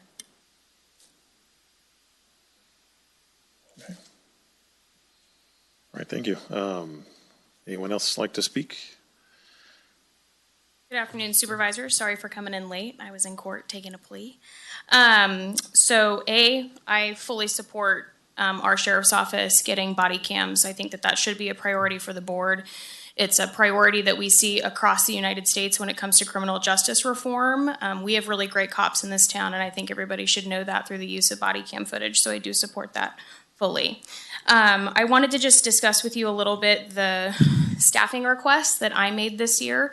I requested 2 investigator positions and a part-time office assistant position. So the office assistant position is one that we lost in the 1920 budget that was shifted to our victim witness division. Unfortunately, we are losing a significant amount of our grant funding towards the end of the year. We're losing an entire program, and it's not feasible for those grants to pay for that position anymore. That is the 4-person of my office. She's incredible. She's currently a relief person. So my ask is that she become a permanent part-time office assistant that's actually paid for through community correction partnership funds, as she's currently funded right now. So in theory, she's a net zero cost to the county. Second, I asked for 2 investigator positions. We were given the 5% ask at the last budget cycle, and the difficult decision was made to give up one of our 2 investigators. Unfortunately, at that time, he was out, and at that time, not anticipated to be able to return with any speedy ability. And so that position was given up. But the proposal is to add 2 investigators. Right now, we have a part-time investigator position that's been open for a year and that we can't recruit into. As this board is aware, public safety jobs are not easy, and they're even easier when you don't get benefits. They're not any easier when you don't get benefits. And so the full-time position that we are asking back would be for the individual that we unfortunately had to lay off in the last cycle. The second, so that would be a 0.5 FTE cost to the general fund. The third investigator position that we were proposing is really the only way that we have to generate revenue. I'll tell you that criminal justice and public safety department shouldn't be revenue generating. Quite frankly, it constitutes a conflict. But the way that we are able to participate in revenue generation for the county is by conducting welfare fraud investigations. The reality is that because of how lean we are staffed at the investigator level, we have only brought in $736 this entire fiscal year in welfare fraud investigations, because my investigator, who I do have right now, his first job is to serve our community and to serve our cases, and he's unable to work the welfare fraud cases. It's a simple fact. And so the third person that I'm proposing would be paid for in part by welfare fraud investigation funds, and then the other half by community correction partnership funds. So again, a net zero cost to the general fund. Thank you. Thank you. Questions for the DA?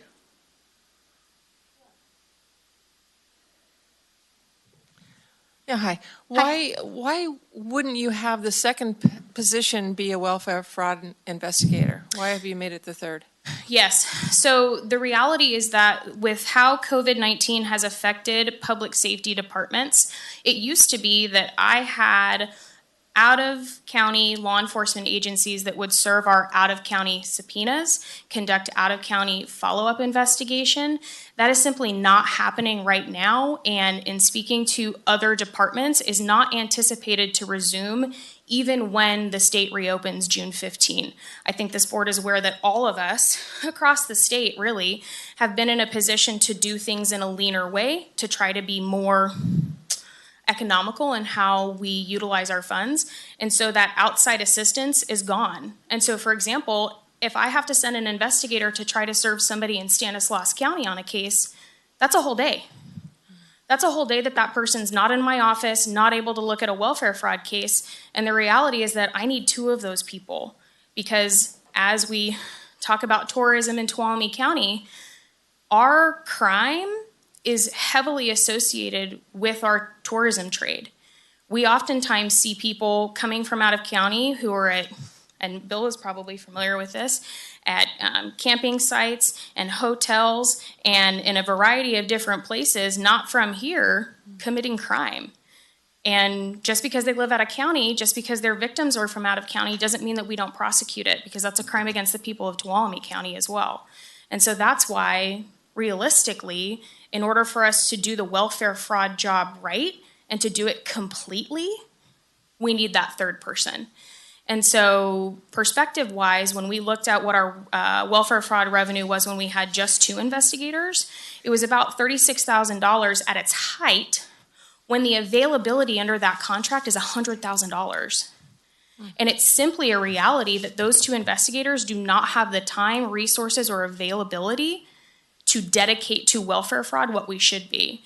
And I'll also note that what welfare fraud investigations does is bring revenue into the general fund through payment for our services, but also recoups money that was taken by individuals who received welfare funds in an incorrect manner to our Health and Human Services Department.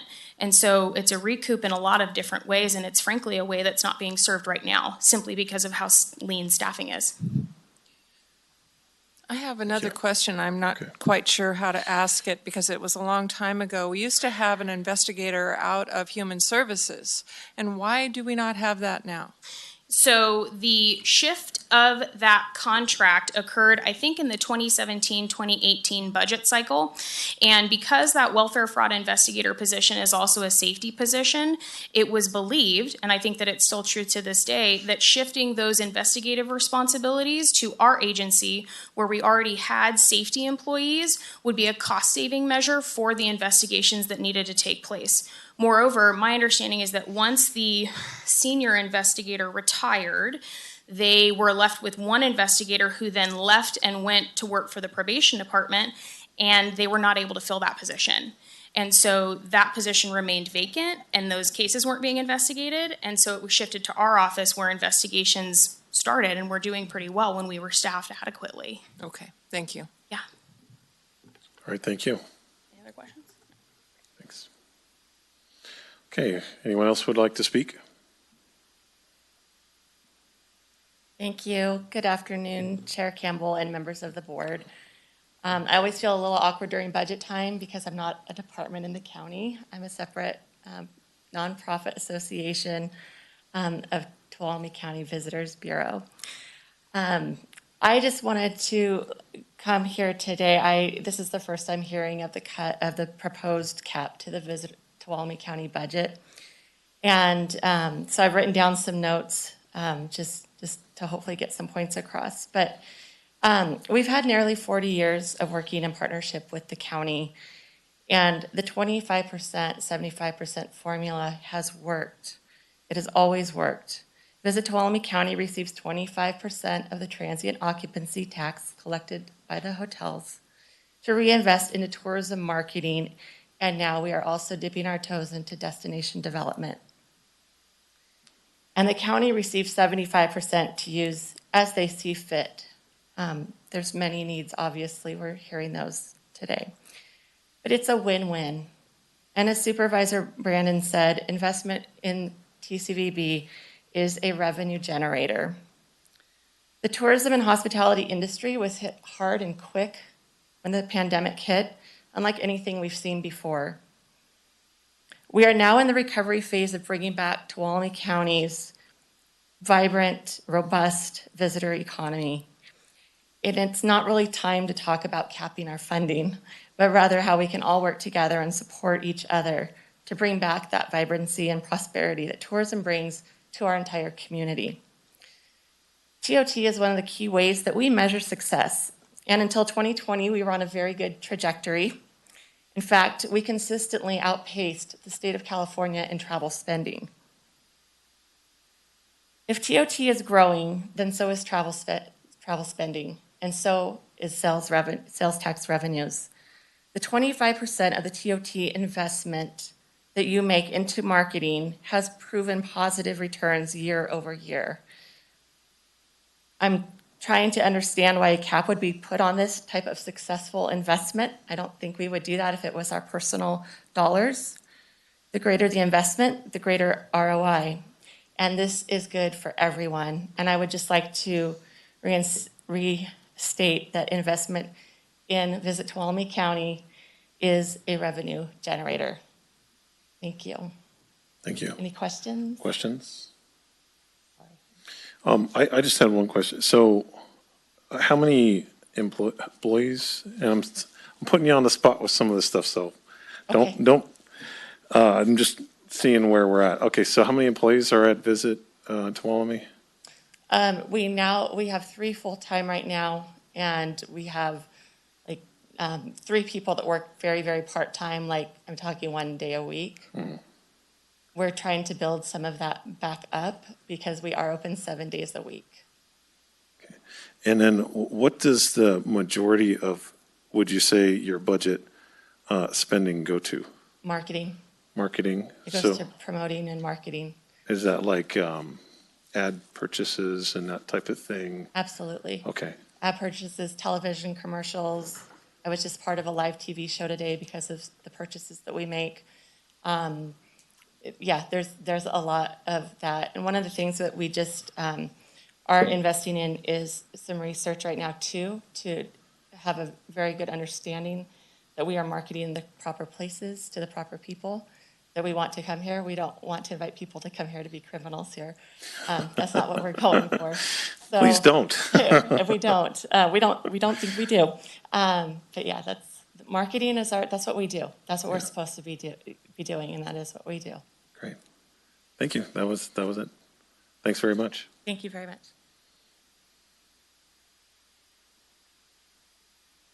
Good afternoon. Good afternoon, Quincy Haley, Community Development Department Director. First, I just want to say thank you. It's not lost on me that I had the most bullet points under my name or my department up there, and I can let you know our staff appreciates the consideration, as well as that there are a lot of department heads whose staff are equally working as hard who didn't have any new positions requested up there. So I just thank you for the consideration. I just want to let you know that we're anxious to look into the issues you've raised today regarding fees, fee for service, and how we can possibly fund those positions with additional fees. I just would add a word of caution that as fees increase, so does the incentive to not obtain a permit. So as fees increase, you will see a direct increase in non-compliance, which then, depending on the number of enforcement investigators we have, creates a kind of a vicious cycle there. Also, any increase in code enforcement also will need to be paired with a revamping of our code enforcement program because the program we have right now does not produce the results that I think your board is looking for. So I'm happy to answer any questions you have, but just wanted to say thank you. Thank you. Any questions? No, thank you. Good afternoon, Board. Kelly Schroeder, Tuolumne County Animal Control Director, Air Pollution Control Officer, Agricultural Commissioner, and Sealer of Weights and Measures. So yes, I have currently the position that I would like to have reinstated is the Deputy Ag position, which is also concurrently the Deputy Weights and Measures position as well. And that person really supports me in training new staff members. And I have currently one new inspector who's been there a year. It takes about 5 years really to get all of the licenses that are required and to really understand the job. And to try and do my department head positions and train new employees has been difficult this past year. So I would really appreciate your consideration for reinstating that deputy ag position, because it is a key position for me, as it does relieve some of my responsibilities and allows me to focus on some of the other areas, air pollution and animal control, that I don't have as much time, because I am acting as an ag biologist currently. I am doing ag biologist work. So, and Supervisor Goldenberg mentioned also with animal control, we have not had, and that's not on the board, but he did mention it, a receptionist or an office and admin person for many years. And the animal control manager does spend a lot of his days answering phones and helping people at the counters, or staff has to do that. So it keeps our animal control officers from being in the field responding to calls. So they'll have to sit there as well and answer phones. So thank you for your consideration. Thank you very much. Questions? Thank you for presenting on that. I guess my question is just the same as mentioned earlier. This is something that came up last year, I think in the budget cuts, and actually I think meeting out at the picnic that was in the Jamestown area, talking with some of the officers, related to just the huge need animal control has, and how, you know, it's very inadequate to the need of covering the entire county, no matter how hard you work, because it's how many people can actually run how many calls. Options for potential cost recovery. I think this is something I heard Supervisor Campbell mention last year. If you get a raccoon in your basement, you know, the main thing is to get that raccoon out of your basement. It was a skunk. And it stuck with me. I would strongly encourage trying to bring a proposal for that to this board that would be able to help support those services. Because I tend to agree, I think most people, they want to get the skunk out of a basement. They're willing to contribute for service that can do it, you know, in a timely and reasonable manner. And as you see, we're facing really strong financial considerations there. I would greatly appreciate that. Okay, thank you. Any other questions? Okay. No, thank you very much.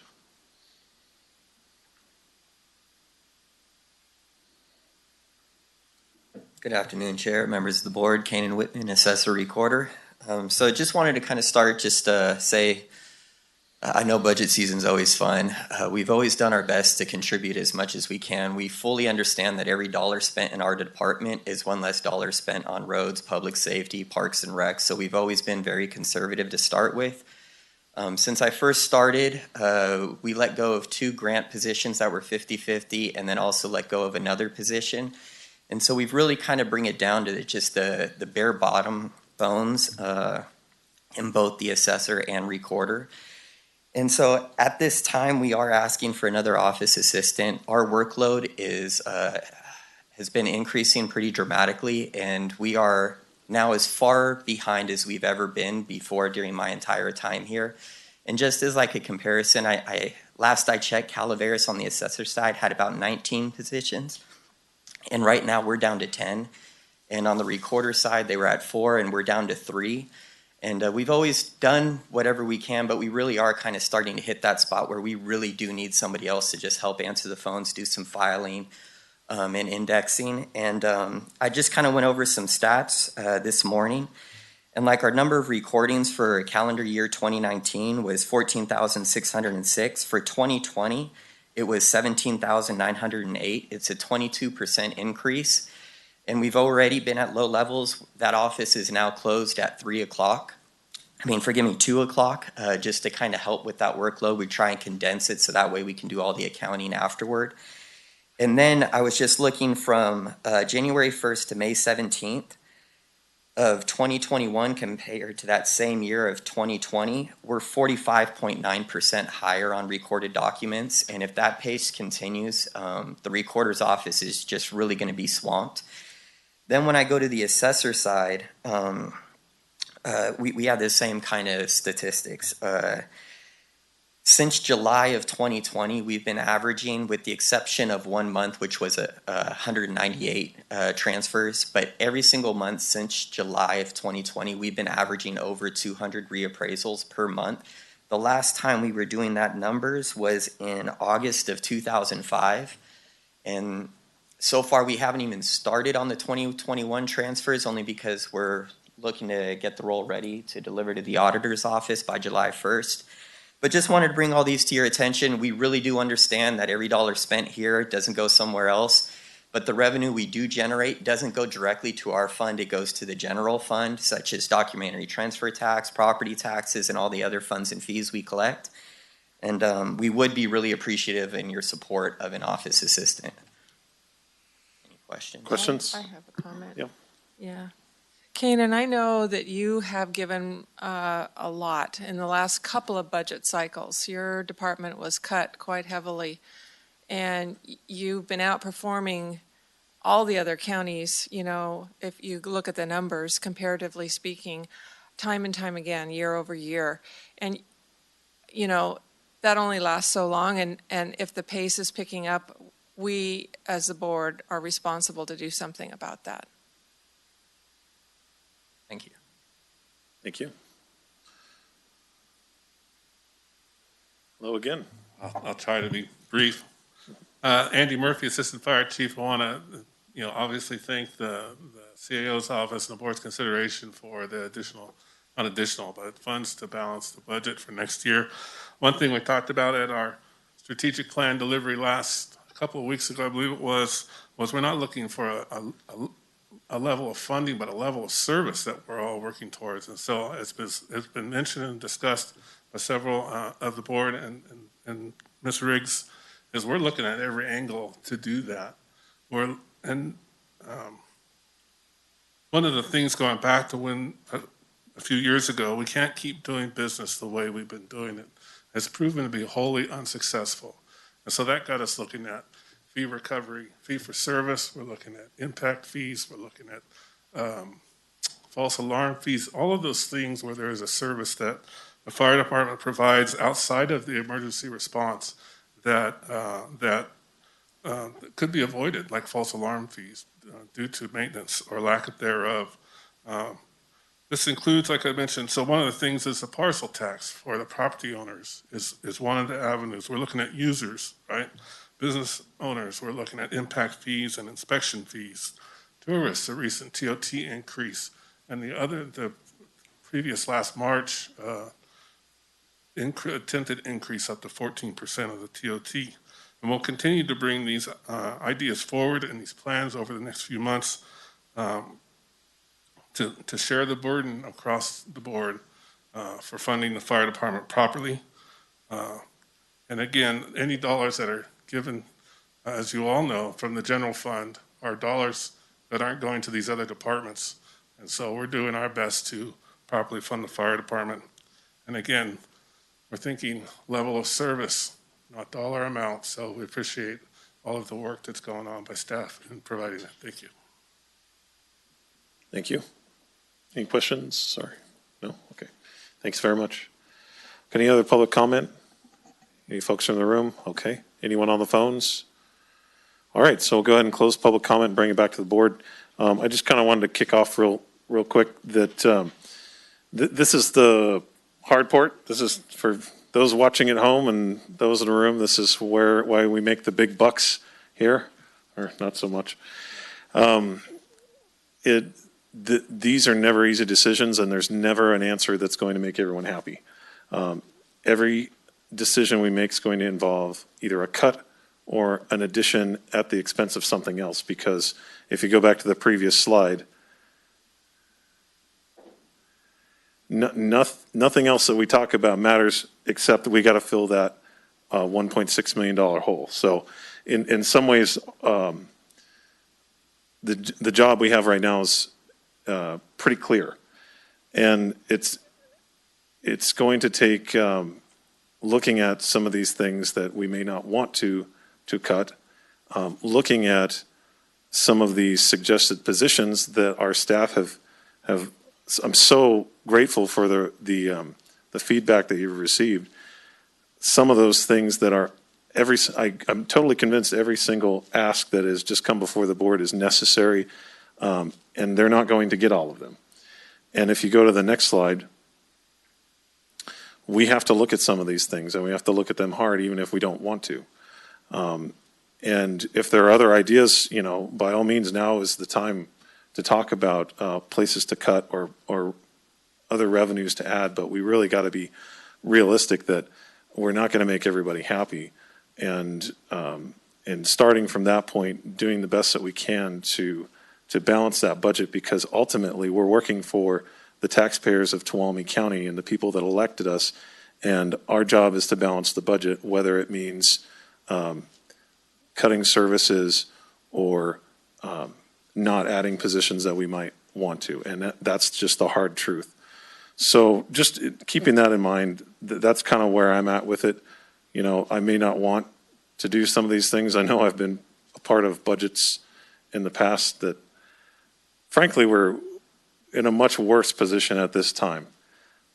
So this level of a shortfall is something that I'm convinced we can work it out, and we can make this work, because we've made it work in the past and it was far worse.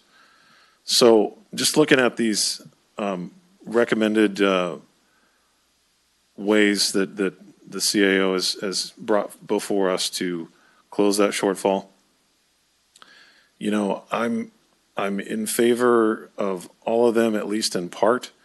If you look at the vacant positions, that it hurts. It's going to be painful, but it's low-hanging fruit, and it's something that can be reversed later if it turns out that the budget is better than we think it's going to be. So that would be my recommendation on that one. The TPRD contract, I honestly am not real familiar with what they do. I mean, I know we've talked about it a number of times. I would like to kind of get some more information on that. But I do think that that's an awful lot of money for that, for the work that goes on there. As phenomenal as it is, we have to balance that here again with some of the other responsibilities that we have. Looking at the Visitors Bureau, there's no question about the work that Lisa and her staff have done.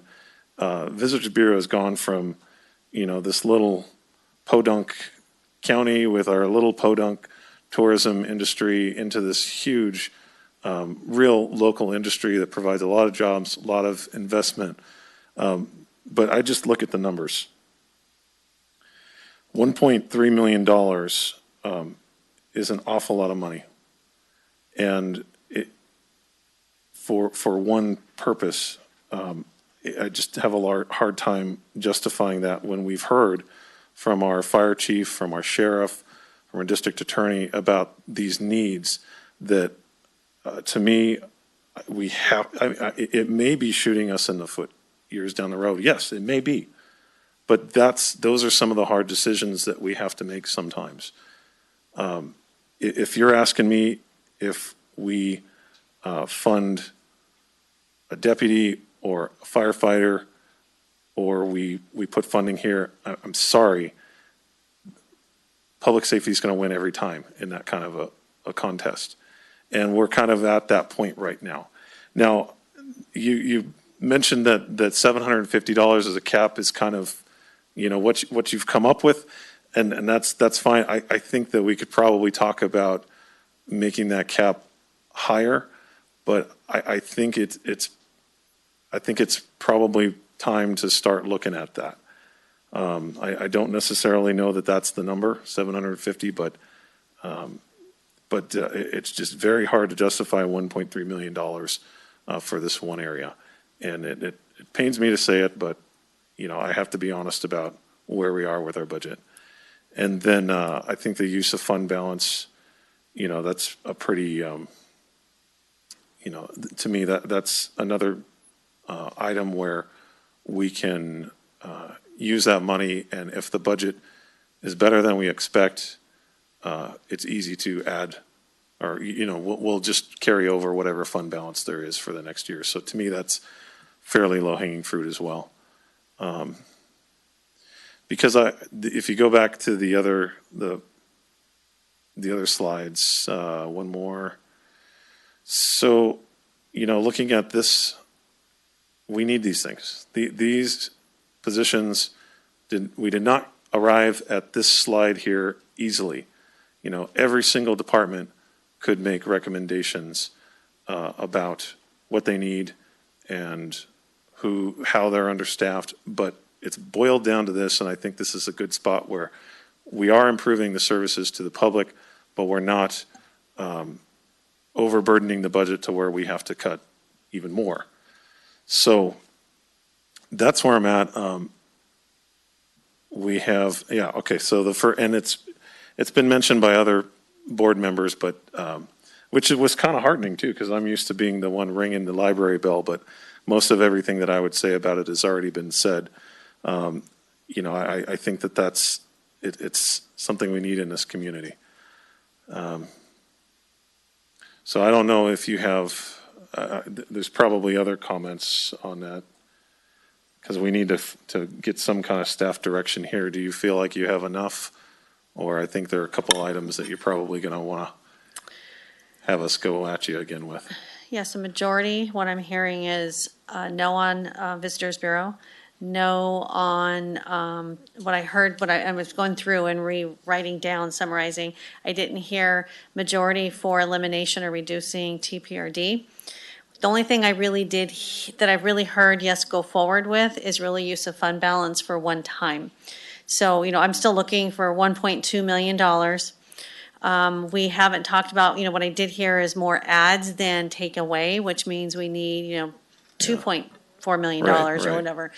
So we can go back and look at some of these. The only other options that we have are reducing costs in other departments.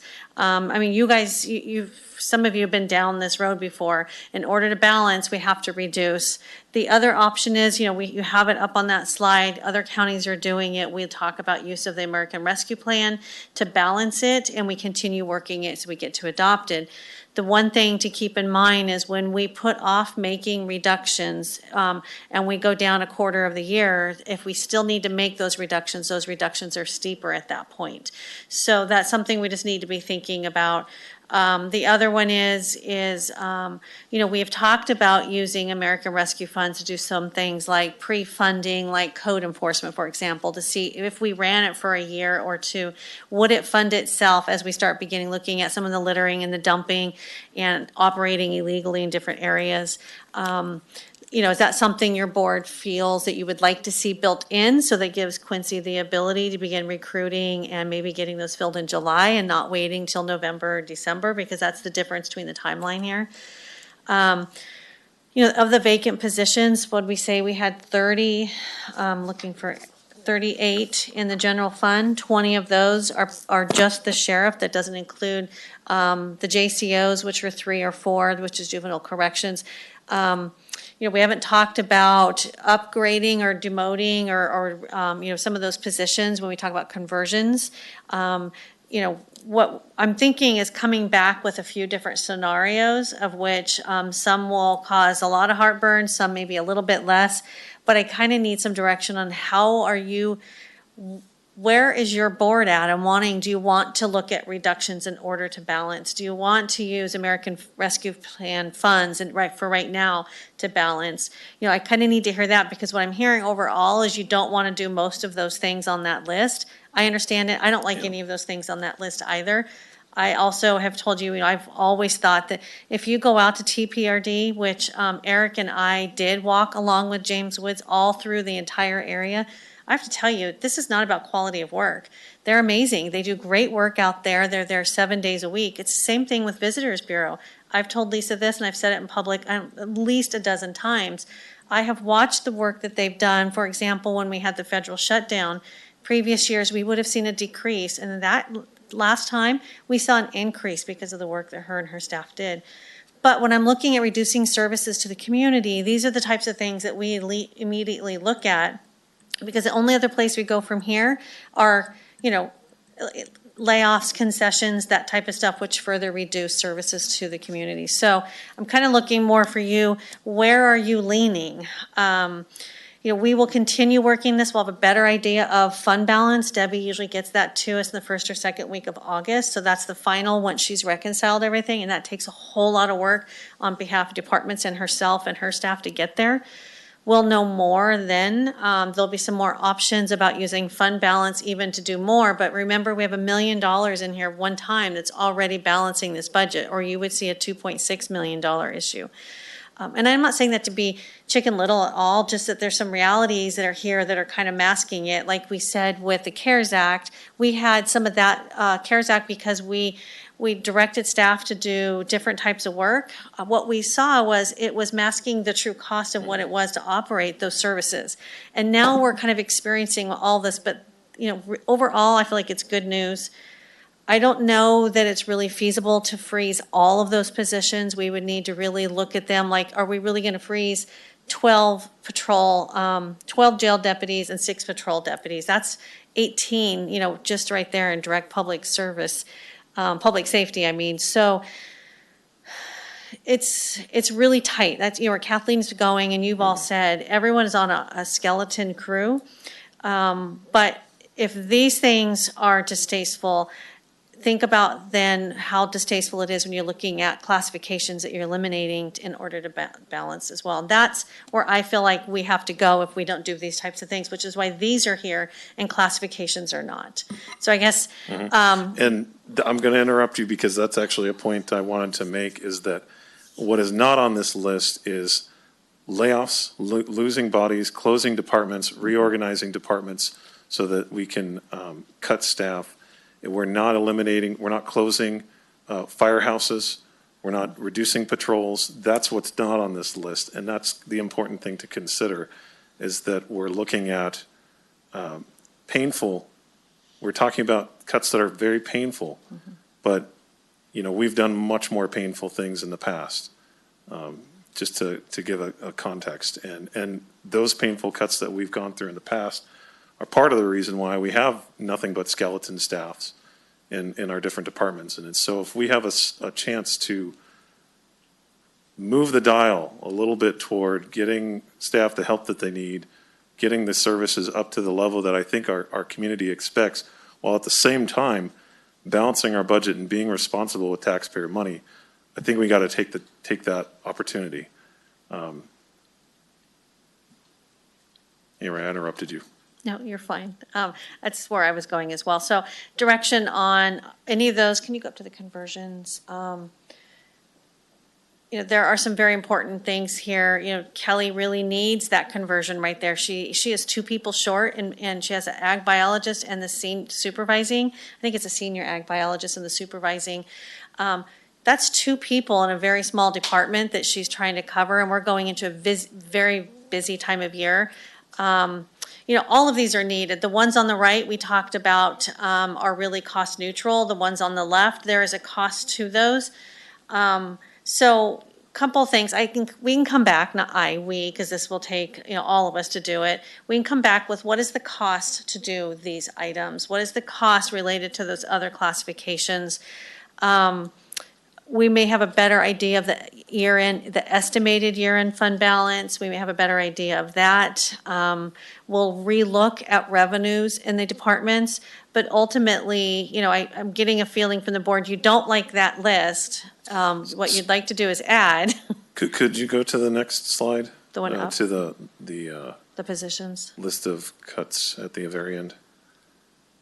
So Supervisor Brandon kind of brought this up. Can you work on adding to that list to where maybe we're looking at we keep those 4 items, but then the amount of cuts to each of those 4 is reduced by spreading it over more potential shortfalls. Because I'll kind of agree with Supervisor Brandon there that having 4 options alone on which to balance our budget, probably we could stand to have a larger list there, so that we're not laying all of the hardship on just these 4 spots. Okay. I will come back. Those other spots will be classifications, so just be prepared. Those are layoffs that I'll be coming back with, or elimination of classifications. And that's okay. We can put that list together. The other one is you already know we're working on revenues in each of the departments. That just takes time. That's not something that'll happen right away. So once we arrive at it, and Liz has been working with some departments on that, we come back to the board, you provide feedback. Then it's a period of time. Once we come in, you approve the fees, and then they go into effect. I can't remember, it's 30 or 60 days later. 30 days later from that. So it's nothing that's going to help immediately, but maybe by January is where I'm thinking by the time we get through that whole process, go through the review and adopt it, and then we get that 30-day waiting period. Doesn't mean that we shouldn't do it. I'm just saying it's not anything that's going to help immediately. We would probably have, a half to 3/4 of the year that we might see that. And it will be, as great as that sounds, you will also have people lined up telling you about the impact that that's going to be to them. And so, any of these are difficult because they affect everyone in a certain way. But we will definitely look at some more alternatives for you. Yeah, and I just wanted to clarify point by point on this. For items 1, 2, and 4, I think that makes sense with the TPRD contract there. For me, ARP, one-time funds need to be used for one-time investments and costs, and I think that's a line that we really need to hold because $10 million or $5 million, I think, coming this year, could go to any number of things and be very worthwhile investments and then be gone funding a year. And I think we have to focus these funds on things that are going to get us out of this situation year over year with that.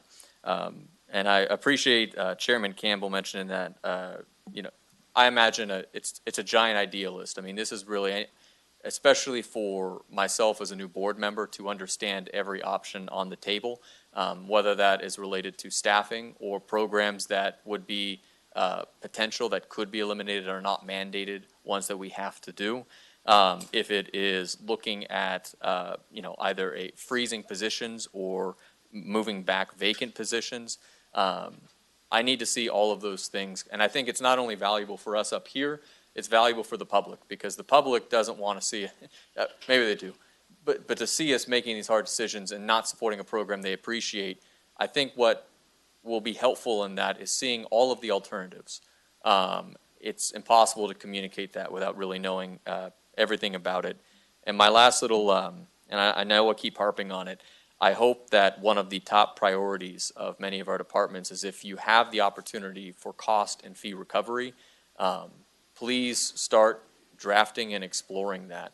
I only speak for myself, but those are options that I would like to see here. There are some requests for new positions that I think would be very important. If you can show you can pay for it, that means a lot to me. I'll just kind of jump in here I'm with Supervisor Brandon on the American Rescue Funds. One-time purchases, they should not be used for positions in my mind at all, because all that does is increase our liability in the future, and it just buries us all that much deeper. I do not like at this point talking a $10 million fund there because we're just getting 5. And who knows next year whether we'll get the other 5 or not. And I think we need to plan on that next year when we see that money, if we see it. We've got some unknowns. The PILT, right?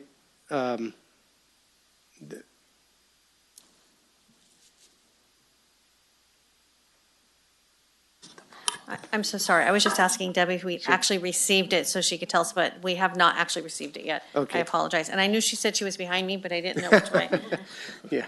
But, and we've got some unknowns on the PILT, right? If the formula changes in our favor a little bit and then the one time for a couple of years, that could definitely make a big difference in some of these discussions. Unfortunately, we won't know that till about October-ish, from what I'm hearing. So we've got to figure out what to do, in this in-between times. So, yeah, it's not an easy world. There's a lot of things. Again, on the vacancies, I think we need to respect what Sheriff Pooley said, about his academy and see how that fits in there. But, if where we can, hold off, and get some savings. The fund balance, eliminating the contract, the TPRD, I think they do really good work. And I think it's a pretty good deal for what we get, but we've got a lot of challenges here. So I guess we need to see some reworking and, stuff come back to us with to have a better understanding of some of the costs that we're looking at here. Okay. Yeah, I'll just kind of, I mean, we're nowhere near balancing with what we've talked about today. I'm just kind of being the black cloud, okay, over everything. And I completely agree with not using the American Rescue funds on this type of thing, because what happens is, okay, you use it to fill your budget hole 1 year, and you haven't addressed the underlying problem that caused your budget to have a shortfall the previous year. Generally, what happens is that problem gets magnified, and so when that money runs out, we'll be at a point where instead of having a $1.6 million shortfall, we'll have a $5 to $7 million shortfall. And so we need to deal with this now. That's part of being responsible with taxpayer money is if we have a problem, we need to address it now so that next year we can address whatever problems happen next year. That's the thing, is that every year, as long as I've been in county government, there's been some kind of challenge and a budget shortfall. And actually, I really wanted to give credit to CAO Riggs and Eric Earhart for the work that you did on this and the work that you've done with respect to the budget over the year, because as bad as $1.6 million sounds, it's a far cry from where we were 2 years ago, and much further cry from where we were 8 years ago, where we were actually shutting down entire departments and facilities. And so I am very confident that we can find a way to balance the budget based on what we have. And it's going to take a little give and take on a lot of fronts, but we're a lot closer to getting there than we have been in my experience. And so I give a lot of that credit to you, Tracy. So thank you. Yeah, definitely. We're seeing improvement already, and looking to the future, it took a while for some of the root causes of where we're, at in recent years. It'll take a while to get that turned around and on a better path moving forward. So. Okay. So are you prepared to go forward? What I'm going to do is what I have traditionally done in the past, and I'm going to take all the department heads through the process of reducing their budgets, so that you can see what that looks like. So that will be dozens of hours for everyone to get there for work that. And I'm just going to say it, to work I don't think that you're going to want to do. But we're going to go through the process, so I will have all of them submit to me what they would eliminate in order to reach the 2 million mark. And we would need a little bit more if we're wanting to add. So you'll have an idea of where will you take from in order to add to. I mean, that's what we've done in the past. This really was, low hanging fruit that did not cause further harm to departments or the current services that we offer. By going the other direction, we will be reducing services, and your board, like you always are faced with, will have to choose where do you want to reduce in order to increase, and we'll put that together and bring it back on the 1st. Okay. All right. Any other discussion? Yeah, I have one question on that, Tracy. This is in going to the various departments. Obviously, that's going to be a very difficult conversation, and thank you for having that and going through the budget with them. How do we make sure that, again, for me, it's all about being able to see all the options that are on the table. Are we saying, hypothetically, not saying that this is what it would end up being, but we need you to put together what would be a 10% cut so we can then look through and see which pieces might be the most desirable to avoid potentially one department coming up and saying, well, I can cut 30%, and another one's coming up and saying, I can just cut 1% here, and it not really being options for us to consider. Well, I'm going to say yes and no, because what we'll do is a combination of what we look at targeted reductions, and then we do one where we do a straight across the board. That is typically, and my colleagues are doing the same things. Those are your options. You know, the services and supplies are at 18-19 actual levels, so your departments even kept those low. It's really about staffing. It's the cost of staffing, which is then your services. So, yes, so we'll go through what would a 5% or 8% reduction across every single department, remembering that in this budget, some departments have already given you that 5 or 8%. So do we ask them to give another 5 or 8% on top of that? So those are the types of conversations that we will begin having with the departments for each of our assignments. And then we'll bring it back to you and we will let you know for an 8% across the board, what does that mean in all of the departments? And you'll get to see what that means for them and then what are the ultimate consequences at the end of that. And then we can do the same thing where we look at targeted reductions. And then those are usually where we sit down and we kind of look with department heads. And they'll then tell you what are the end results of making those decisions.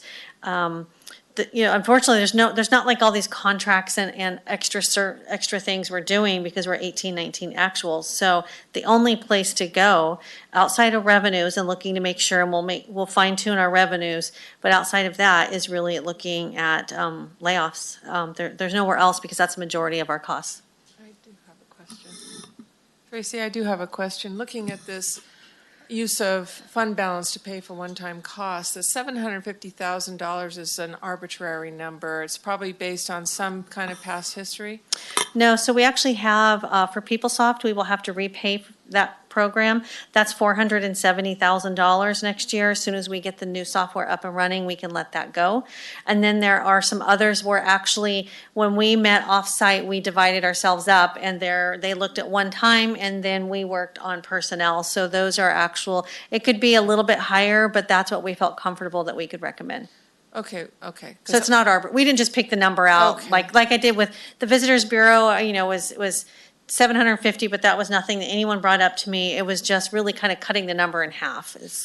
I was thinking it was something like, at the end of the budgeting year, sometimes we come up with this unexpected either overage or shortage. A lot of times it's overage because we've been so conservative in our budgeting, and I thought that's what this was. No, those are actually expenses we've identified that we feel are one-time costs that we could put use for fund balance. Yeah. Okay, thank you very much for that. So we'll go ahead and move back. So we pulled item 16, so then we're going to be on item 17. Look to the clerk to read item 17. Adopting Resolution 5421 proclaiming a local state of emergency in Tuolumne County due to the drought conditions.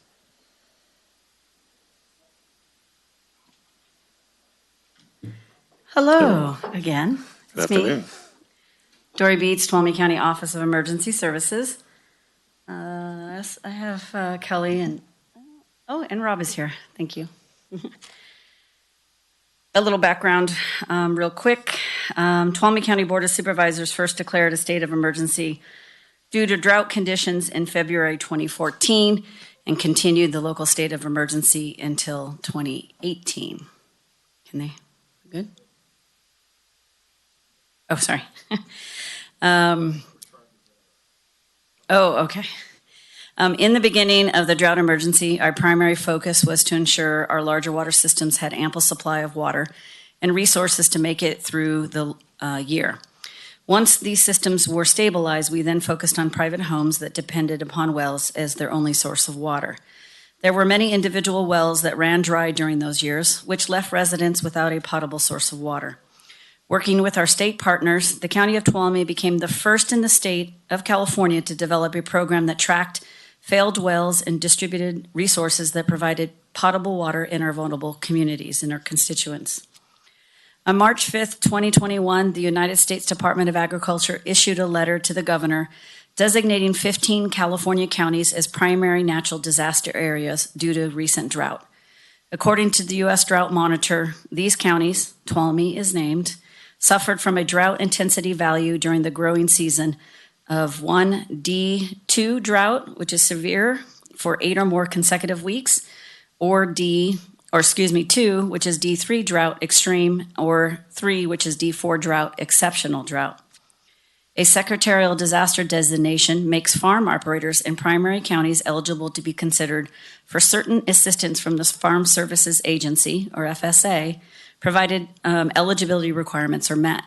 This assistance includes FSA emergency loans, and farmers in eligible counties have 8 months from the date of a secretarial disaster declaration to apply for these emergency loans.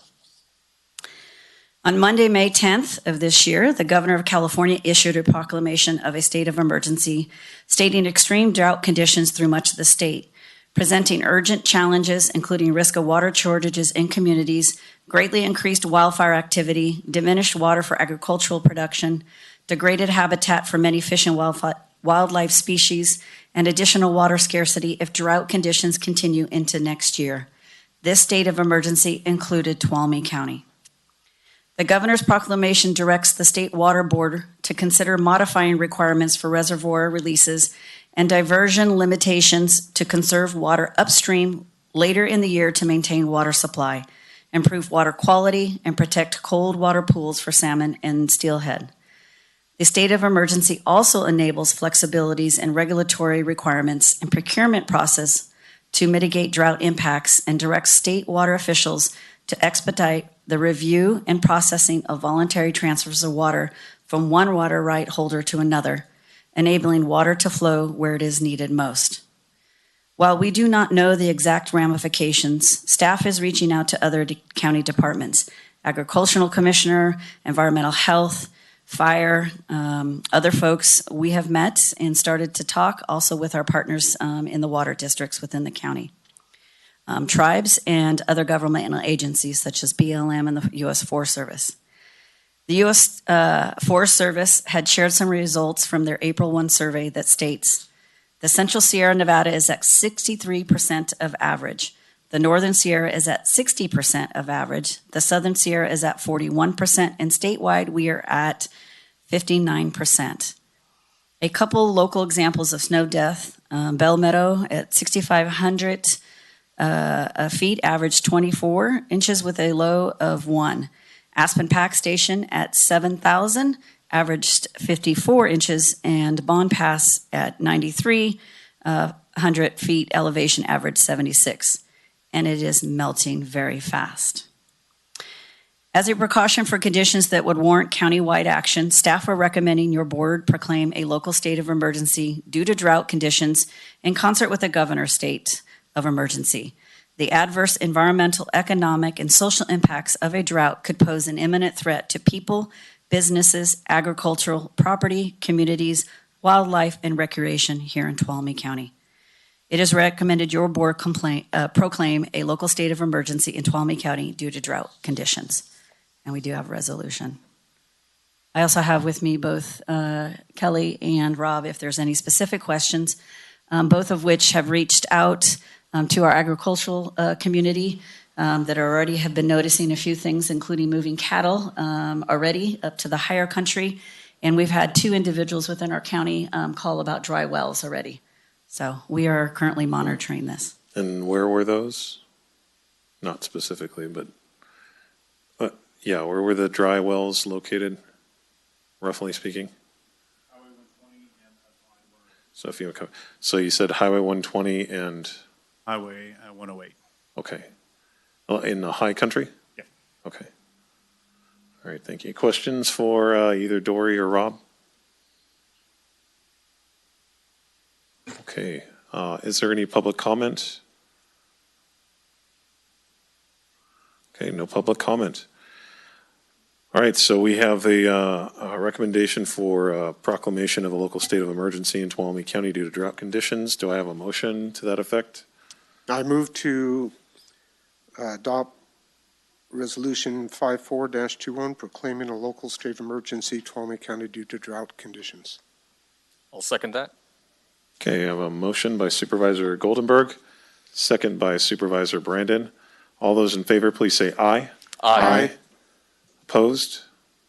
Okay, motion passes 4-0-1. Thank you. Thank you very much. Okay, on to item 18. Consideration of approving a contract with TriTech Incorporated for the purchase and installation of an emergency backup generator for the ANF Francisco building located at 48 West Yaney in Sonora, California, in an amount not to exceed $269,545. Hello. Good afternoon. Hello again. In 2019, Tuolumne County received $364,000 from the state legislator, the Budget Act of 2019, specifically to mitigate the impacts of PSPS shutdowns to public safety power shutdowns. And with those grant dollars, it was intended to be used for generators, for connections for essential services, which included special districts, redundant emergency communications, contingency plans, and a variety of other items here. At that time, in 2019, staff was directed to allocate $54,000 to 3 of our special districts, being Groveland Community Service District, Twain Harte Community Service District, and TUD. Further direction was given to us to use the balance of those funds to install a generator at the Tuolumne County Animal Control Office, as well as the ANF Francisco building. And currently, we are in the process of installing that generator down at Animal Control right now. Later in October of 2020, we received a second allocation again for the PSPS mitigation. With that one was $182,000, and at least 50% had to be used towards the support of one or more resiliency areas, including schools, elections office, food storage reserves, and COVID-19 testing sites. During the October 9th board meeting of 2020, staff was directed to use the additional funds for the generator at the ANF building, as well as senior center, libraries, and the signal light upgrades. So back to the ANF Francisco building, we were working with a contractor to design and engineer a system that would work in that facility with the limited space, ventilation, and recognizing the noise issues that could come with that.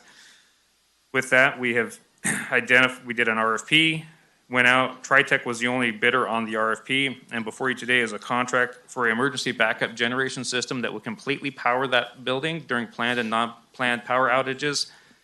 Includes all ancillary items such as the transfer switch, fuel tanks, and everything else to be installed in the building in the amount of $269,554. If your board approves this contract, that would still leave a balance of about $140,000 in these PSPS allocation for us to apply towards the senior center, libraries, and those other projects that the board had previously directed. So it is respectfully recommended that your board approve the agreement with TriTech Incorporated for the purchase and installation of an emergency backup generator for the ANF Francisco building located at 48 West Yaney Avenue, Sonora, California, in an amount not to exceed $269,545. And I'll answer any questions if you like. All right, questions? Yeah. So Eric, is part of the reason the cost is so high not only because it's going to give power to that whole building, but also because it's a very specific type of generator that has to fit in a small space, and the exhaust or whatever that comes from it has to be mitigated somehow. Can you explain why it's so high? Yeah, the cost is a culmination of a few different things. One is being the limited space that we have. Traditionally, when you buy a generator of this size, you'll buy a generator with a fuel tank included, and they're stacked. We don't have that ability in this facility. There's some work that needs to be done to the building to make sure that it's safe. The ventilation, the fuel cell, the storage of that, as well as making sure that we can get fuel trucks in and out to fuel that, and again, the size of the generator to keep the power going 100% in that building. So all of those things together, and again, being a public project as well, also drives up the cost with the prevailing wage that goes with that. So with the balance of roughly $140,000 after completing this project, we had a discussion about the library, archives, and senior center, do you have a cost estimate for that project as a whole? We actually have an RFP out right now. We had an engineer help us with the design of and sizing that generator appropriately. That RFP is out on the street, and I believe it's due back on May 24th. So before we come back to your board on June 1st, we'll know what that cost is. Okay. Yeah, I mean, that, especially if we look at that as a backup center for, staff in different areas, and the senior center, we'd sure like to get that one going. Thanks. Mm-hmm. No question. Okay. Yeah, it's a lot of money. I think I've installed a generator on my house for my wife for less than $1,000 all together, but definitely when you look at all these PSPS events and the fact that it's not, actually, I'll ask you this question: where is this money coming from? Is it coming out of the general fund? No, this money is coming from the state of California. Okay. And it's specific to the use for the installation of generators. Yeah, and so it's built. This funding stream is built exactly for this type of purpose, and so we're using it in an appropriate way. And I think it's kind of good because it is an acknowledgement at the state level of how ridiculously expensive these things are, and you can't really expect a county of our size to spend capital funds on this type of project at the expense of so many other things that we need. And so we'll be able to continue working even when there are power outages. So, and that's really where we want to be. So looking to see if there's any public comment. No public comment. Bring it back to the board. Any other comments, or otherwise we'll look for a motion. Yeah, Chairman Campbell, I think for me it's just continuity of government, having another building that when everything shuts down can be a place to continue to conduct business and kind of be a refuge. It's very important. With that, I'd like to make the recommendation to move on staff recommendation. A second. Okay. We have a motion by Supervisor Brandon, second by Supervisor Half. Call for the vote. All those in favor, please say aye. Aye. Opposed? Okay, motion passes 4-0-1. Got to get better at making these motions. Always get tongue-tied. It's hard. It's harder than people think, Yeah. and yeah, you can just say staff recommend. That's what Cece likes, is just saying staff recommendation. That I can just read next time. No, the important thing is you make the motion. That, however you do it is fine by me. Okay, so that was item 18. So we'll move on to item 19. Consideration of authorizing staff to write comments on the Chicken Ranch Rancheria of Miwok Indians of California Draft Tribal Environmental Impact Report for the Chicken Ranch Rancheria New Hotel and Casino Project, and authorizing the board chair to work with staff on the development of the comments and to sign the comment letter. Good afternoon. Hello. Liz Peterson with the County Administrator's Office. So on April 13th of this year, the Chicken Ranch Rancheria of Miwok Indians of California published their Draft Tribal Environmental Impact Report, or the TEIR, for Chicken Ranch Rancheria's new hotel and casino project, which is on their land, which is in federal trust. So the TEIR, the draft TEIR, includes analysis of potentially significant direct and indirect off-reservation environmental impacts with the project. And then it also proposes mitigation measures to address those impacts that are required by their compact with the state. The Chicken Ranch Reservation is here in Tuolumne County, and the proposed project will include approximately 900 to 1,000 slot machines, 12 to 14 table games. Facility will serve alcohol, have additional parking structures, and a hotel, and all kinds of other proposed facilities. It's the tribe's intention that the proposed project will contribute to the economy of both the county and the tribe by providing a safe and secure entertainment and restaurant venue and additional job opportunities for tribal and non-tribal members. Staff from the county administrator's office, county council's office, community development department, and a whole host of other county departments have been reviewing this TEIR, as well as staying engaged in this proposed project from an early time. But the document is 713, I believe, pages, which takes a decent amount of time to continue to review and analyze and just make sure that, any impacts that we are addressing or asking the tribe to address in their proposed project. So comments are due on May 27th, but staff is requesting more time to continue to analyze the TEIR.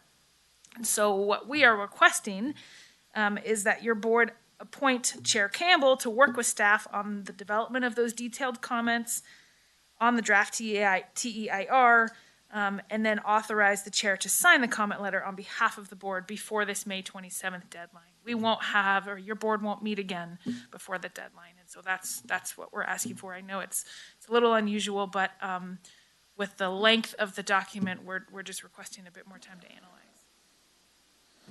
Okay. Is there any, you're looking at me because I'm the chair? Is that typically how that works? Well, because the chair generally signs comments on behalf of the Board of Supervisors, yeah. All right. But whatever your board, you can see me trying to weasel out of an extra job here. Okay, any questions from the board?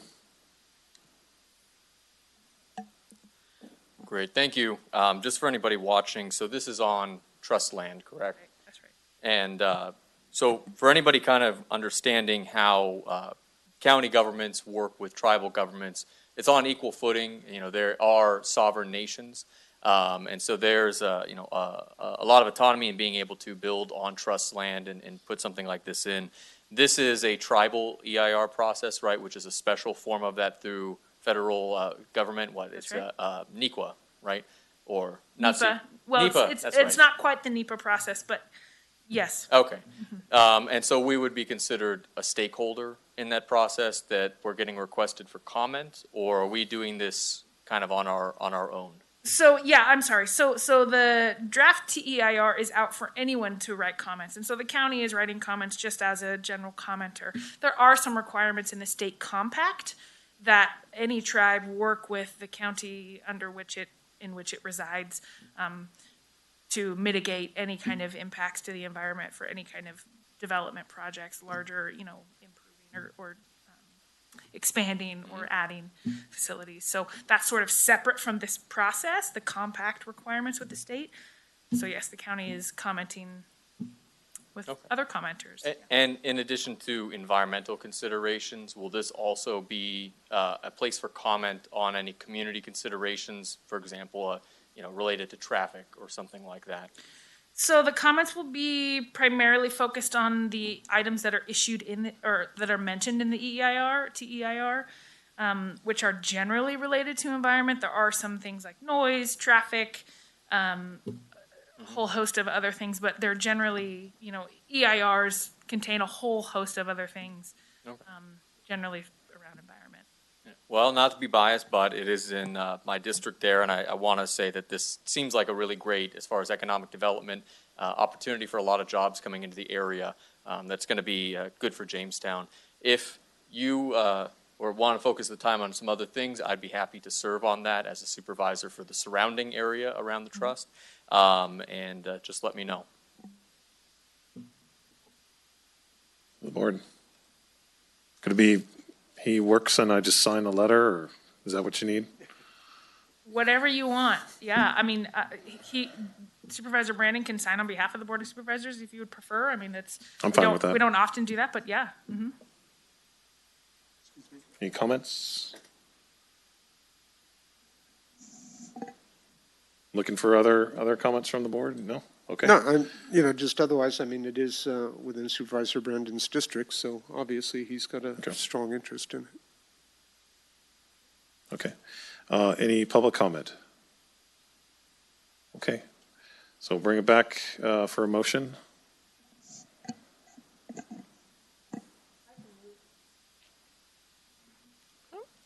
I can move on that, that we authorize staff to write comments to Chicken Ranch and move on staff recommendation. And I'll second that. Okay. Motion by Supervisor Half, second by Supervisor Brandon. Supervisor Campbell, we just want to be clear which board member is going, and it could be both of you, actually. It could be Supervisor Brandon and Supervisor Campbell to work and on the letter, so. Sorry? Oh, Supervisor Campbell's not here. No, he's, exactly. So the comments are due on the 27th, which will probably be figuring them out that week, and I believe you're unavailable. Okay, so that makes sense. So we'll have I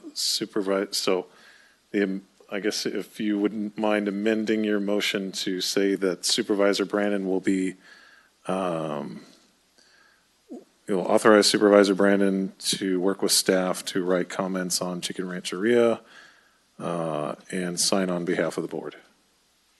What he said. Does that work for you, County Council? Okay. The boss says it's okay, so. Motion by Supervisor Half, a second by Supervisor Brandon. I'll call for the vote. All those in favor, please say aye. Aye. Okay, motion passes. Oh, sorry, any noes? No noes, okay. Motion passes 4-0-1.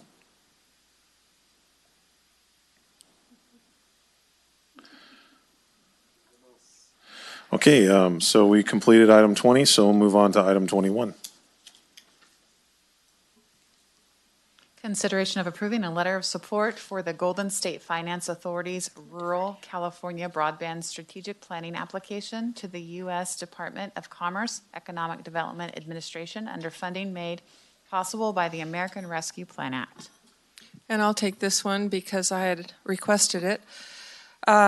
You know that I'm the RCRC representative for Tuolumne County, and this came up in one of our most recent RCRC meetings, that there is another possibility for another grant for broadband for this county specifically.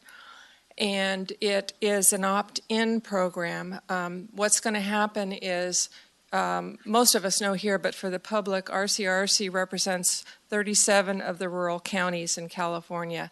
And what they're doing is they're working with an internal, it's called Golden State Finance Authority, to make this possible.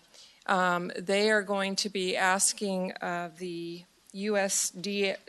Department of Commerce and Economic Development Administration for some funding for all 37 counties, or at least 30 of those 37 counties, the ones that do not have a strategic plan for broadband. So it came up because we had just gotten, Tuolumne County and the region had just gotten the $500,000 grant for the roadmap, and so we went over that just to make sure that we were still eligible. And I wanted to read to you from a memo that the RCRC person, Barbara Hayes, wrote.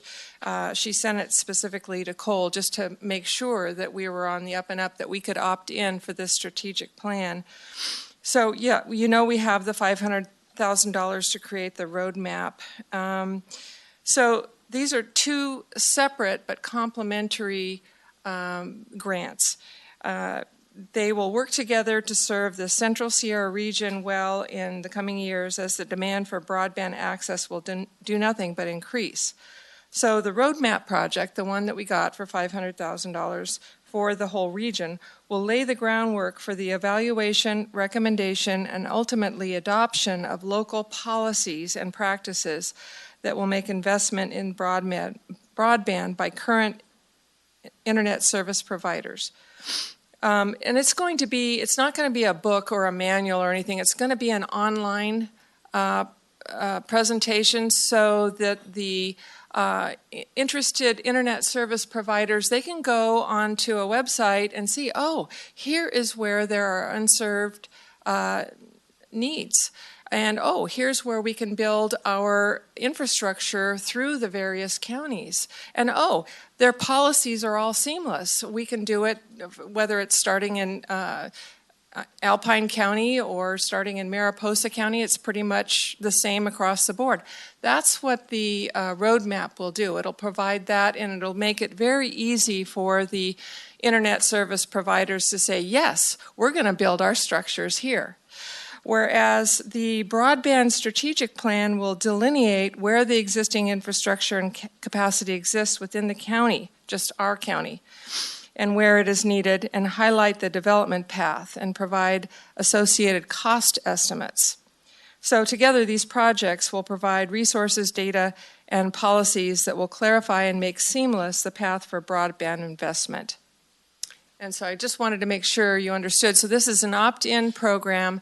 It's there is a cost associated. There'll be a match that, if I'm remembering correctly, our part will be $25,000, and the whole cost, they estimate it to be about $120,000. So anyway, we have to have some kind of a task force, and you'll see in the letter that we're authorizing our board chair to sign, we have to have a task force, which we pretty much already are either is in development or have, and we have to commit to this, and then they will opt in for us. This RCRC affiliate, the Golden State Finance Authority, and they have to know by the 28th, so we're in line with sending this message back if we approve it today.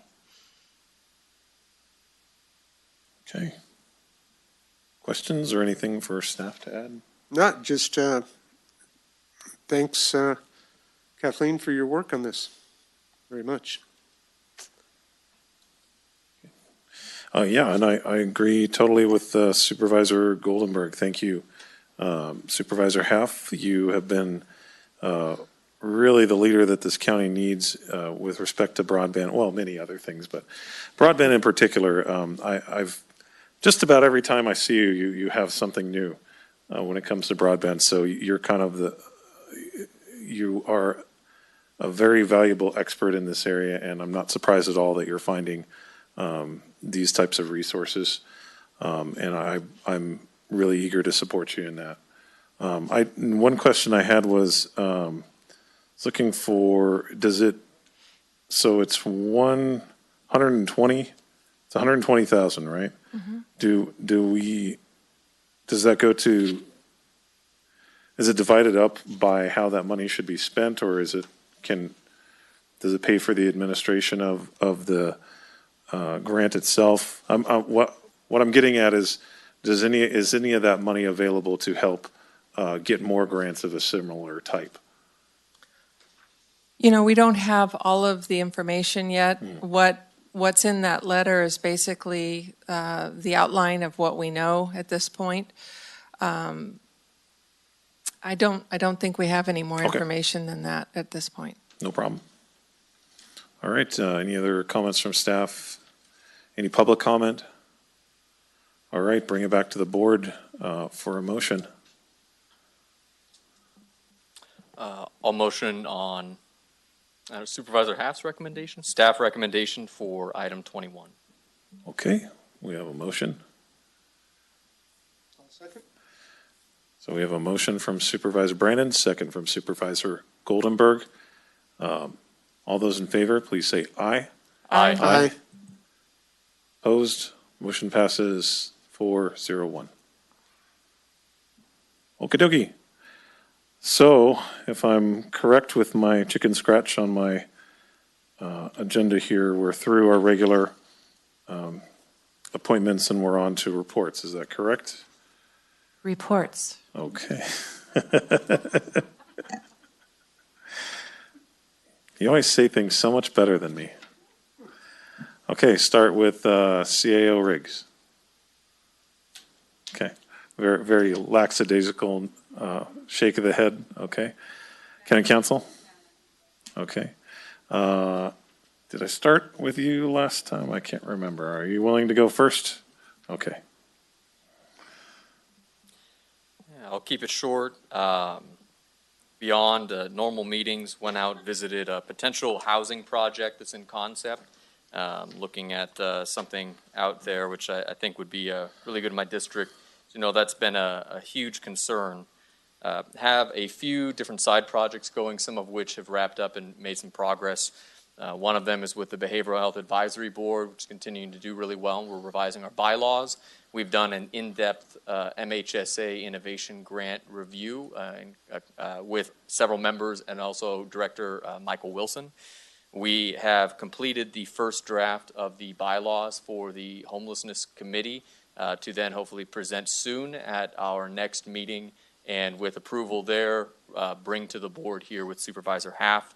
And one other thing, which is looking at our broadband ordinance, wireless tower ordinance in the county, to try and put together, with industry input, what would be a model ordinance if we're looking to expand what are called WISP systems, which are wireless internet that's beamed directly to you. And all three of those drafts basically have finished up, so that's been freeing up a couple of evenings, which is really great. Other than that, also looking and drafting currently a noise control ordinance in the county.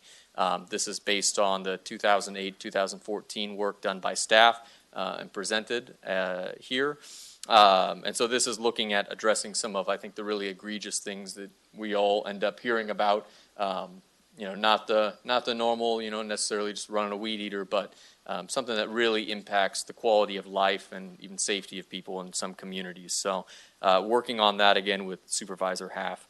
Other than that, just a number of meetings with people and a number of phone calls. So just out of curiosity, so 2008, 2014, so there was a noise ordinance proposed at that time? And they didn't do it? There was one brought up in 2008 and written, I think, based on Calaveras at the time, and it was, not brought up. And I think it came up again in a planning committee meeting, if I'm remembering correctly, which is the 2014 update. I can share that, but I ended up getting that from, I believe, Kim McFarland. So. Okay. Okay. Mm-hmm. And for the public watching, we do not have a noise control ordinance. Nope. So when these really, if you've got a non-commercial lot full of cars where they're grinding automobiles, cutting them apart or whatever at night, there's very little we can do unless it hits a criminal level of, I think, disturbing the peace.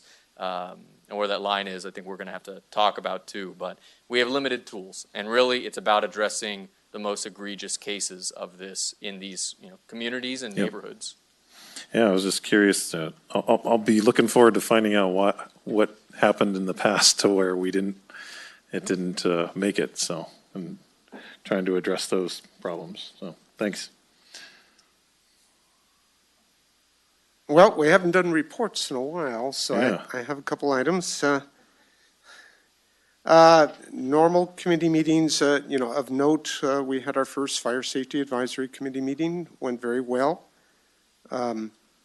Very pleased with OES Coordinator Dory Beats and OES Executive Clerk Tracy Williams. They're providing excellent support. Much appreciated. Interesting of note, one member made a comment. He said, we accomplished more in this one meeting than 2 years of previous meetings. He was on the previous group, so that was positive to hear. We're moving forward. Next meeting is coming up next Wednesday on the 26th.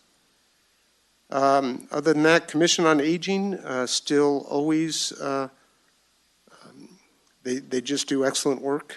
Supervisor Half joined us and gave some comments this last week. Solid Waste, Supervisor Campbell and I were in on that and looking at some good stuff there, some funding for one pile at a time for fees for refuge, and we've asked them to take a look at green waste programs and see if there's any way we can head there. Yesterday I participated in a tour, California Climate Investment Tour. Long day, very valuable. We had a couple of guests, Cal Fire Foresters. Actually, one was out of Sacramento and one, her office was in Santa Cruz. Local unit personnel from CAL FIRE, Deputy Chief and Battalion Chief joined us, Tuolumne River Trust personnel, and Liz Peterson and myself. Excellent tour. We looked at thinning, reforestation, fuels reduction, modifications. Millions of dollars are being spent in these areas. A lot of it was in the footprint of the rim fire, but we also looked at the areas for the Cerro project and the pods and that whole concept. The bottom line was at the end of the tour, the CAL FIRE staff, they had some questions to begin with, and they were a little bit dubious in a couple areas. And when they left, all of those doubts were gone. So that was very positive and worthwhile day. Other than that, I explained that I went on the animal shelter tour. So they've got, it's an old facility, quite old, and it shows. It's in need of attention.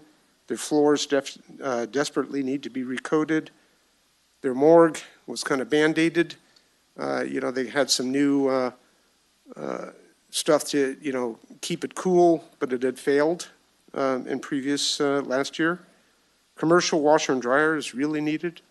So I'm, hopeful, I know some of these things went in on our requests for the funding out of the federal government. If they don't come through, perhaps we can look at American Recovery Act funds.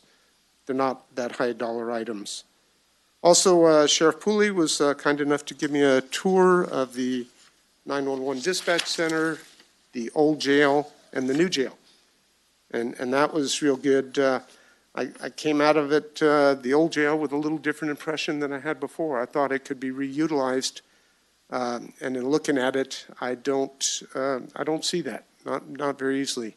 Supervisor Hath has some excellent thoughts in those lines, about how perhaps if we ended up selling that property, somebody could turn it into a nice housing unit. So thank you for mentioning that. Constituent meetings, I've been holding some in my office, went out on site. Several locations, one couple on Lions Ball Mountain Road who really don't want to leave in the case of evacuation, and we had a long discussion about it, and they're ready to build a cement block building in their front yard. It's, that they felt that strongly about it, but we had a lot of discussion. City of Sonora continued to attend their meetings. They've got some areas that are very controversial. They're making some difficult decisions. We're all aware of the situation with the cannabis dispensary, the residential use, short-term rentals. It is impacting the city housing availability. And other people make good points. There's TOT money that comes in from that.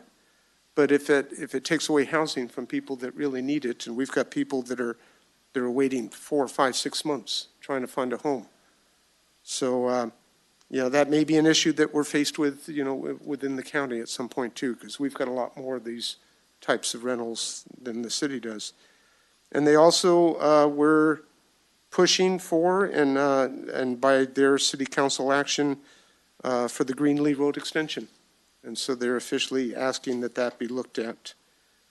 Also attended City of Sonora Energy Action Plan meeting. I'm now a member of that group. It's by the Sierra Business Council, and they very much want to align themselves and work with our county climate action. And other than that, my new website continues to grow. Working on it, there's volunteer opportunities there, sign-up opportunities. And I had one town hall on April 22nd. 22 people attended.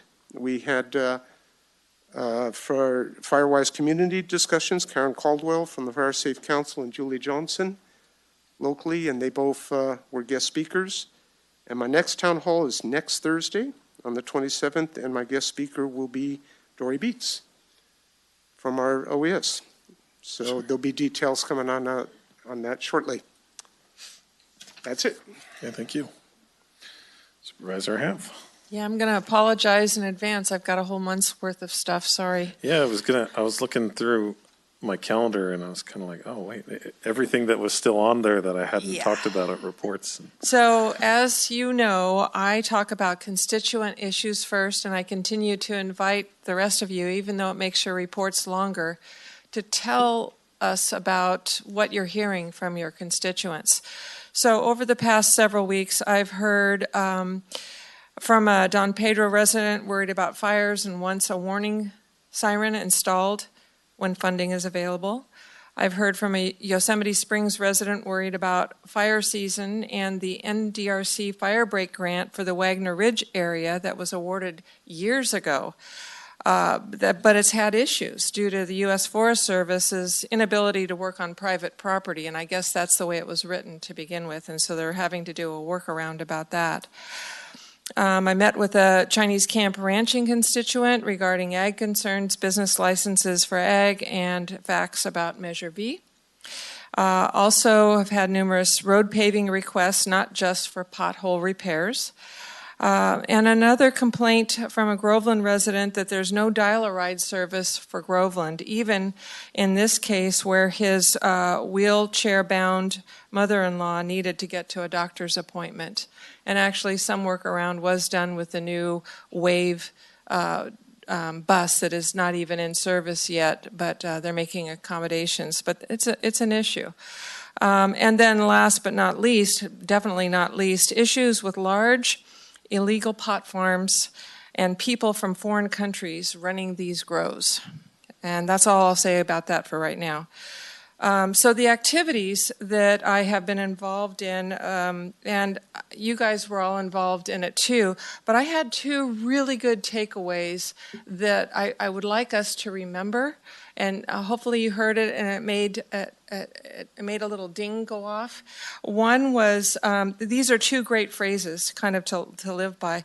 One was, that was mentioned was the art of the possible. And that's what I think we're here to do, and that's what I think we new board members are acting upon, you know, not just doing the same old, but really creatively sourcing how we can do things, how we can do them better, and really contemplate the art of the possible before just saying no. The other one, anyway, I think we should adopt that motto, the art of the possible. It captures our ambitions very well. The other phrase I liked from the conference was from the Agricultural Committee, and they asked us to start looking at ag as infrastructure. And I thought this was very good phrase, because it's something, they went on to say it's something we need to invest in, just like we do with infrastructure. And it caused me to think about, you know, this past year and the supply chain issues we've had with COVID and everything, and that we may not have seen the last of it. And I think it's important for us to think about, because we do have ag here and we can invest in it. We already do invest in it with the Williamson Act.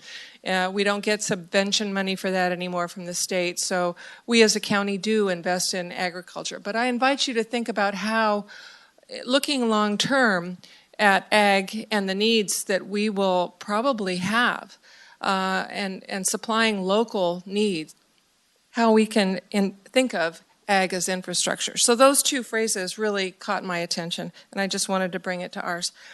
I get a monthly update from CalNet, and you know, they're doing that $3 million infrastructure project in both the Pinecrest area all the way down to Mewick or Long Barn, and also in the Groveland area for unserved needs. And so I got an update from the VP, Mark Hare, and they're at the point now where it's sitting for the 30-day response period at the CPUC, and on June 21st it will be heard and hopefully approved, and then they can begin with the business of soil samples and everything else they need to do to actually build out this infrastructure. Long time coming. This is a grant that was approved in 2016, but it's starting to look like it's, you know, just about ready to pop. So I wanted to make sure you guys knew about that.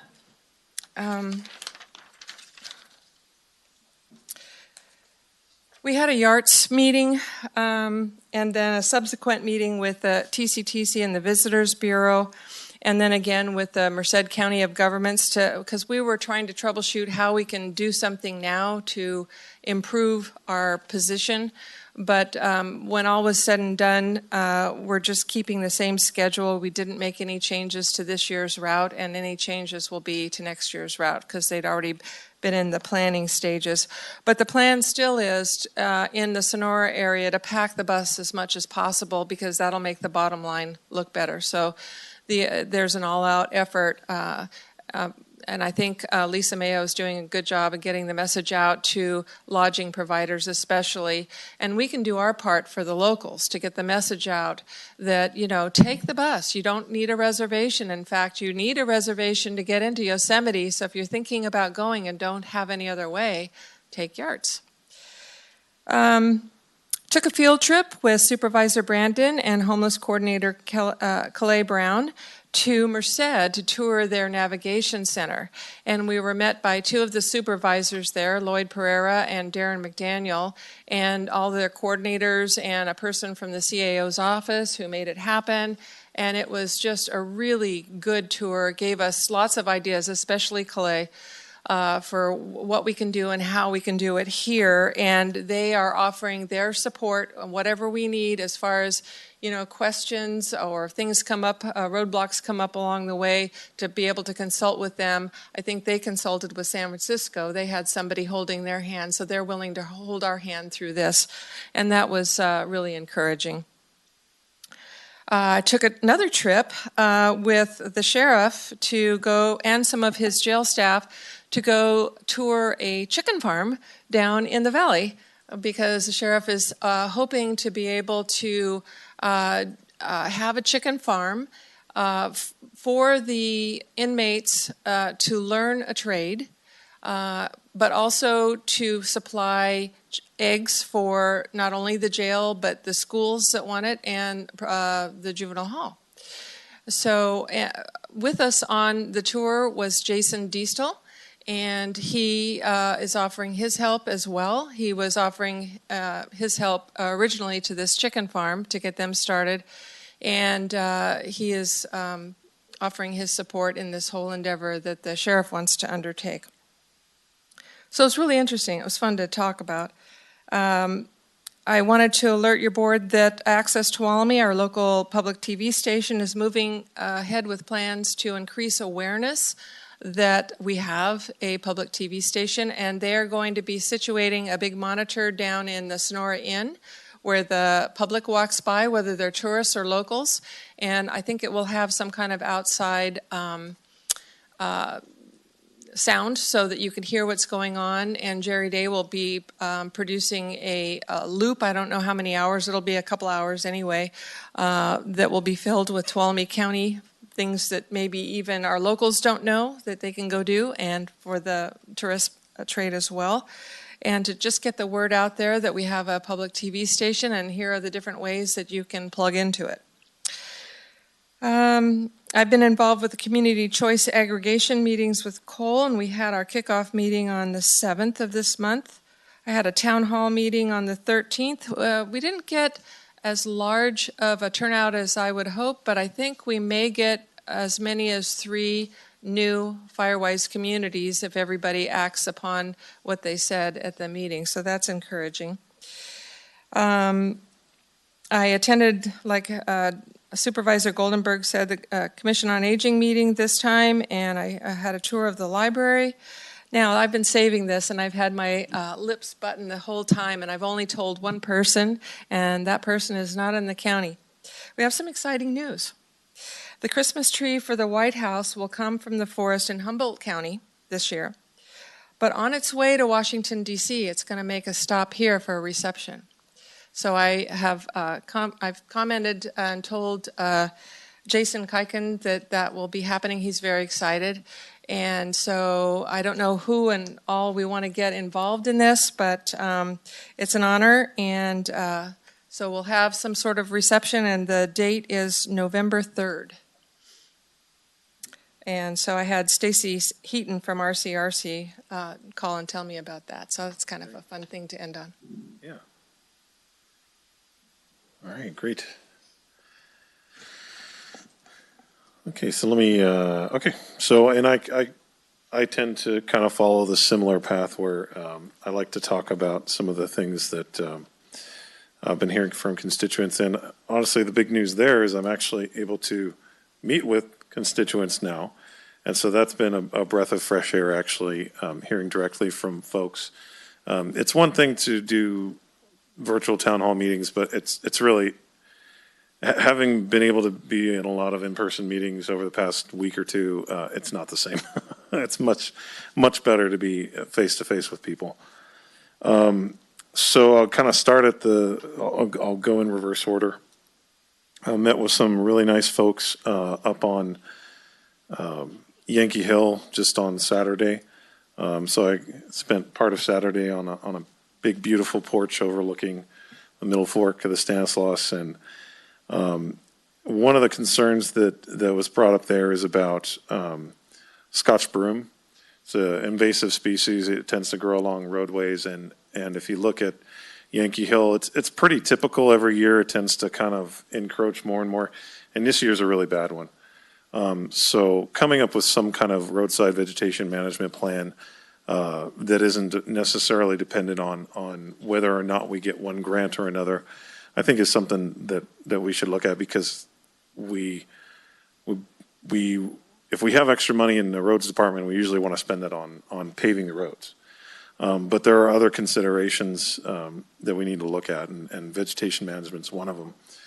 Another thing is, something that I hear not just with that group, but several of I was actually at 3 different neighborhood meetings over the course of the past week and a half, and trash is kind of on everybody's mind right now. I think we've always had a level of illegal dumping in Tuolumne County, but I think it got worse, and people started noticing, and people started getting angry. And that's kind of where we're at right now. And so working with Supervisor Goldenberg on the Solid Waste Committee has been really great. I think, each meeting we actually take substantive moves to improve the situation. And we're even going to be looking at the waste management contract that we've had for the past 10 years. We're looking to re-up it. And so that's going to be a big thing to look at. And I don't necessarily know. I don't know what's out there, what other potential options are there, but we're going to look at everything very thoroughly to see if we're getting the best deal for this county, because I don't think that's been done by anybody that currently works here. I don't think there's been a real comprehensive look at how waste management services are provided in Tuolumne County in many, many years. So we're going to do that. Also participating in the Fire Safety Advisory Committee, and I didn't want to gild the lily anymore, but it was fantastic. Real concrete solutions coming out of that. People took on responsibilities, and they're following through.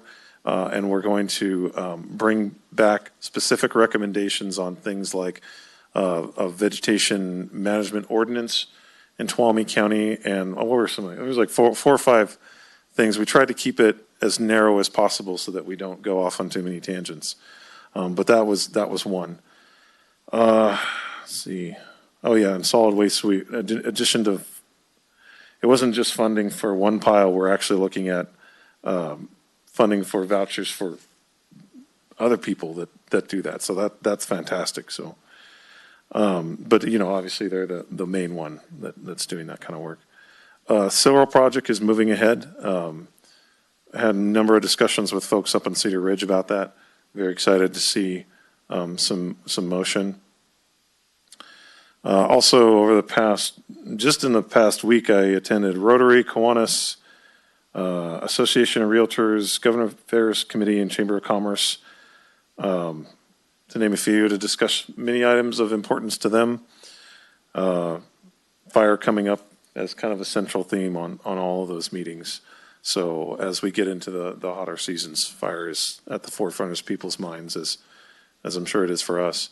And in that vein, I participated in the Office of Emergency Services pre-fire season meeting. It was led by Dory Beats, who I'm not the first to say she's phenomenal. Looking at what's ahead, we're going to have a dry. Things are already dry, and we're going to certainly have a dry summer, and so we need to prepare accordingly. And then on the fire waste front, I'm working with one community, so there's at least one more Firewise community I think that might come together. But we're kind of in the early stages there, so hopefully we can get people together on it. And then the last thing I wanted to talk about was the CSAC Legislative Conference, which tells you how long it's been since we've done reports, but because that was at the end of last month. That was, even though I just bashed virtual meetings really badly, that was probably one of the more productive legislative conferences I've been at. I mean, for me, just looking at the things I learned about was, redistricting, broadband money that was available, some of the things that we've talked about since then, how the state is approaching wildfire funding. Just a lot of really great ideas that I still have not, of my list of ideas to follow up on through the legislative conference, I'm about less than halfway through it. So still a lot of good things to come. And that's my report. Any other comments? Anyone from the public like to say anything? Since everybody's cleared out now. Okay. Thank you all very much. Enjoy the rest of your week and have a lovely rest of your Tuesday. We'll go ahead and adjourn the meeting. Thank you.